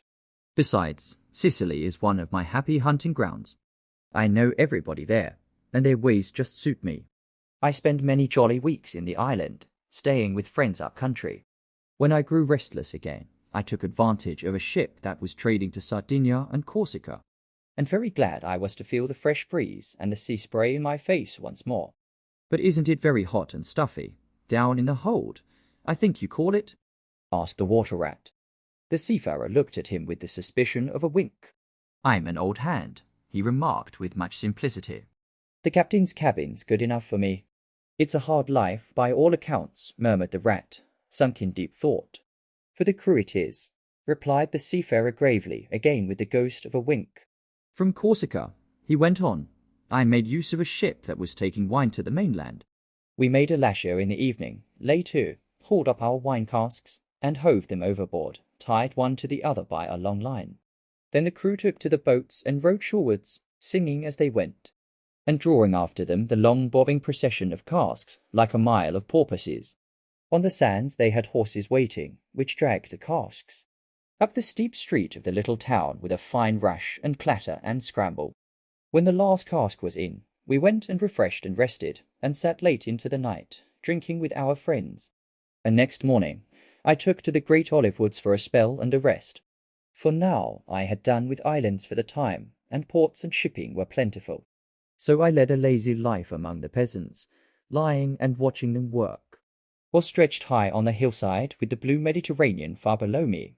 And so at length by easy stages, and partly on foot, partly by sea, to Marseilles, and the meeting of old shipmates, and the visiting of great ocean-bound vessels, and feasting once more. Talk of shellfish, why, Sometimes I dream of the shellfish of Marseilles, and wake up crying. That reminds me, said the polite water rat. You happened to mention that you were hungry, and I ought to have spoken earlier. Of course, you will stop and take your midday meal with me. My hole is close by. It is some time past noon, and you are very welcome to whatever there is. Now, I call that kind and brotherly of you, said the sea rat. I was indeed hungry when I sat down, and ever since I inadvertently happened to mention shellfish, my pangs have been extreme. But couldn't you fetch it along out here? I am none too fond of going under hatches, unless I'm obliged to. And then, while we eat, I could tell you more concerning my voyages and the pleasant life I led at least. It is very pleasant to me, and by your attention I judge it commends itself to you. Whereas if we go indoors, it is 100 to 1 that I shall presently fall asleep. That is indeed an excellent suggestion, said the water rat, and hurried off home. There he got out the luncheon basket and packed a simple meal, in which, remembering the stranger's origin and preferences, he took care to include a yard of long French bread, a sausage out of which the garlic sang, some cheese which lay down and cried, and a long-necked straw-covered flask wherein lay bottled sunshine shed and garnered on far southern slopes. Thus laden, he returned with all speed, and blushed for pleasure at the old seaman's commendations of his taste and judgment. As together they unpacked the basket and laid out the contents on the grass by the roadside. The sea-rat, as soon as his hunger was somewhat assuaged, continued the history of his latest voyage, conducting his simple hero from port to port of Spain, landing him at Lisbon, Porto, and Bordeaux, introducing him to the pleasant harbours of Cornwall and Devon, and so up the channel to that final quayside, where, landing after winds long contrary, storm-driven and weather-beaten, he had caught the first magical hints and heraldings of another spring, and fired by these, had sped on a long tramp inland, hungry for the experiment of life, on some quiet farmstead very far from the weary beating of any sea. Spellbound and quivering with excitement, the water-rat followed the adventurer league by league, over stormy bays, through crowded roadsteads, across harbour bars on a racing tide, up winding rivers that hid their busy little towns round a sudden turn, and left him with a regretful sigh planted at his dull inland farm, about which he desired to hear nothing. By this time their meal was over, and the seafarer, refreshed and strengthened, his voice more vibrant, his eye lit with a brightness that seemed caught from some far-away sea-beacon, filled his glass with the red and glowing vintage of the south, and leaning towards the water-rat, compelled his gaze and held him, body and soul, while he talked. Those eyes were of the changing foam-streaked grey-green of leaping northern seas. In the glass shone a hot ruby that seemed the very heart of the south, beating for him who had courage to respond to its pulsation. The twin lights, the shifting grey and the steadfast red, mastered the water-rat and held him bound, fascinated, powerless. The quiet world outside their rays receded far away and ceased to be. And the talk, the wonderful talk, flowed on, or was it speech entirely, or did it pass at times into song? Chanty of the sailors weighing the dripping anchor, sonorous hum of the shrouds in a tearing north-easter. Ballad of the fisherman hauling his nets at sundown against an apricot sky, chords of guitar and mandolin from gondola or quoit. Did it change into the cry of the wind, plaintive at first, angrily shrill as it freshened, rising to a tearing whistle, sinking to a musical trickle of air from the leach of the bellying sail? All these sounds the spellbound listener seemed to hear, and with them the hungry complaint of the gulls and the sea mews, the soft thunder of the breaking wave, the cry of the protesting shingle. Back into speech again it passed, and with beating heart he was following the adventures of a dozen seaports. The fights, the escapes, the rallies, the comradeships, the gallant undertakings. Or he searched islands for treasure, fished in still lagoons, and dozed day long on warm white sand. Of deep-sea fishings he heard tell, and mighty silver gatherings of the mile-long net. Of sudden perils, noise of breakers on a moonless night, or the tall bows of the great liner taking shape overhead through the fog. Of the merry homecoming, the headland rounded, the harbour lights opened out, the groups seen dimly on the quay, the cheery hail, the splash of the hawser, the trudge up the steep little street towards the comforting glow of red-curtained windows. Lastly, in his waking dream, it seemed to him that the adventurer had risen to his feet, but was still speaking, still holding him fast with his sea-grey eyes. And now he was softly saying, "I take to the road again," holding on southwestwards for many a long and dusty day, till at last I reached the little grey sea town I know so well, that clings along one steep side of the harbour. There through dark doorways you look down flights of stone steps, overhung by great pink tufts of valerian and ending in a patch of sparkling blue water. The little boats that lie tethered to the rings and stanchions of the old sea wall are gaily painted as those I clambered in and out of in my own childhood. The salmon leap on the flood tide, schools of mackerel flash and play past quaysides and foreshores, and by the windows the great vessels glide, night and day, up to their moorings or forth to the open sea. There, sooner or later, the ships of all seafaring nations arrive, and there, at its destined hour, the ship of my choice will let go its anchor. I shall take my time, I shall tarry and bide, till at last the right one lies waiting for me, warped out into midstream, loaded low, her bowsprit pointing down harbour. I shall slip on board, by boat or along hawser. And then one morning I shall wake to the song and tramp of the sailors, the clink of the capstan, and the rattle of the anchor chain coming merrily in. We shall break out the jib and the foresail. The white houses on the harbour side will glide slowly past us. As she gathers steering way, and the voyage will have begun. As she forges towards the headland, she will clothe herself with canvas. And then, once outside, the sounding slap of great green seas as she heels to the wind, pointing south. And you will come too, young brother. For the days pass, and never return, and the south still waits for you. Take the adventure, heed the call, now ere the irrevocable moment passes. Eyes but a banging of the door behind you, a blithesome step forward, and you are out of the old life and into the new. Then some day long hence, jog home here if you will. When the cup has been drained and the play has been played, and sit down by your quiet river with a store of goodly memories for company. You can easily overtake me on the road, for you are young, and I am aging and go softly. I will linger and look back. And at last I will surely see you coming, eager and light-hearted, with all the south in your face. The voice died away and ceased as an insect's tiny trumpet dwindles swiftly into silence. And the water rat, paralyzed and staring, saw at last but a distant speck on the white surface of the road. Mechanically, he rose and proceeded to repack the luncheon basket, carefully and without haste. Mechanically, he returned home, gathered together a few small necessaries and special treasures he was fond of, and put them in a satchel, acting with slow deliberation, moving about the room like a sleepwalker, listening ever with parted lips. He swung the satchel over his shoulder, carefully selected a stout stick for his wayfaring, and with no haste, but with no hesitation at all, he stepped across the threshold just as the mole appeared at the door. "Why, where are you off to, Ratty?" asked the mole in great surprise, grasping him by the arm. "Going south, with the rest of them," murmured the rat in a dreamy monotone, never looking at him. "Seawards first, and then on shipboard, and so to the shores that are calling me." He pressed resolutely forward, still without haste, but with dogged fixity of purpose. But the mole, now thoroughly alarmed, placed himself in front of him, and looking into his eyes saw that they were glazed and set, and turned a streaked and shifting grey, not his friend's eyes, but the eyes of some other animal. Grappling with him strongly, he dragged him inside, threw him down, and held him.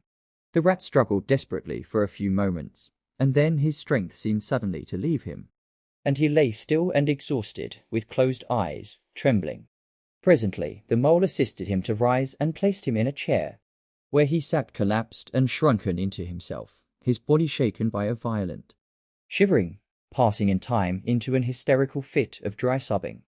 Mole made the door fast, threw the satchel into a drawer and locked it, and sat down quietly on the table by his friend, waiting for the strange seizure to pass. Gradually the rat sank into a troubled doze, broken by starts and confused murmurings of things strange and wild and foreign to the unenlightened mole, and from that he passed into a deep slumber. Very anxious in mind, the mole left him for a time and busied himself with household matters, and it was getting dark when he returned to the parlour and found the rat, where he had left him, wide awake indeed, but listless, silent, and dejected. He took one hasty glance at his eyes, found them, to his great gratification, clear and dark and brown again as before, and then sat down and tried to cheer him up and help him to relate what had happened to him. Poor Ratty did his best by degrees to explain things, but how could he put into cold words what had mostly been suggestion? How recall, for another's benefit, the haunting sea voices that had sung to him? How reproduce at second hand the magic of the seafarer's 100 reminiscences? Even to himself, now the spell was broken and the glamour gone, he found it difficult to account for what had seemed, some hours ago, the inevitable and only thing. It is not surprising, then, that he failed to convey to the mole any clear idea of what he had been through that day. To the mole this much was plain. The fit, or attack, had passed away, and had left him sane again, though shaken and cast down by the reaction.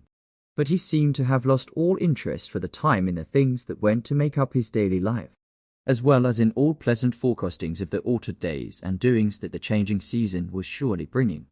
Casually then, and with seeming indifference, the mole turned his talk to the harvest that was being gathered in.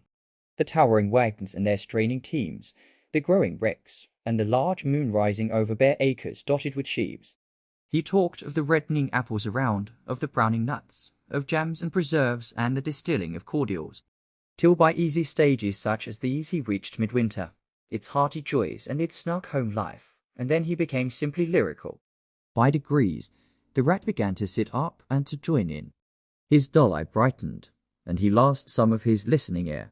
Presently, the tactful mole slipped away and returned with a pencil and a few half-sheets of paper which he placed on the table at his friend's elbow. "It's quite a long time since you did any poetry," he remarked. "You might have a try at it this evening, instead of, well, brooding over things so much. I've an idea that you'll feel a lot better when you've got something jotted down, if it's only just the rhymes." The rat pushed the paper away from him wearily, but the discreet mole took occasion to leave the room, and when he peeped in again some time later, the rat was absorbed and deaf to the world, alternately scribbling and sucking the top of his pencil. It is true that he sucked a good deal more than he scribbled, but it was joy to the mole to know that the cure had at least begun. 10. The Further Adventures of Toad. The front door of the hollow tree faced eastwards, so Toad was called at an early hour, partly by the bright sunlight streaming in on him, partly by the exceeding coldness of his toes, which made him dream that he was at home in bed in his own handsome room with the Tudor window on a cold winter's night, and his bedclothes had got up, grumbling and protesting they couldn't stand the cold any longer, and had run downstairs to the kitchen fire to warm themselves, and he had followed, on bare feet, along miles and miles of icy stone-paved passages, arguing and beseeching them to be reasonable.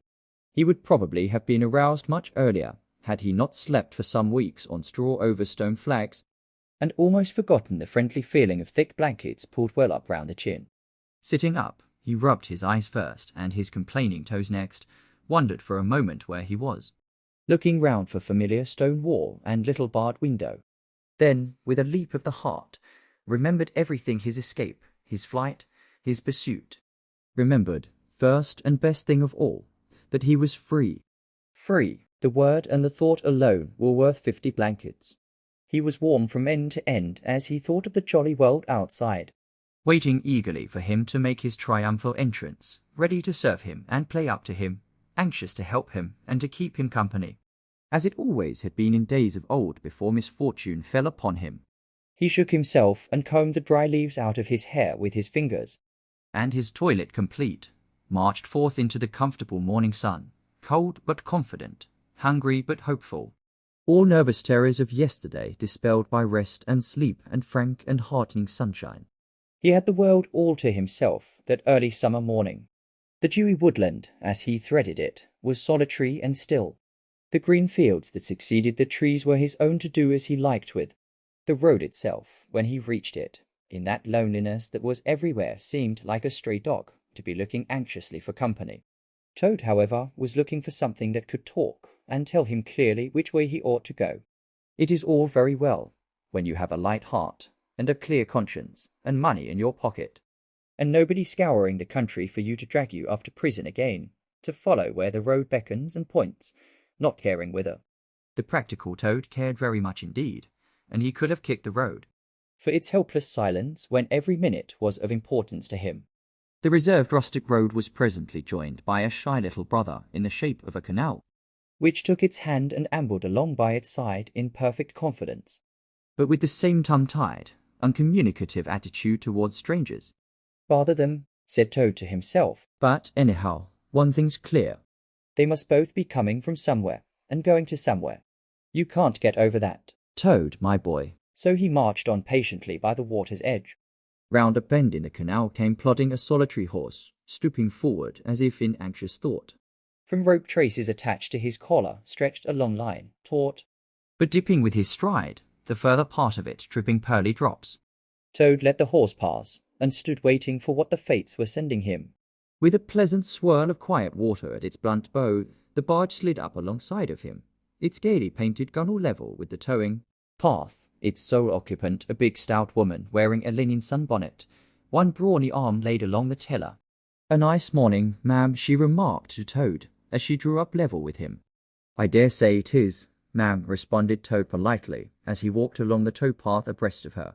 I dare it is a nice morning to them that's not in sore trouble, like what I am.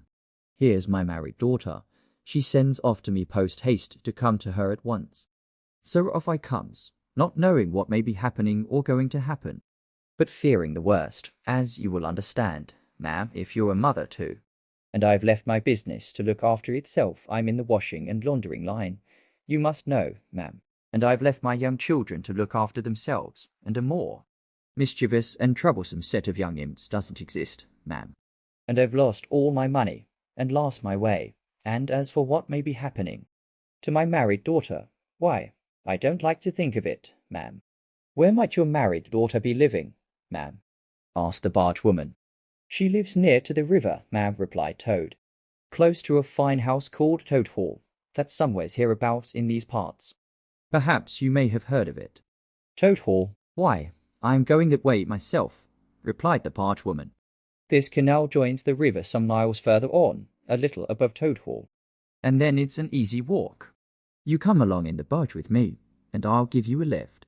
She steered the barge close to the bank, and Toad, with many humble and grateful acknowledgments, stepped lightly on board and sat down with great satisfaction. Toad's luck again, thought he. I always come out on top. So you're in the washing business, ma'am, said the barge woman politely as they glided along. And a very good business you've got too, I dare say, if I'm not making too free in saying so. Finest business in the whole country, said Toad airily. All the gentry come to me wouldn't go to anyone else if they were paid. They know me so well. You see, I understand my work thoroughly, and attend to it all myself. Washing, ironing, clear starching, making up gents' fine shirts for evening where everything's done under my own eye. But surely you don't do all that work yourself, ma'am? Asked the barge woman respectfully. Oh, I have girls, said Toad lightly, 20 girls or thereabouts, always at work. But you know what girls are, ma'am. Nasty little hussies, that's what I call 'em. So do I too, said the barge woman with great heartiness. But I dare say you set yours to rights, the idle trollops. And are you very fond of washing? I love it, said Toad. I simply dote on it. Never so happy as when I've got both arms in the washtub. But then, it comes so easy to me. No trouble at all. A real pleasure, I assure you, ma'am. What a bit of luck meeting you, observed the barge woman thoughtfully. A regular piece of good fortune for both of us. Why, what do you mean? Asked Toad nervously. Well, look at me now, replied the barge woman. I like washing too, just the same as you do. And for that matter, whether I like it or not, I have got to do all my own naturally, moving about as I do. Now my husband, he's such a fellow for shirking his work and leaving the barge to me, that never a moment do I get for seeing to my own affairs. By rights he ought to be here now, either steering or attending to the horse. Though luckily the horse has sense enough to attend to himself. Instead of which, he's gone off with the dog, to see if they can't pick up a rabbit for dinner somewhere. Says he'll catch me up at the next lock. Well, that's as may be. I don't trust him. Once he gets off with that dog, who's worse than he is. But meantime, how am I to get on with my washing? Oh, never mind about the washing, said Toad, not liking the subject. Try and fix your mind on that rabbit. A nice fat young rabbit, I'll be bound. Got any onions? I can't fix my mind on anything but my washing, said the barge woman. And I wonder you can be talking of rabbits with such a joyful prospect before you. There's a heap of things of mine that you'll find in a corner of the cabin. If you'll just take one or two of the most necessary sort, I won't venture to describe them to a lady like you. But you'll recognize them at a glance and put them through the wash-tub as we go along. Why, it'll be a pleasure to you, as you rightly say, and a real help to me. You'll find a tub handy, and soap, and a kettle on the stove, and a bucket to haul up water from the canal with. Then I shall know you're enjoying yourself, instead of sitting here idle, looking at the scenery and yawning your head off. Here, you let me steer, said Toad, now thoroughly frightened, and then you can get on with your washing your own way. I might spoil your things, or not do 'em as you like. I'm more used to gentlemen's things myself. It's my special line. Let you steer. replied the barge woman, laughing. It takes some practice to steer a barge properly. Besides, it's dull work, and I want you to be happy. No, you shall do the washing you are so fond of, and I'll stick to the steering that I understand. Don't try and deprive me of the pleasure of giving you a treat. Toad was fairly cornered. He looked for escape this way and that, saw that he was too far from the bank for a flying leap, and sullenly resigned himself to his fate. If it comes to that, he thought in desperation, I suppose any fool can wash. He fetched tub, soap, and other necessaries from the cabin, selected a few garments at random, tried to recollect what he had seen in casual glances through laundry windows, and set to. A long half-hour passed, and every minute of it saw Toad getting crosser and crosser. Nothing that he could do to the things seemed to please them or do them good. He tried coaxing, he tried slapping, he tried punching. They smiled back at him out of the tub unconverted, happy in their original sin. Once or twice, he looked nervously over his shoulder at the barge woman, but she appeared to be gazing out in front of her, absorbed in her steering. His back ached badly, and he noticed with dismay that his paws were beginning to get all crinkly. Now Toad was very proud of his paws. He muttered under his breath words that should never pass the lips of either washerwomen or toads, and lost the soap for the 50th time. A burst of laughter made him straighten himself and look round. The barge woman was leaning back and laughing unrestrainedly, till the tears ran down her cheeks. "I've been watching you all the time," she gasped. "I thought you must be a humbug all along, from the conceited way you talked. Pretty washerwoman you are. Never washed so much as a dishclout in your life, I'll lay." Toad's temper, which had been simmering viciously for some time, now fairly boiled over, and he lost all control of himself. "You common, low, fat barge woman," he shouted, "don't you dare to talk to your betters like that. Washerwoman indeed. I would have you to know that I am a toad, a very well known, respected, distinguished toad. I may be under a bit of a cloud at present, but I will not be laughed at by a bargewoman." The woman moved nearer to him and peered under his bonnet keenly and closely.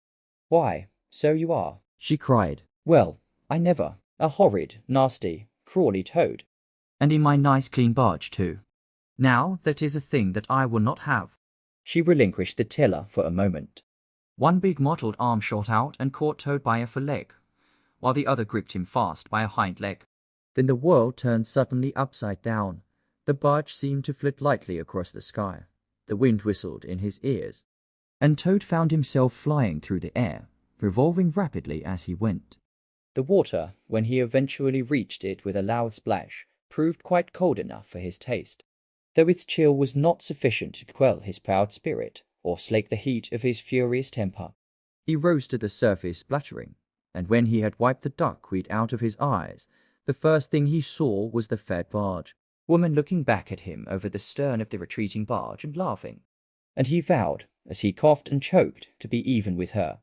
He struck out for the shore, but the cotton gown greatly impeded his efforts, and when at length he touched land, he found it hard to climb up the steep bank unassisted.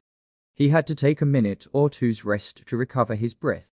Then, gathering his wet skirts well over his arms, he started to run after the barge as fast as his legs would carry him, wild with indignation, thirsting for revenge. The barge woman was still laughing when he drew up level with her. "Put yourself through your mangle, washerwoman," she called out, "and iron your face and crimp it, and you'll pass for quite a decent-looking toad." Toad never paused to reply. Solid revenge was what he wanted, not cheap, windy, verbal triumphs, though he had a thing or two in his mind that he would have liked to say. He saw what he wanted ahead of him. Running swiftly on, he overtook the horse, unfastened the tow rope and cast off, jumped lightly on the horse's back, and urged it to a gallop by kicking it vigorously in the sides. He steered for the open country, abandoning the tow path and swinging his steed down a rutty lane. Once he looked back and saw that the barge had run aground on the other side of the canal, and the barge woman was gesticulating wildly and shouting, "Stop! Stop! Stop! I've heard that song before," said Toad, laughing as he continued to spur his steed onward in its wild career. The barge horse was not capable of any very sustained effort, and its gallop soon subsided into a trot, and its trot into an easy walk. But Toad was quite contented with this, knowing that he, at any rate, was moving, and the barge was not. He had quite recovered his temper, now that he had done something he thought really clever, and he was satisfied to jog along quietly in the sun, steering his horse along by ways and bridle paths, and trying to forget how very long it was since he had had a square meal, till the canal had been left very far behind him. He had travelled some miles, his horse and he was feeling drowsy in the hot sunshine, when the horse stopped, lowered his head, and began to nibble the grass.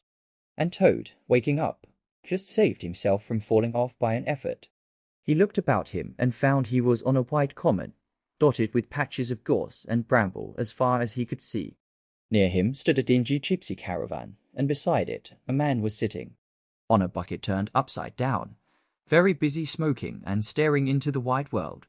A fire of sticks was burning nearby, and over the fire hung an iron pot, and out of that pot came forth bubblings and gurglings, and a vague suggestive steaminess. Also smells warm, rich and varied smells that twined and twisted and wreathed themselves at last into one complete, voluptuous, perfect smell that seemed like the very soul of nature, taking form and appearing to her children, a true goddess, a mother of solace and comfort. Toad now knew well that he had not been really hungry before. What he had felt earlier in the day had been a mere trifling qualm. This was the real thing at last, and no mistake. And it would have to be dealt with speedily too, or there would be trouble for somebody or something. He looked the gypsy over carefully, wondering vaguely whether it would be easier to fight him or cajole him. So there he sat, and sniffed, and looked at the gypsy. And the gypsy sat and smoked, and looked at him. Presently the gypsy took his pipe out of his mouth and remarked in a careless way, "Want to sell that there horse of yours?" Toad was completely taken aback. He did not know that gypsies were very fond of horse dealing, and never missed an opportunity. And he had not reflected that caravans were always on the move, and took a deal of drawing. It had not occurred to him to turn the horse into cash, but the gypsy's suggestion seemed to smooth the way towards the two things he wanted so badly: ready money, and a solid breakfast. "What?" he said. "Me sell this beautiful young horse of mine?" "Oh no, it's out of the question. Who's going to take the washing home to my customers every week? Besides, I'm too fond of him, and he simply dotes on me." "Try and love a donkey," suggested the gypsy. "Some people do." "You don't seem to see," continued Toad, "that this fine horse of mine is a cut above you altogether." "He's a blood horse, he is, partly. Not the part you see, of course, another part." "And he's been a prize hackney too, in his time that was the time before you knew him."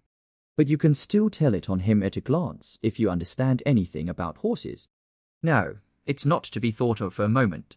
"All the same, how much might you be disposed to offer me for this beautiful young horse of mine?" The gypsy looked the horse over, and then he looked Toad over with equal care, and looked at the horse again. "Shilling a leg," he said briefly, and turned away, continuing to smoke and try to stare the wide world out of countenance. "A shilling a leg," cried Toad. "If you please, I must take a little time to work that out, and see just what it comes to." He climbed down off his horse, and left it to graze, and sat down by the gypsy, and did sums on his fingers, and at last he said, "A shilling a leg? Why, that comes to exactly 4 shillings, and no more." "Oh no, I could not think of accepting 4 shillings for this beautiful young horse of mine." "Well," said the gypsy, "I'll tell you what I will do.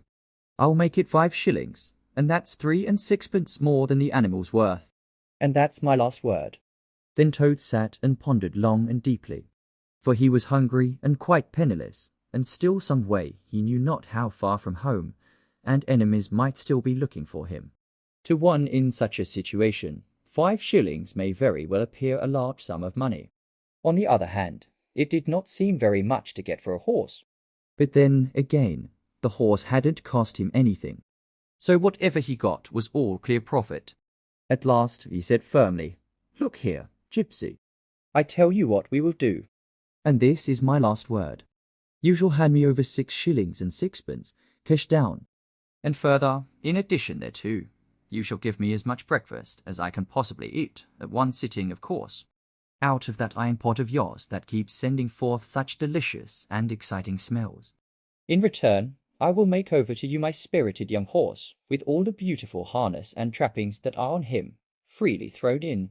If that's not good enough for you, say so, and I'll be getting on.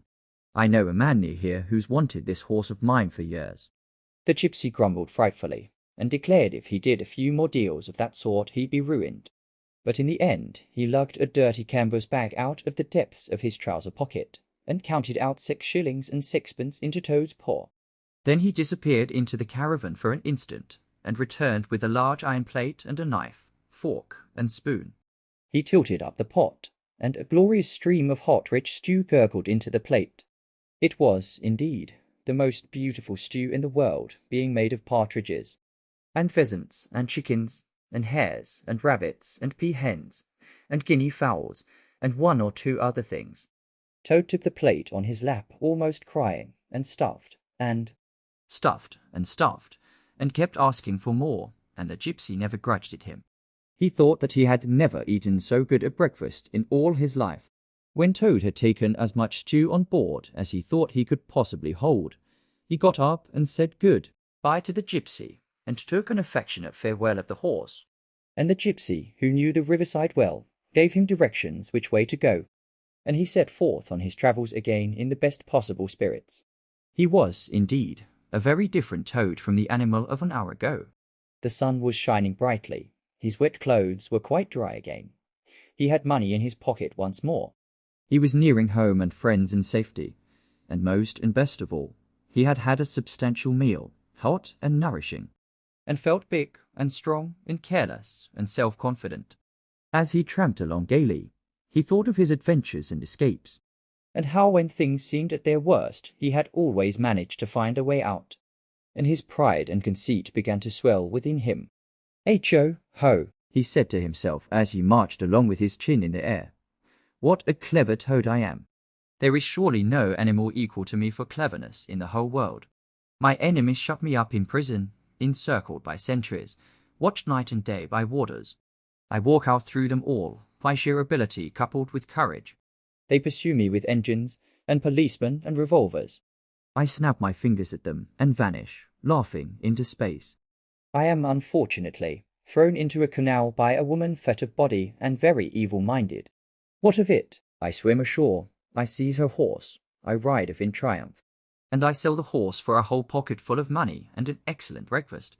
Ho, I am the Toad, the handsome, the popular, the successful Toad." He got so puffed up with conceit that he made up a song as he walked in praise of himself, and sang it at the top of his voice, though there was no one to hear it but him.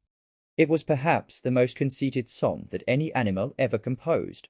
The world has held great heroes, as history books have showed, but never a name to go down to fame, compared with that of Toad. The clever men at Oxford know all that there is to be knowed, but they none of them know one half as much as intelligent Mr. Toad. The animals sat in the ark and cried. Their tears in torrents flowed. Who was it said, "There's land ahead"? Encouraging Mr. Toad, the army all saluted. As they marched along the road, was it the king? Or Kitchener? No, it was Mr. Toad. The queen and her ladies in waiting sat at the window and sewed. She cried, "Look, who's that handsome man?" They answered, "Mr. Toad." There was a great deal more of the same sort, but too dreadfully conceited to be written down. These are some of the milder verses. He sang as he walked, and he walked as he sang, and got more inflated every minute. But his pride was shortly to have a severe fall. After some miles of country lanes he reached the high road, and as he turned into it and glanced along its white length, he saw approaching him a speck that turned into a dot, and then into a blob, and then into something very familiar. And a double note of warning, only too well known, fell on his delighted ear. "This is something like," said the excited Toad. "This is real life again. This is once more the great world from which I have been missed so long. I will hail them, my brothers of the wheel, and pitch them a yarn of the sort that has been so successful hitherto, and they will give me a lift, of course, and then I will talk to them some more. And perhaps, with luck, it may even end in my driving up to Toad Hall in a motor car. That will be one in the eye for Badger." He stepped confidently out into the road to hail the motor car, which came along at an easy pace, slowing down as it neared the lane, when suddenly he became very pale. His heart turned to water.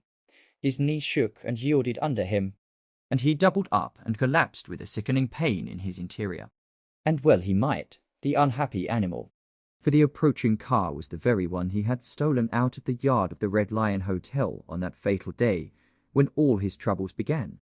And the people in it were the very same people he had sat and watched at luncheon in the coffee room. He sank down in a shabby, miserable heap in the road, murmuring to himself in his despair, "It's all up. It's all over now. Chains and policemen again. Prison again. Dry bread and water again." Oh, what a fool I have been. Did I want to go strutting about the country for, singing conceited songs, and hailing people in broad day on the high road, instead of hiding till nightfall and slipping home quietly by back ways? Oh, hapless Toad! Oh, ill-fated animal! The terrible motor car drew slowly nearer and nearer, till at last he heard it stop just short of him. Two gentlemen got out and walked round the trembling heap of crumpled misery lying in the road, and one of them said, "Oh dear, this is very sad. Here is a poor old thing, a washerwoman, apparently, who has fainted in the road. Perhaps she is overcome by the heat, poor creature. Or possibly she has not had any food today.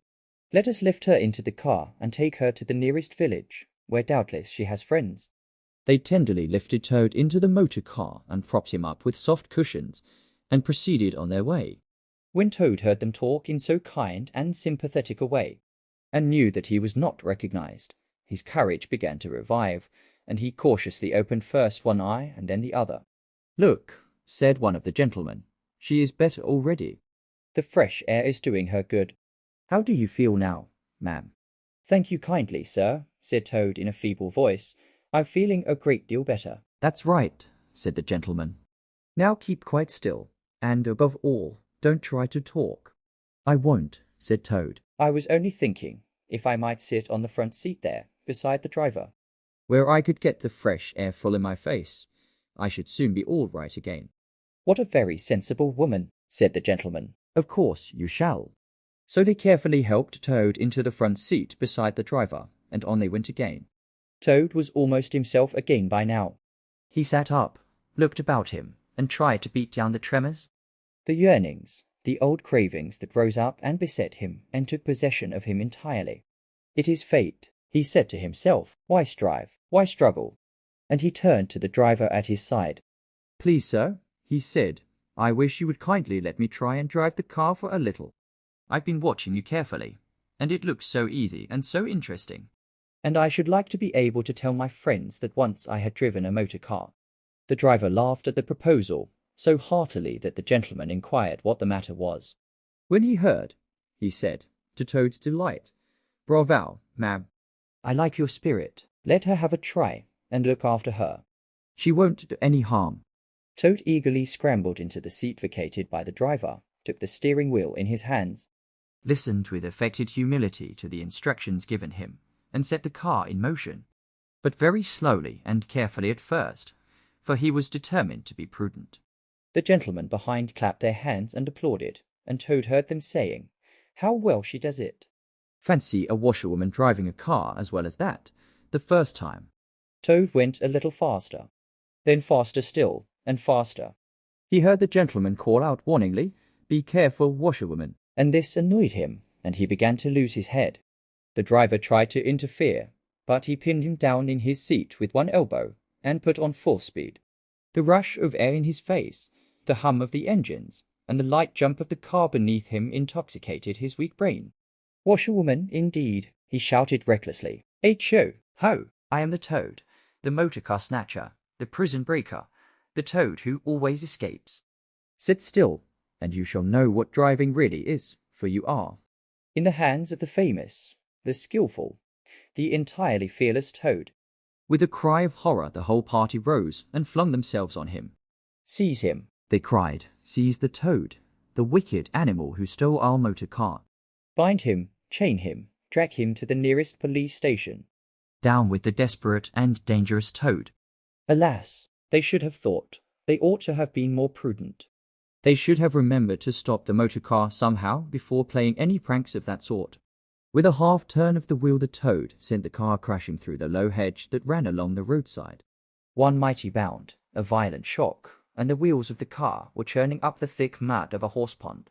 Toad found himself flying through the air with the strong upward rush and delicate curve of a swallow. He liked the motion, and was just beginning to wonder whether it would go on until he developed wings and turned into a toad bird, when he landed on his back with a thump in the soft rich grass of a meadow. Sitting up, he could just see the motor car in the pond, nearly submerged. The gentleman and the driver, encumbered by their long coats, were floundering helplessly in the water.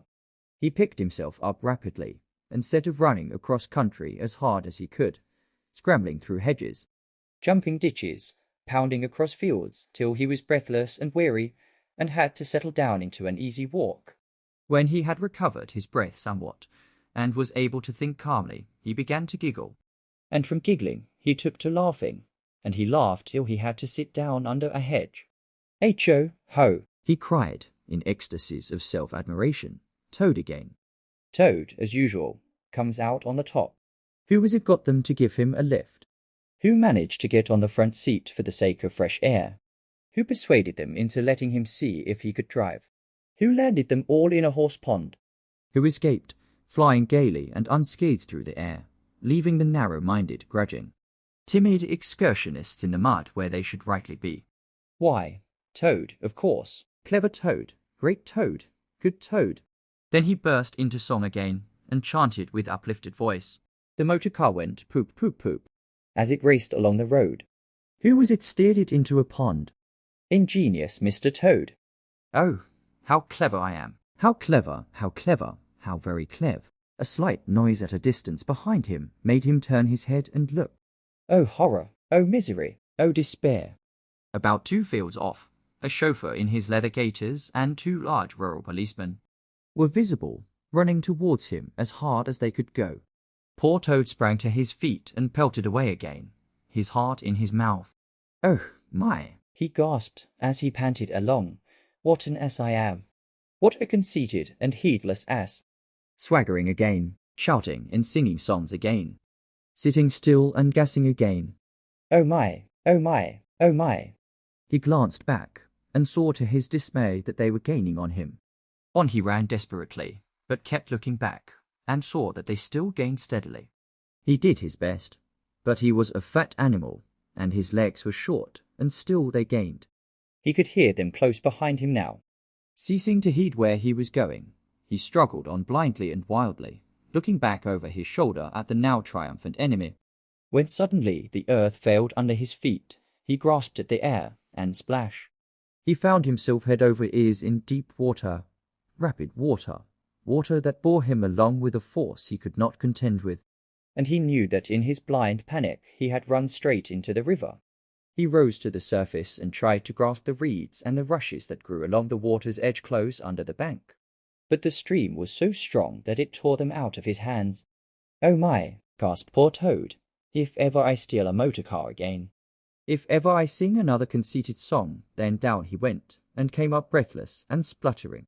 Presently he saw that he was approaching a big dark hole in the bank, just above his head, and as the stream bore him past, he reached up with a paw and caught hold of the edge and held on. Then slowly and with difficulty he drew himself up out of the water, till at last he was able to rest his elbows on the edge of the hole. There he remained for some minutes, puffing and panting, for he was quite exhausted. As he sighed and blew and stared before him into the dark hole, some bright small thing shone and twinkled in its depths, moving towards him. As it approached, a face grew up gradually around it, and it was a familiar face. Brown and small, with whiskers. Grave and round, with neat ears and silky hair. It was the water rat. 11. Like summer tempests came his tears. The rat put out a neat little brown paw, gripped Toad firmly by the scruff of the neck, and gave a great hoist and a pull, and the water-logged Toad came up slowly but surely over the edge of the hole, till at last he stood safe and sound in the hall, streaked with mud and weed to be sure, and with the water streaming off him, but happy and high-spirited as of old, now that he found himself once more in the house of a friend, and dodgings and evasions were over, and he could lay aside a disguise that was unworthy of his position and wanted such a lot of living up to. "Oh, Ratty," he cried, "I've been through such times since I saw you last, you can't think." Such trials, such sufferings, and all so nobly borne. Then such escapes, such disguises, such subterfuges, and all so cleverly planned and carried out. Been in prison, got out of it, of course. Been thrown into a canal, swim ashore. Stole a horse, sold him for a large sum of money. Humbugged everybody, made 'em all do exactly what I wanted. Oh, I am a smart toad, and no mistake. What do you think my last exploit was? Just hold on till I tell you. Toad, said the water rat, gravely and firmly, you go off upstairs at once. And take off that old cotton rag that looks as if it might formerly have belonged to some washerwoman, and clean yourself thoroughly. And put on some of my clothes, and try and come down looking like a gentleman if you can. For a more shabby, bedraggled, disreputable-looking object than you are I never set eyes on in my whole life. Now, stop swaggering and arguing, and be off. I'll have something to say to you later. Toad was at first inclined to stop and do some talking back at him. He had had enough of being ordered about when he was in prison, and here was the thing being begun all over again, apparently. And by a rat, too. However, he caught sight of himself in the looking-glass over the hat-stand, with the rusty black bonnet perched rakishly over one eye, and he changed his mind, and went very quickly and humbly upstairs to the rat's dressing-room. There he had a thorough wash and brush up, changed his clothes, and stood for a long time before the glass, contemplating himself with pride and pleasure, and thinking what utter idiots all the people must have been to have ever mistaken him for one moment for a washwoman. By the time he came down again, luncheon was on the table, and very glad Toad was to see it. For he had been through some trying experiences, and had taken much hard exercise, since the excellent breakfast provided for him by the gypsy. While they ate, Toad told the rat all his adventures, dwelling chiefly on his own cleverness, and presence of mind in emergencies, and cunning in tight places, and rather making out that he had been having a gay and highly coloured experience. But the more he talked and boasted, the more grave and silent the rat became. When at last Toad had talked himself to a standstill, there was silence for a while. And then the rat said, Now, Toady, I don't want to give you pain, after all you've been through already. But seriously, don't you see what an awful ass you've been making of yourself? On your own admission, you have been handcuffed, imprisoned, starved, chased, terrified out of your life, insulted, jeered at, and ignominiously flung into the water by a woman too. Where's the amusement in that? Where does the fun come in? And all because you must needs go and steal a motor car. You know that you've never had anything but trouble from motor cars from the moment you first set eyes on one. But if you will be mixed up with them, as you generally are, 5 minutes after you've started, why steal them? Be a cripple if you think it's exciting. Be a bankrupt for a change if you've set your mind on it. But why choose to be a convict? When are you going to be sensible and think of your friends and try and be a credit to them? Do you suppose it's any pleasure to me, for instance, to hear animals saying, as I go about, that I'm the chap that keeps company with jailbirds? Now, it was a very comforting point in Toad's character that he was a thoroughly good-hearted animal, and never minded being jawed by those who were his real friends. And even when most set upon a thing, he was always able to see the other side of the question. So although, while the rat was talking so seriously, he kept saying to himself mutinously, but it was fun though. Awful fun, and making strange suppressed noises inside him. K-I-C-K-C-K, seek air, and poop-pee-pee, and other sounds resembling stifled snorts, or the opening of soda-water bottles. Yet when the rat had quite finished, he heaved a deep sigh and said, very nicely and humbly, Quite right, Ratty. How sound you always are. Yes, I've been a conceited old ass, I can quite see that. But now I am going to be a good toad, and not do it any more. As for motor cars, I've not been at all so keen about them since my last ducking in that river of yours. The fact is, while I was hanging on to the edge of your hole and getting my breath, I had a sudden idea. A really brilliant idea connected with motorboats there. Don't take on so, old chap, and stamp, and upset things. It was only an idea, and we won't talk any more about it now. We'll have our coffee, and a smoke, and a quiet chat, and then I'm going to stroll quietly down to Toad Hall, and get into clothes of my own, and set things going again on the old lines. I have had enough of adventures. I shall lead a quiet, steady, respectable life, pottering about my property and improving it, and doing a little landscape gardening at times. There will always be a bit of dinner for my friends when they come to see me.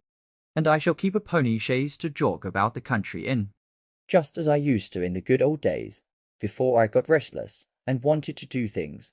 Stroll quietly down to Toad Hall, cried the rat, greatly excited. What are you talking about? Do you mean to say you haven't heard?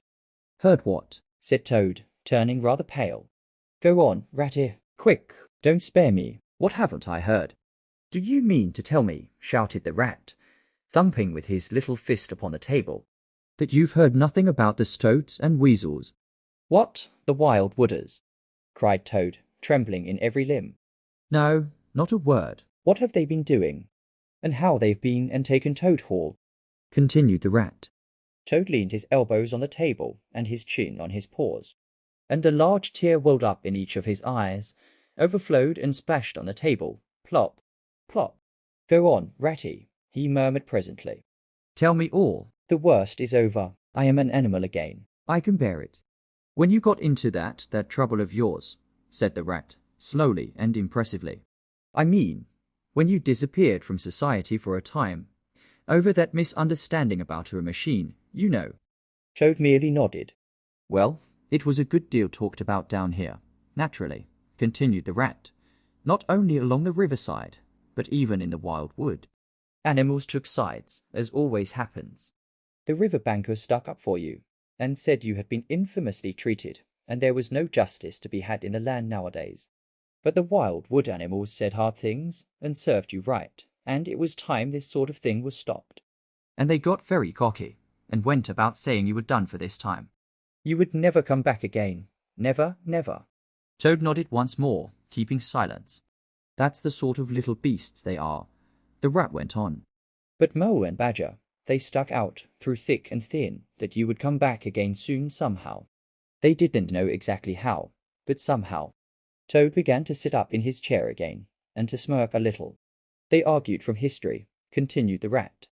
They said that no criminal laws had ever been known to prevail against cheek and plausibility such as yours, combined with the power of a long purse. So they arranged to move their things into Toad Hall, and sleep there, and keep it aired, and have it all ready for you when you turned up. They didn't guess what was going to happen, of course. Still, they had their suspicions of the wild wood animals. Now I come to the most painful and tragic part of my story. One dark night, it was a very dark night, and blowing hard too, and raining simply cats and dogs, a band of weasels, armed to the teeth, crept silently up the carriage drive to the front entrance. Simultaneously, a body of desperate ferrets, advancing through the kitchen garden, possessed themselves of the backyard and offices, while a company of skirmishing stoats who stuck at nothing occupied the conservatory and the billiard room, and held the French windows opening onto the lawn.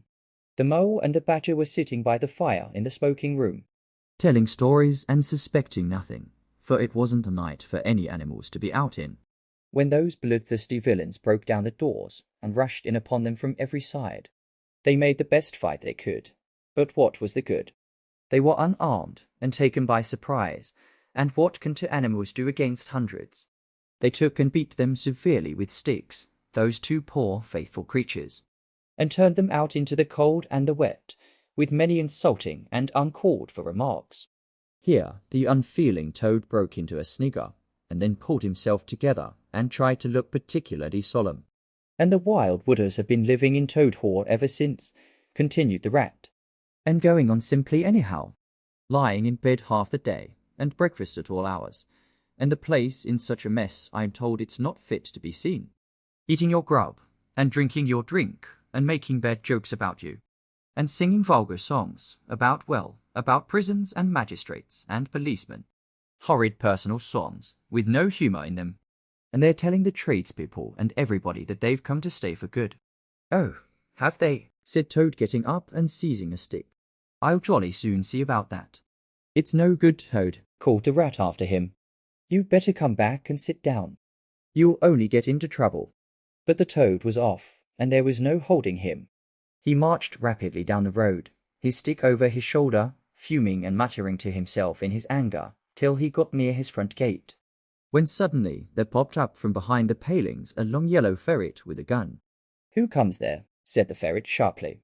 "Stuff and nonsense," said Toad, very angrily. "What do you mean by talking like that to me? Come out of that at once, or I'll—" The ferret said never a word, but he brought his gun up to his shoulder.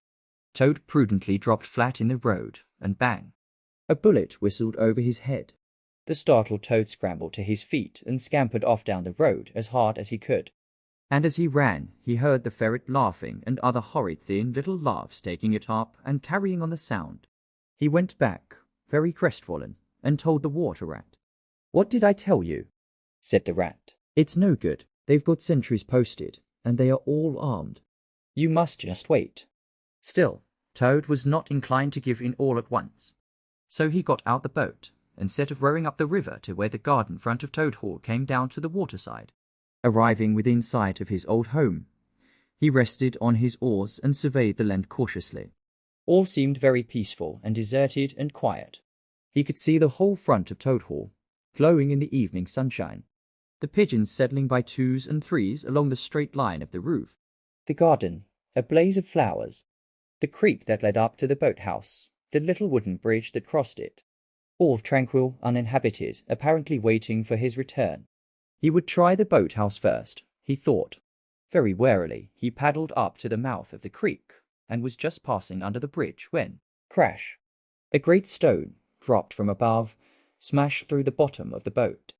It filled and sank, and Toad found himself struggling in deep water. Looking up, he saw two stoats leaning over the parapet of the bridge and watching him with great glee. "It will be your head next time, Toady," they called out to him. The indignant Toad swam to shore, while the stoats laughed and laughed, supporting each other, and laughed again, till they nearly had 2 fits, that is, 1 fit each, of course. The Toad retraced his weary way on foot, and related his disappointing experiences to the water rat once more. "Well, what did I tell you?" said the rat very crossly. "And now, look here, see what you've been and done. Lost me my boat that I was so fond of. That's what you've done. And simply ruined that nice suit of clothes that I lent you." "Really, Toad, of all the trying animals, I wonder you managed to keep any friends at all." The Toad saw at once how wrongly and foolishly he had acted. He admitted his errors and wrong-headedness, and made a full apology to Rat for losing his boat and spoiling his clothes. And he wound up by saying, with that frank self-surrender which always disarmed his friends' criticism and won them back to his side, "Ratty, I see that I have been a headstrong and a wilful Toad. Henceforth, believe me, I will be humble and submissive, and will take no action without your kind advice and full approval." "If that is really so," said the good-natured rat, already appeased, "then my advice to you is, considering the lateness of the hour, to sit down and have your supper, which will be on the table in a minute, and be very patient. For I am convinced that we can do nothing until we have seen the mole and the badger, and heard their latest news." "And held conference and taken their advice in this difficult matter." Yes, of course, the mole and the badger," said Toad lightly. "What's become of them, the dear fellows?" "I had forgotten all about them."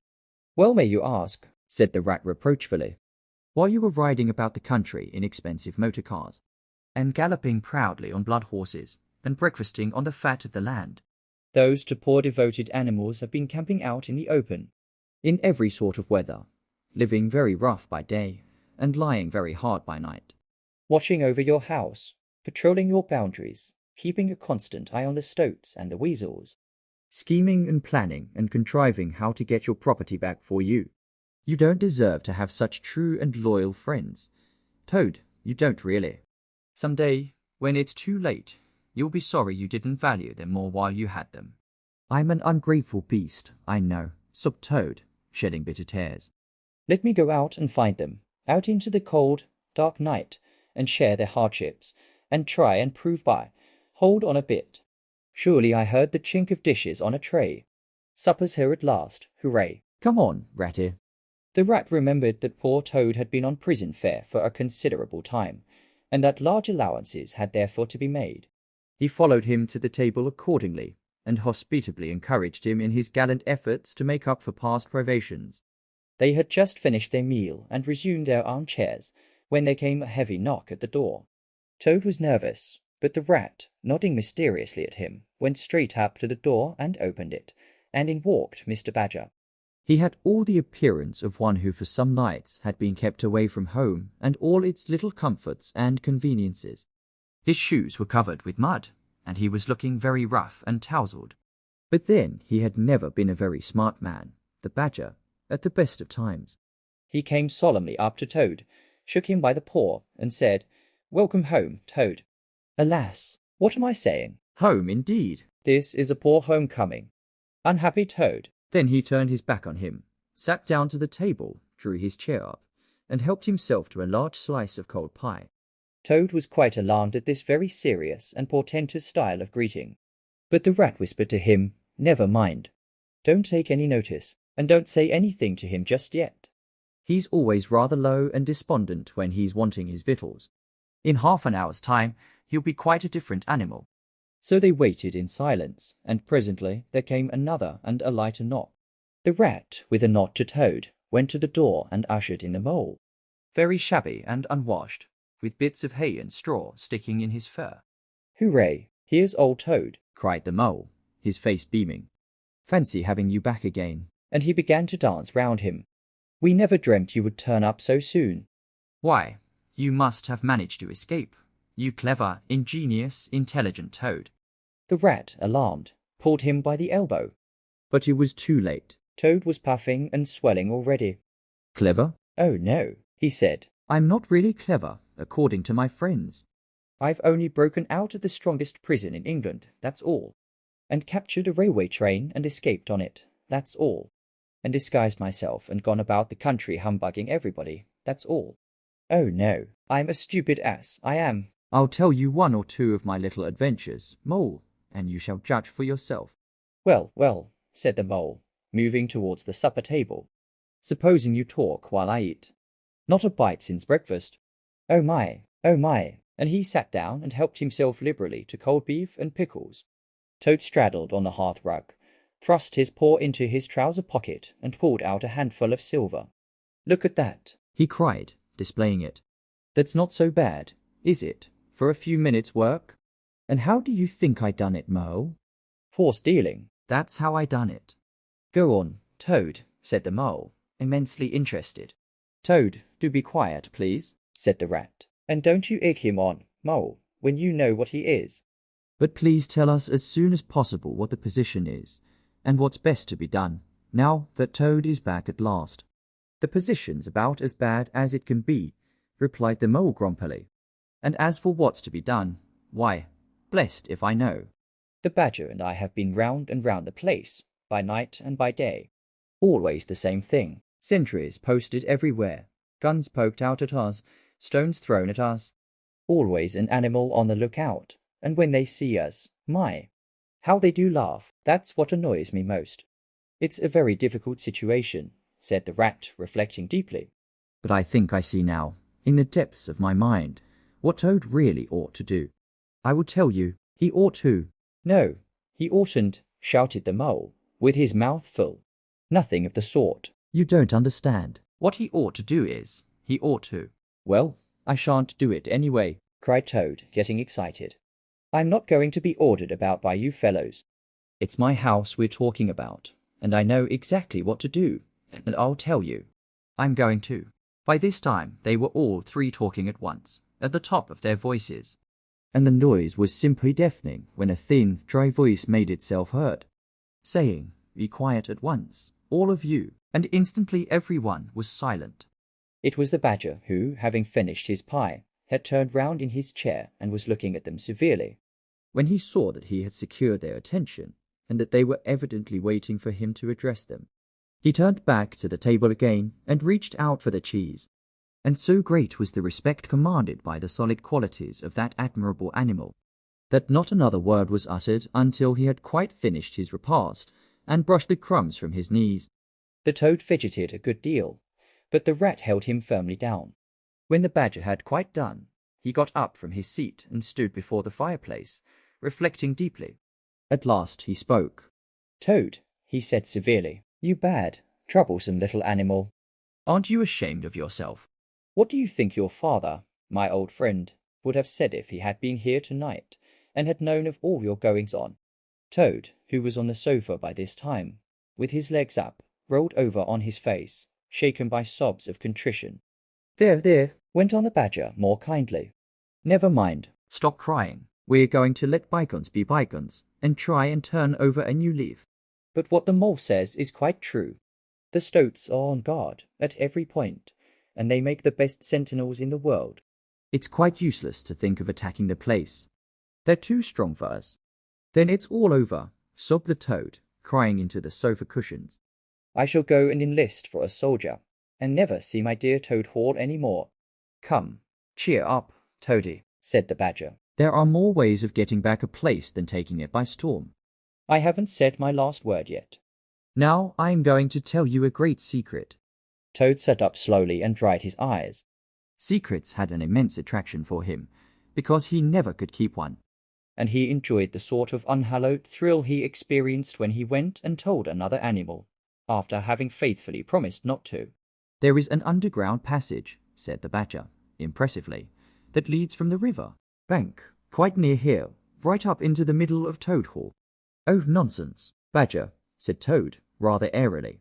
You've been listening to some of the yarns they spin in the public houses about here. I know every inch of Toad Hall, inside and out. Nothing of the sort, I do assure you.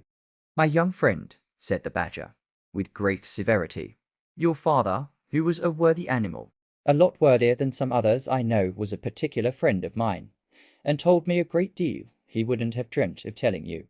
He discovered that passage. He didn't make it, of course. That was done hundreds of years before he ever came to live there. And he repaired it and cleaned it out, because he thought it might come in useful some day, in case of trouble or danger. And he showed it to me. Don't let my son know about it, he said. He's a good boy, but very light and volatile in character, and simply cannot hold his tongue. If he's ever in a real fix, and it would be of use to him, you may tell him about the secret passage. But not before. The other animals looked hard at Toad to see how he would take it. Toad was inclined to be sulky at first, but he brightened up immediately, like the good fellow he was. Well, he said, perhaps I am a bit of a talker. A popular fellow such as I and my friends get round me, we chaff, we sparkle, we tell witty stories, and somehow my tongue gets wagging. I have the gift of conversation. I've been told I ought to have a salon, whatever that may be. Never mind. Go on, Badger. How's this passage of yours going to help us? I've found out a thing or two lately, continued the Badger.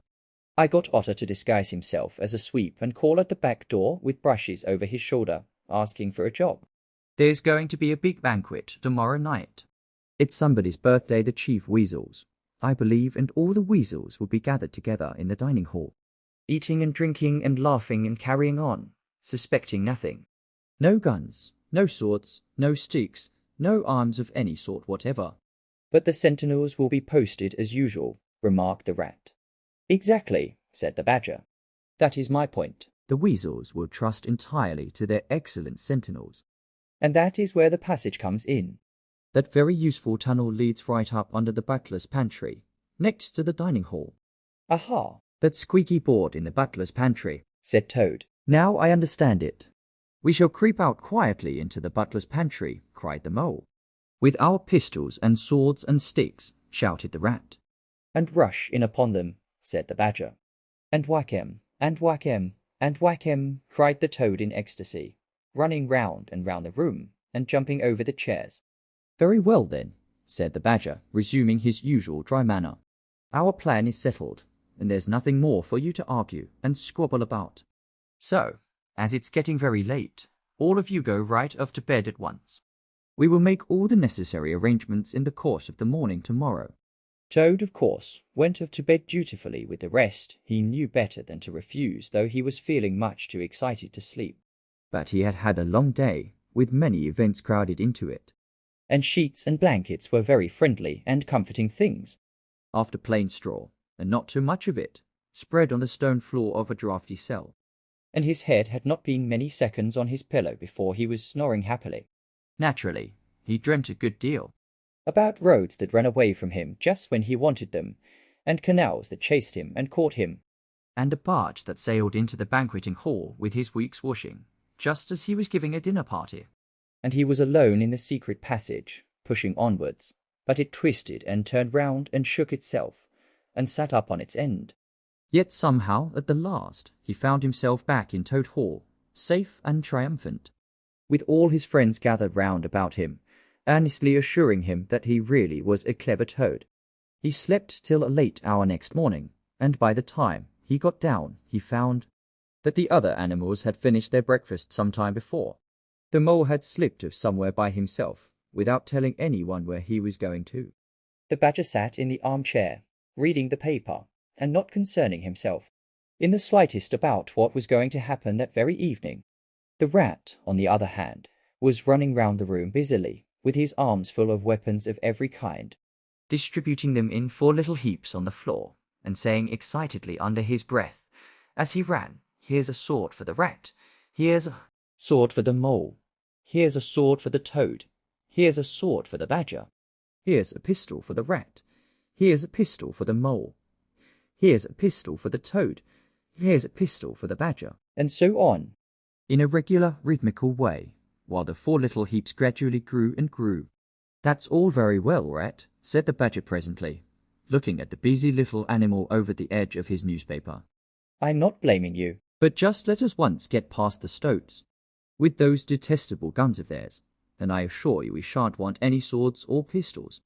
We 4, with our sticks, once we're inside the dining hall, why, we shall clear the floor of all the lot of them in 5 minutes. I'd have done the whole thing by myself, only I didn't want to deprive you fellows of the fun." "It's as well to be on the safe side," said the rat reflectively, polishing a pistol barrel on his sleeve and looking along it. The toad, having finished his breakfast, picked up a stout stick and swung it vigorously, belabouring imaginary animals. "I'll learn 'em to steal my house," he cried. "I'll learn 'em, I'll learn 'em." "Don't say learn 'em, Toad," said the rat, greatly shocked. "It's not good English. What are you always nagging at Toad for?" inquired the badger, rather peevishly. "What's the matter with his English? It's the same what I use myself, and if it's good enough for me, it ought to be good enough for you." "I'm very sorry," said the rat humbly.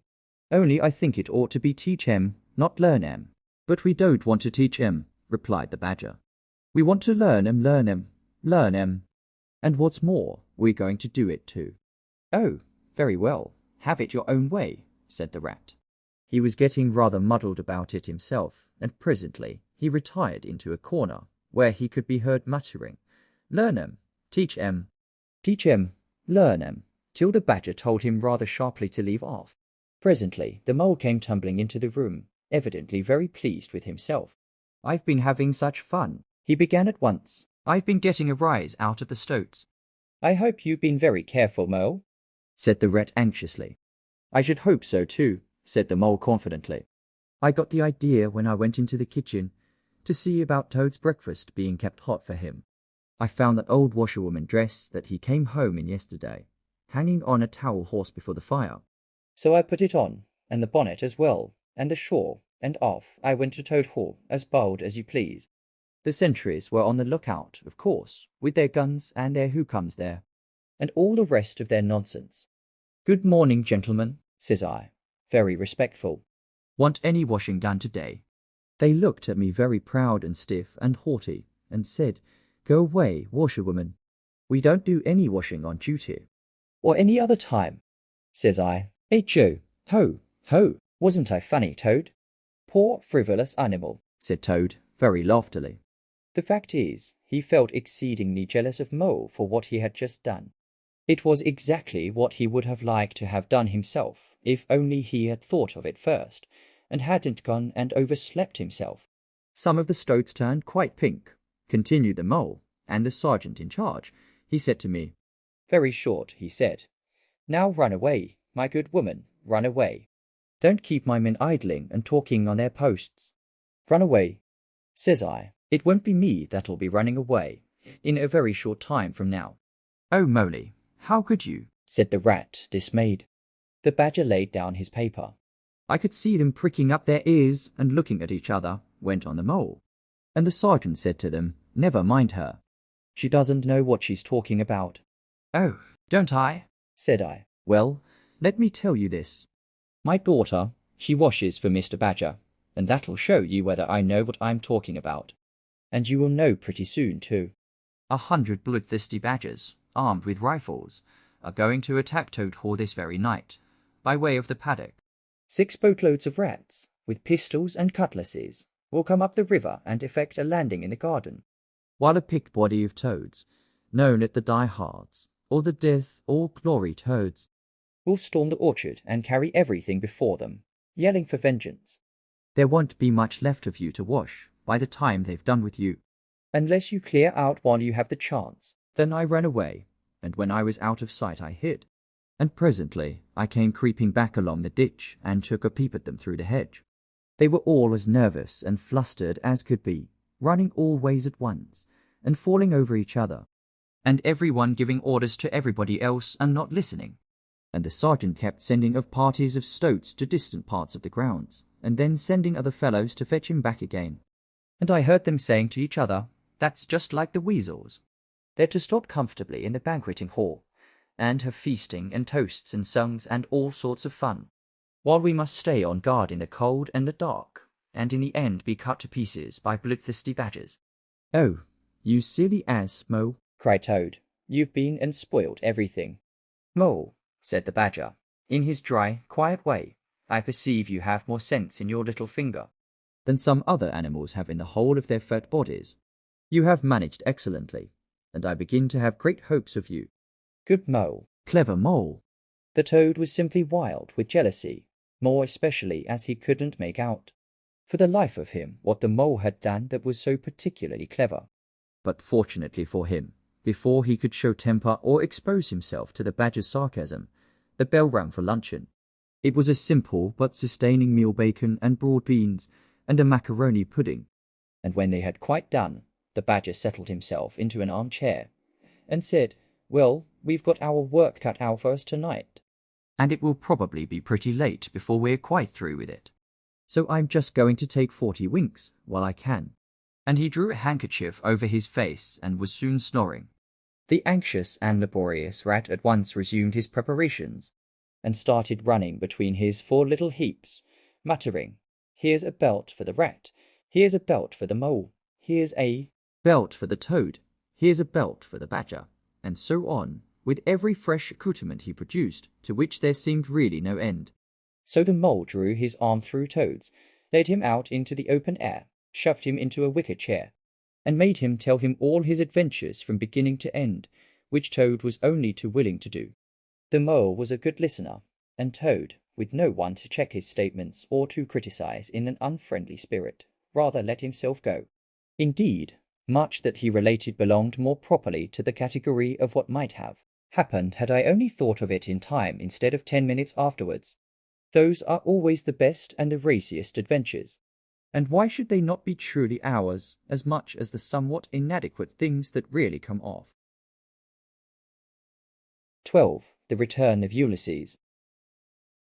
When it began to grow dark, the rat, with an air of excitement and mystery, summoned them back into the parlour, stood each of them up alongside of his little heap, and proceeded to dress them up for the coming expedition.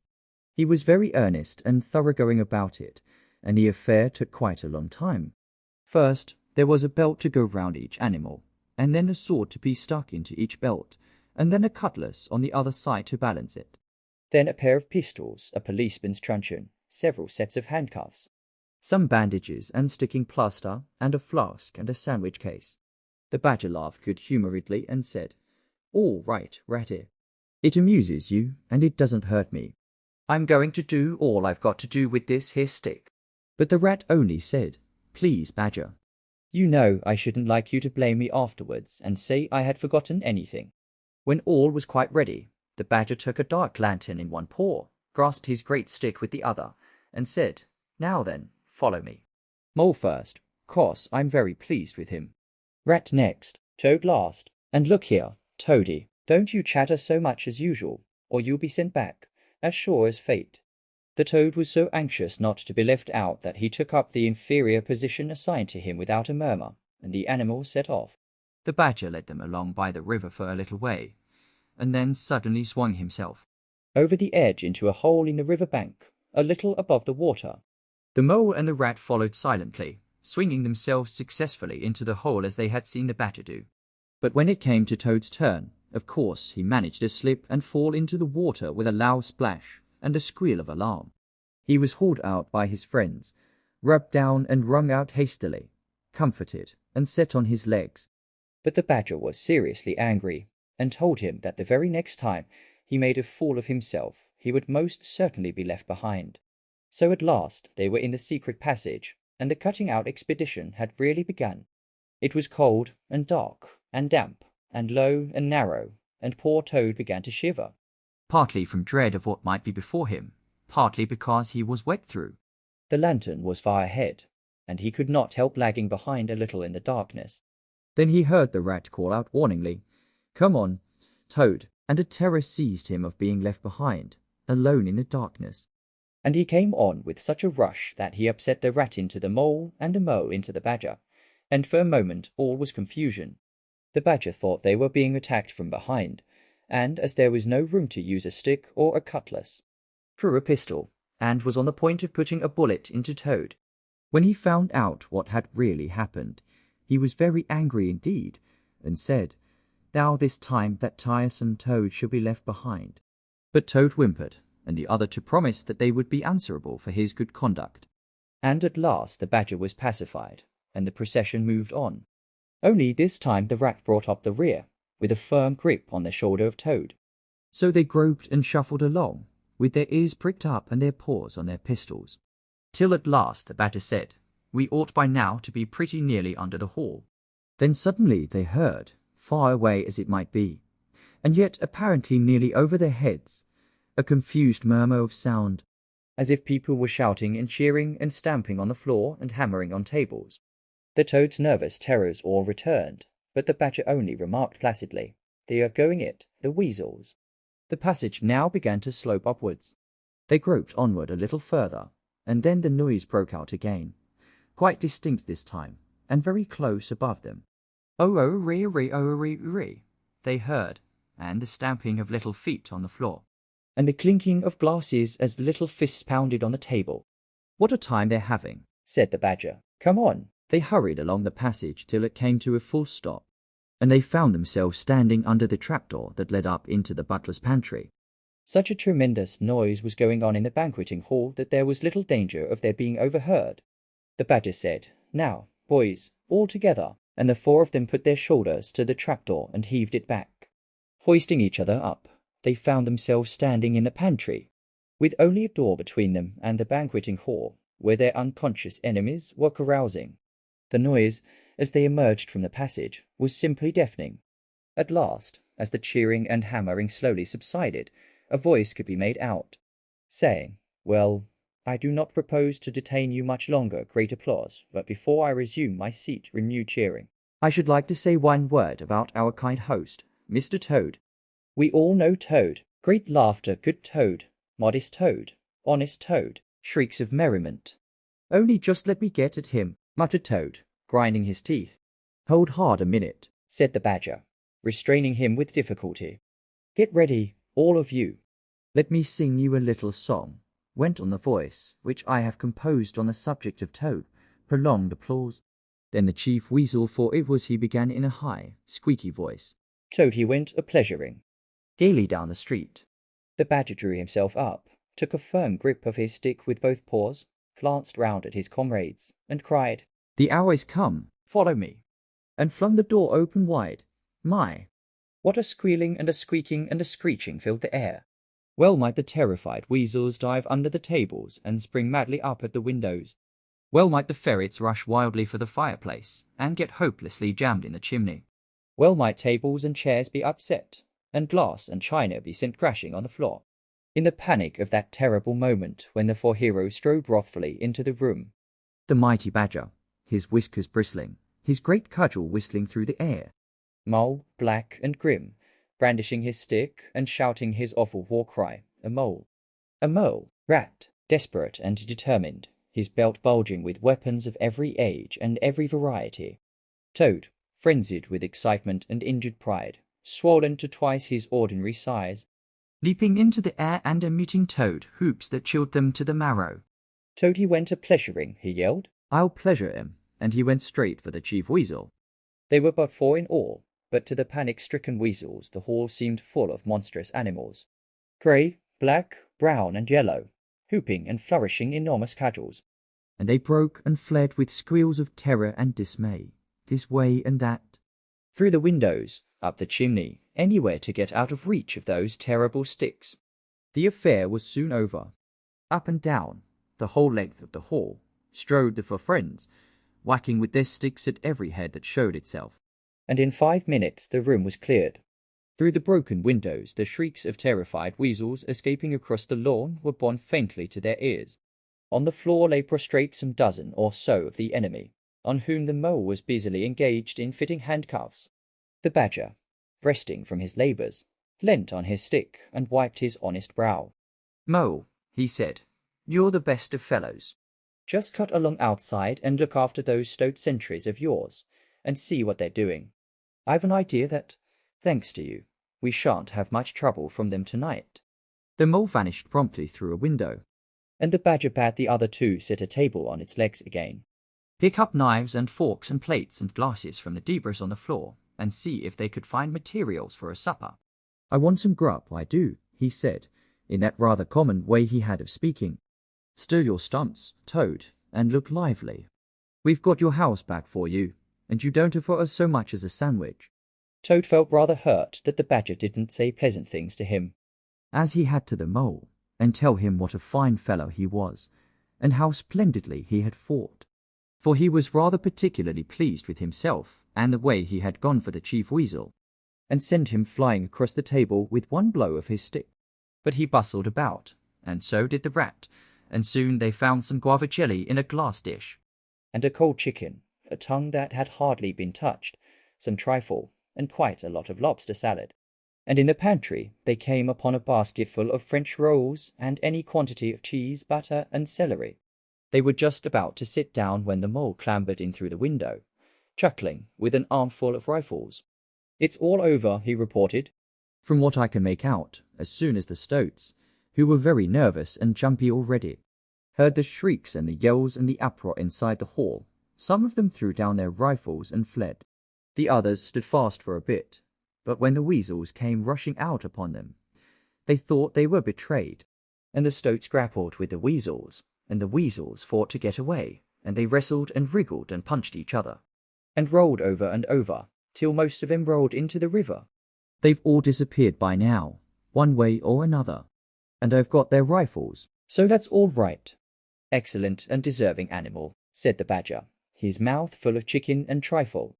Now, there's just one more thing I want you to do, Mole, before you sit down to your supper along of us. And I wouldn't trouble you, only I know I can trust you to see a thing done, and I wish I could say the same of everyone I know. I'd send Rat, if he wasn't a poet. I want you to take those fellows on the floor there upstairs with you, and have some bedrooms cleaned out and tidied up and made really comfortable. See that they sweep under the beds, and put clean sheets and pillowcases on, and turn down one corner of the bedclothes, just as you know it ought to be done, and have a can of hot water, and clean towels, and fresh cakes of soap, put in each room, and then you can give them a licking apiece, if it's any satisfaction to you, and put them out by the back door, and we shan't see any more of them, I fancy. And then come along and have some of this cold tongue. It's first rate. I'm very pleased with you, Mole. The good-natured Mole picked up a stick, formed his prisoners up in a line on the floor, gave them the order, quick march, and led his squad up to the upper floor. After a time, he appeared again, smiling, and said that every room was ready, and as clean as a new pin. And I didn't have to lick them either, he added. I thought, on the whole, they had had licking enough for one night. And the weasels, when I put the point to them, quite agreed with me, and said they wouldn't think of troubling me. They were very penitent, and said they were extremely sorry for what they had done. But it was all the fault of the chief weasel and the stoats, and if ever they could do anything for us at any time to make up, we had only got to mention it. So I gave them a roll apiece, and led them out at the back, and off they ran, as hard as they could. Then the Mole pulled his chair up to the table, and pitched into the cold tongue.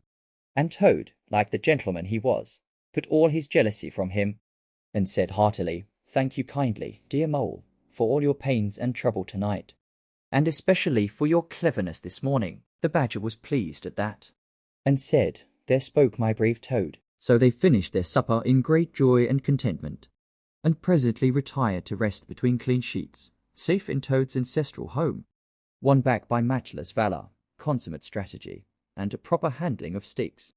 The following morning, Toad, who had overslept himself as usual, came down to breakfast disgracefully late, and found on the table a certain quantity of eggshells, some fragments of cold and leathery toast, a coffee pot 3/4 empty, and really very little else, which did not tend to improve his temper, considering that, after all, it was his own house.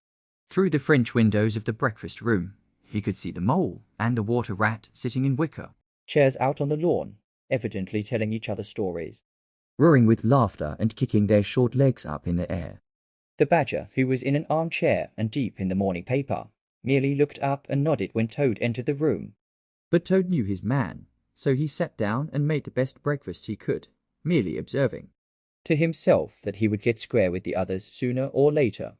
When he had nearly finished, the Badger looked up and remarked rather shortly, "I am sorry, Toad, but I am afraid there's a heavy morning's work in front of you. You see, we really ought to have a banquet at once to celebrate this affair." "It's expected of you, in fact. It's the rule." "Oh, all right," said the Toad readily. "Anything to oblige." "Though why on earth you should want to have a banquet in the morning I cannot understand. But you know I do not live to please myself, but merely to find out what my friends want, and then try and arrange it for em. You dear old Badger. Don't pretend to be stupider than you really are," replied the Badger crossly. "And don't chuckle and splutter in your coffee while you're talking. It's not manners. What I mean is, the banquet will be at night, of course, but the invitations will have to be written and got off at once, and you've got to write 'em. Now, sit down at that table, there's stacks of letter paper on it, with Toad Hall at the top in blue and gold, and write invitations to all our friends. And if you stick to it, we shall get them out before luncheon, and I'll bear a hand too, and take my share of the burden. I'll order the banquet." "What?"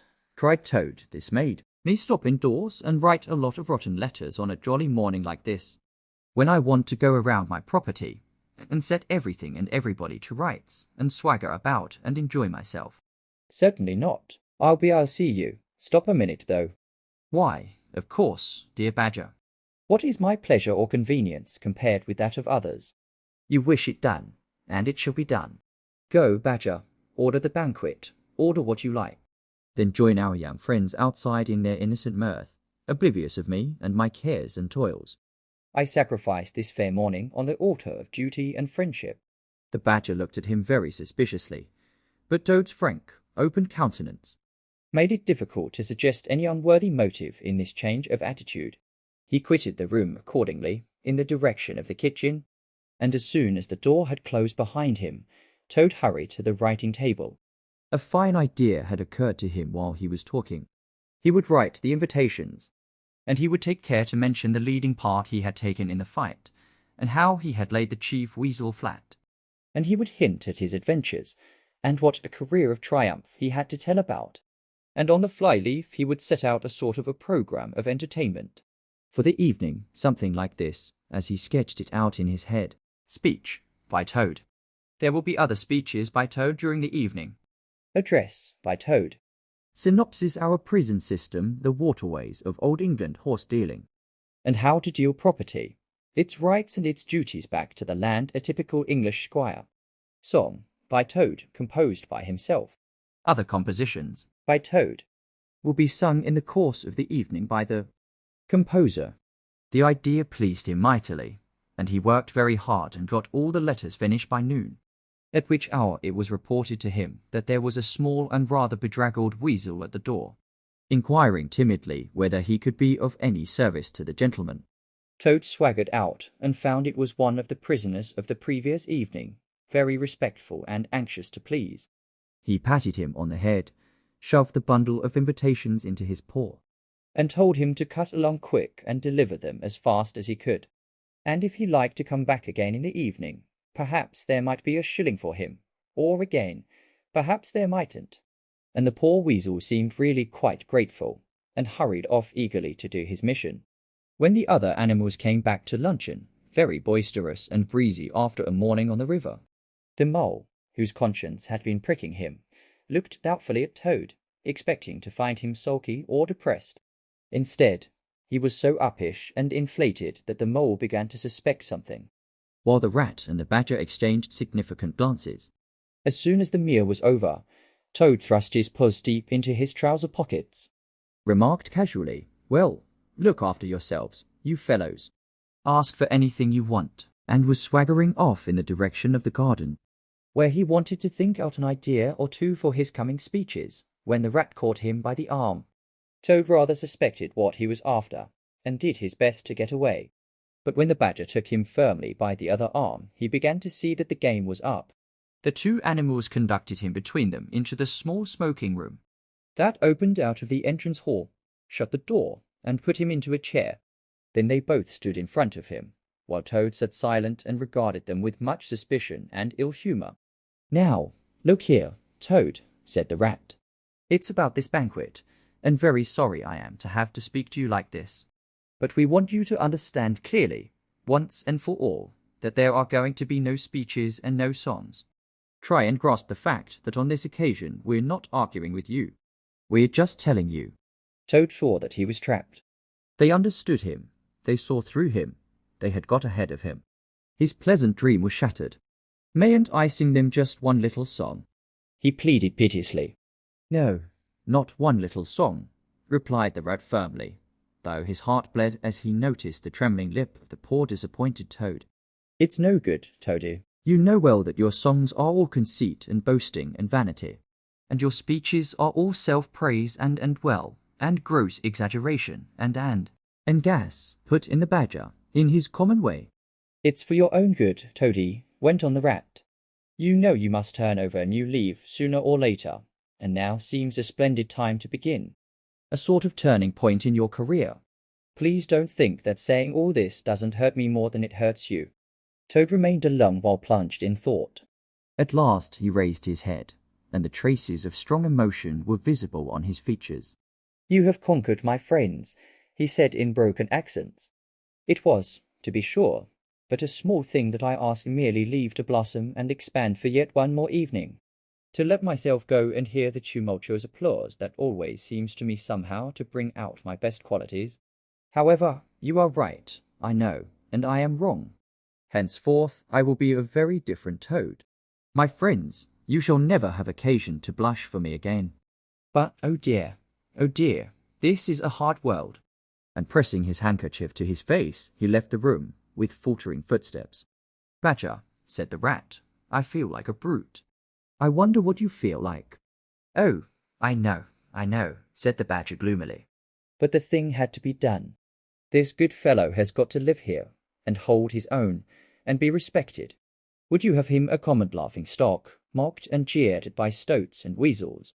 "Of course not," said the rat. "And talking of weasels, it's lucky we came upon that little weasel, just as he was sitting out with Toad's invitations." "I suspected something from what you told me, and had a look at one or two. They were simply disgraceful. I confiscated the lot, and the good mole is now sitting in the blue boudoir, filling up plain, simple invitation cards."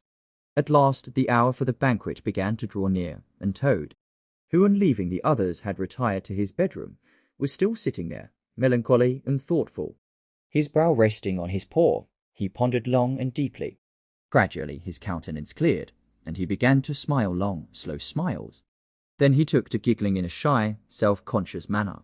At last he got up, locked the door, drew the curtains across the windows, collected all the chairs in the room and arranged them in a semicircle, and took up his position in front of them, swelling visibly.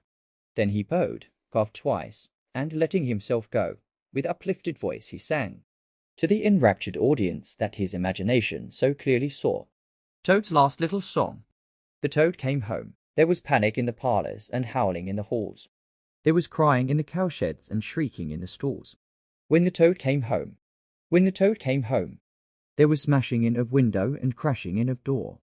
there was chivying of weasels that fainted on the floor. When the toad came home, bang go the drums, the trumpeters are tooting, and the soldiers are saluting, and the cannon they are shooting, and the motor cars are hooting. As the hero comes, Shout hooray, and let each one of the crowd try and shout it very loud. in honor of an animal of whom you're justly proud, for it's Toad's great day. He sang this very loud, with great unction and expression. And when he had done, he sang it all over again. Then he heaved a deep sigh, a long, long, long sigh. Then he dipped his hairbrush in the water jug, parted his hair in the middle, and plastered it down very straight and sleek on each side of his face, and, unlocking the door, went quietly down the stairs to greet his guests, who he knew must be assembling in the drawing-room. All the animals cheered when he entered, and crowded round to congratulate him, and say nice things about his courage, and his cleverness, and his fighting qualities. But Toad only smiled faintly, and murmured, "Not at all." Or, sometimes, for a change, on the contrary, Otter, who was standing on a hearthrug, describing to an admiring circle of friends exactly how he would have managed things had he been there, came forward with a shout, threw his arm round Toad's neck, and tried to take him round the room in triumphal progress. but Toad, in a mild way, was rather snubby to him, remarking gently, as he disengaged himself, Badger's was the mastermind. The mole and the water rat bore the brunt of the fighting. I merely served in the ranks and did little or nothing.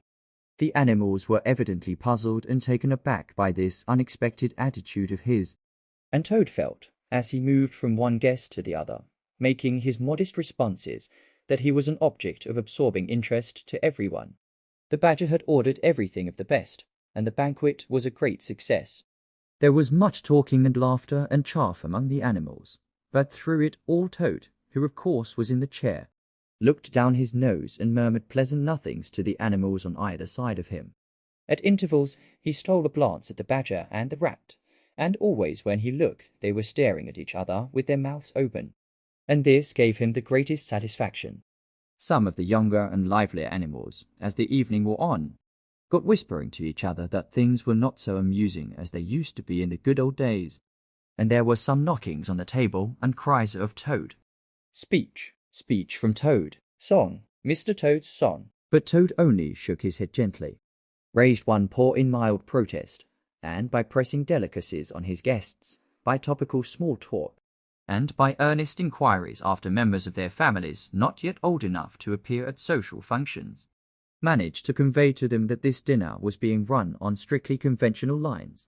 He was indeed an altered Toad. After this climax, the four animals continued to let their lives, so rudely broken in upon by civil war, In great joy and contentment, undisturbed by further risings or invasions. Toad, after due consultation with his friends, selected a handsome gold chain and locket set with pearls, which he dispatched to the jailer's daughter with a letter that even the Badger admitted to be modest, grateful, and appreciative, and the engine driver, in his turn, was properly thanked and compensated for all his pains and trouble. Under severe compulsion from the Badger, even the barge woman was, with some trouble, Sought out and the value of her horse discreetly made good to her. though Toad kicked terribly at this, holding himself to be an instrument of fate, sent to punish fat women with mottled arms who couldn't tell a real gentleman when they saw one.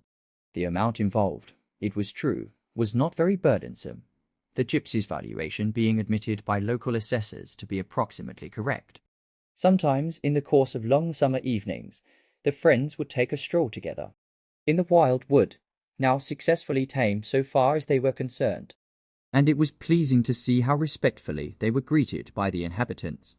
and how the mother weasels would bring their young ones to the mouths of their holes, and say, pointing, "Look, baby, there goes the great Mr. Toad, And that's the gallant water rat, a terrible fighter, walking along o' him. and yonder comes the famous Mr. Mole, of whom you so often have heard your father tell." But when their infants were fractious and quite beyond control, they would quiet them by telling how, if they didn't hush them and not fret them, the terrible grey Badger would up and get them. This was a base libel on Badger, who, though he cared little about society, was rather fond of children. But it never failed to have its full effect.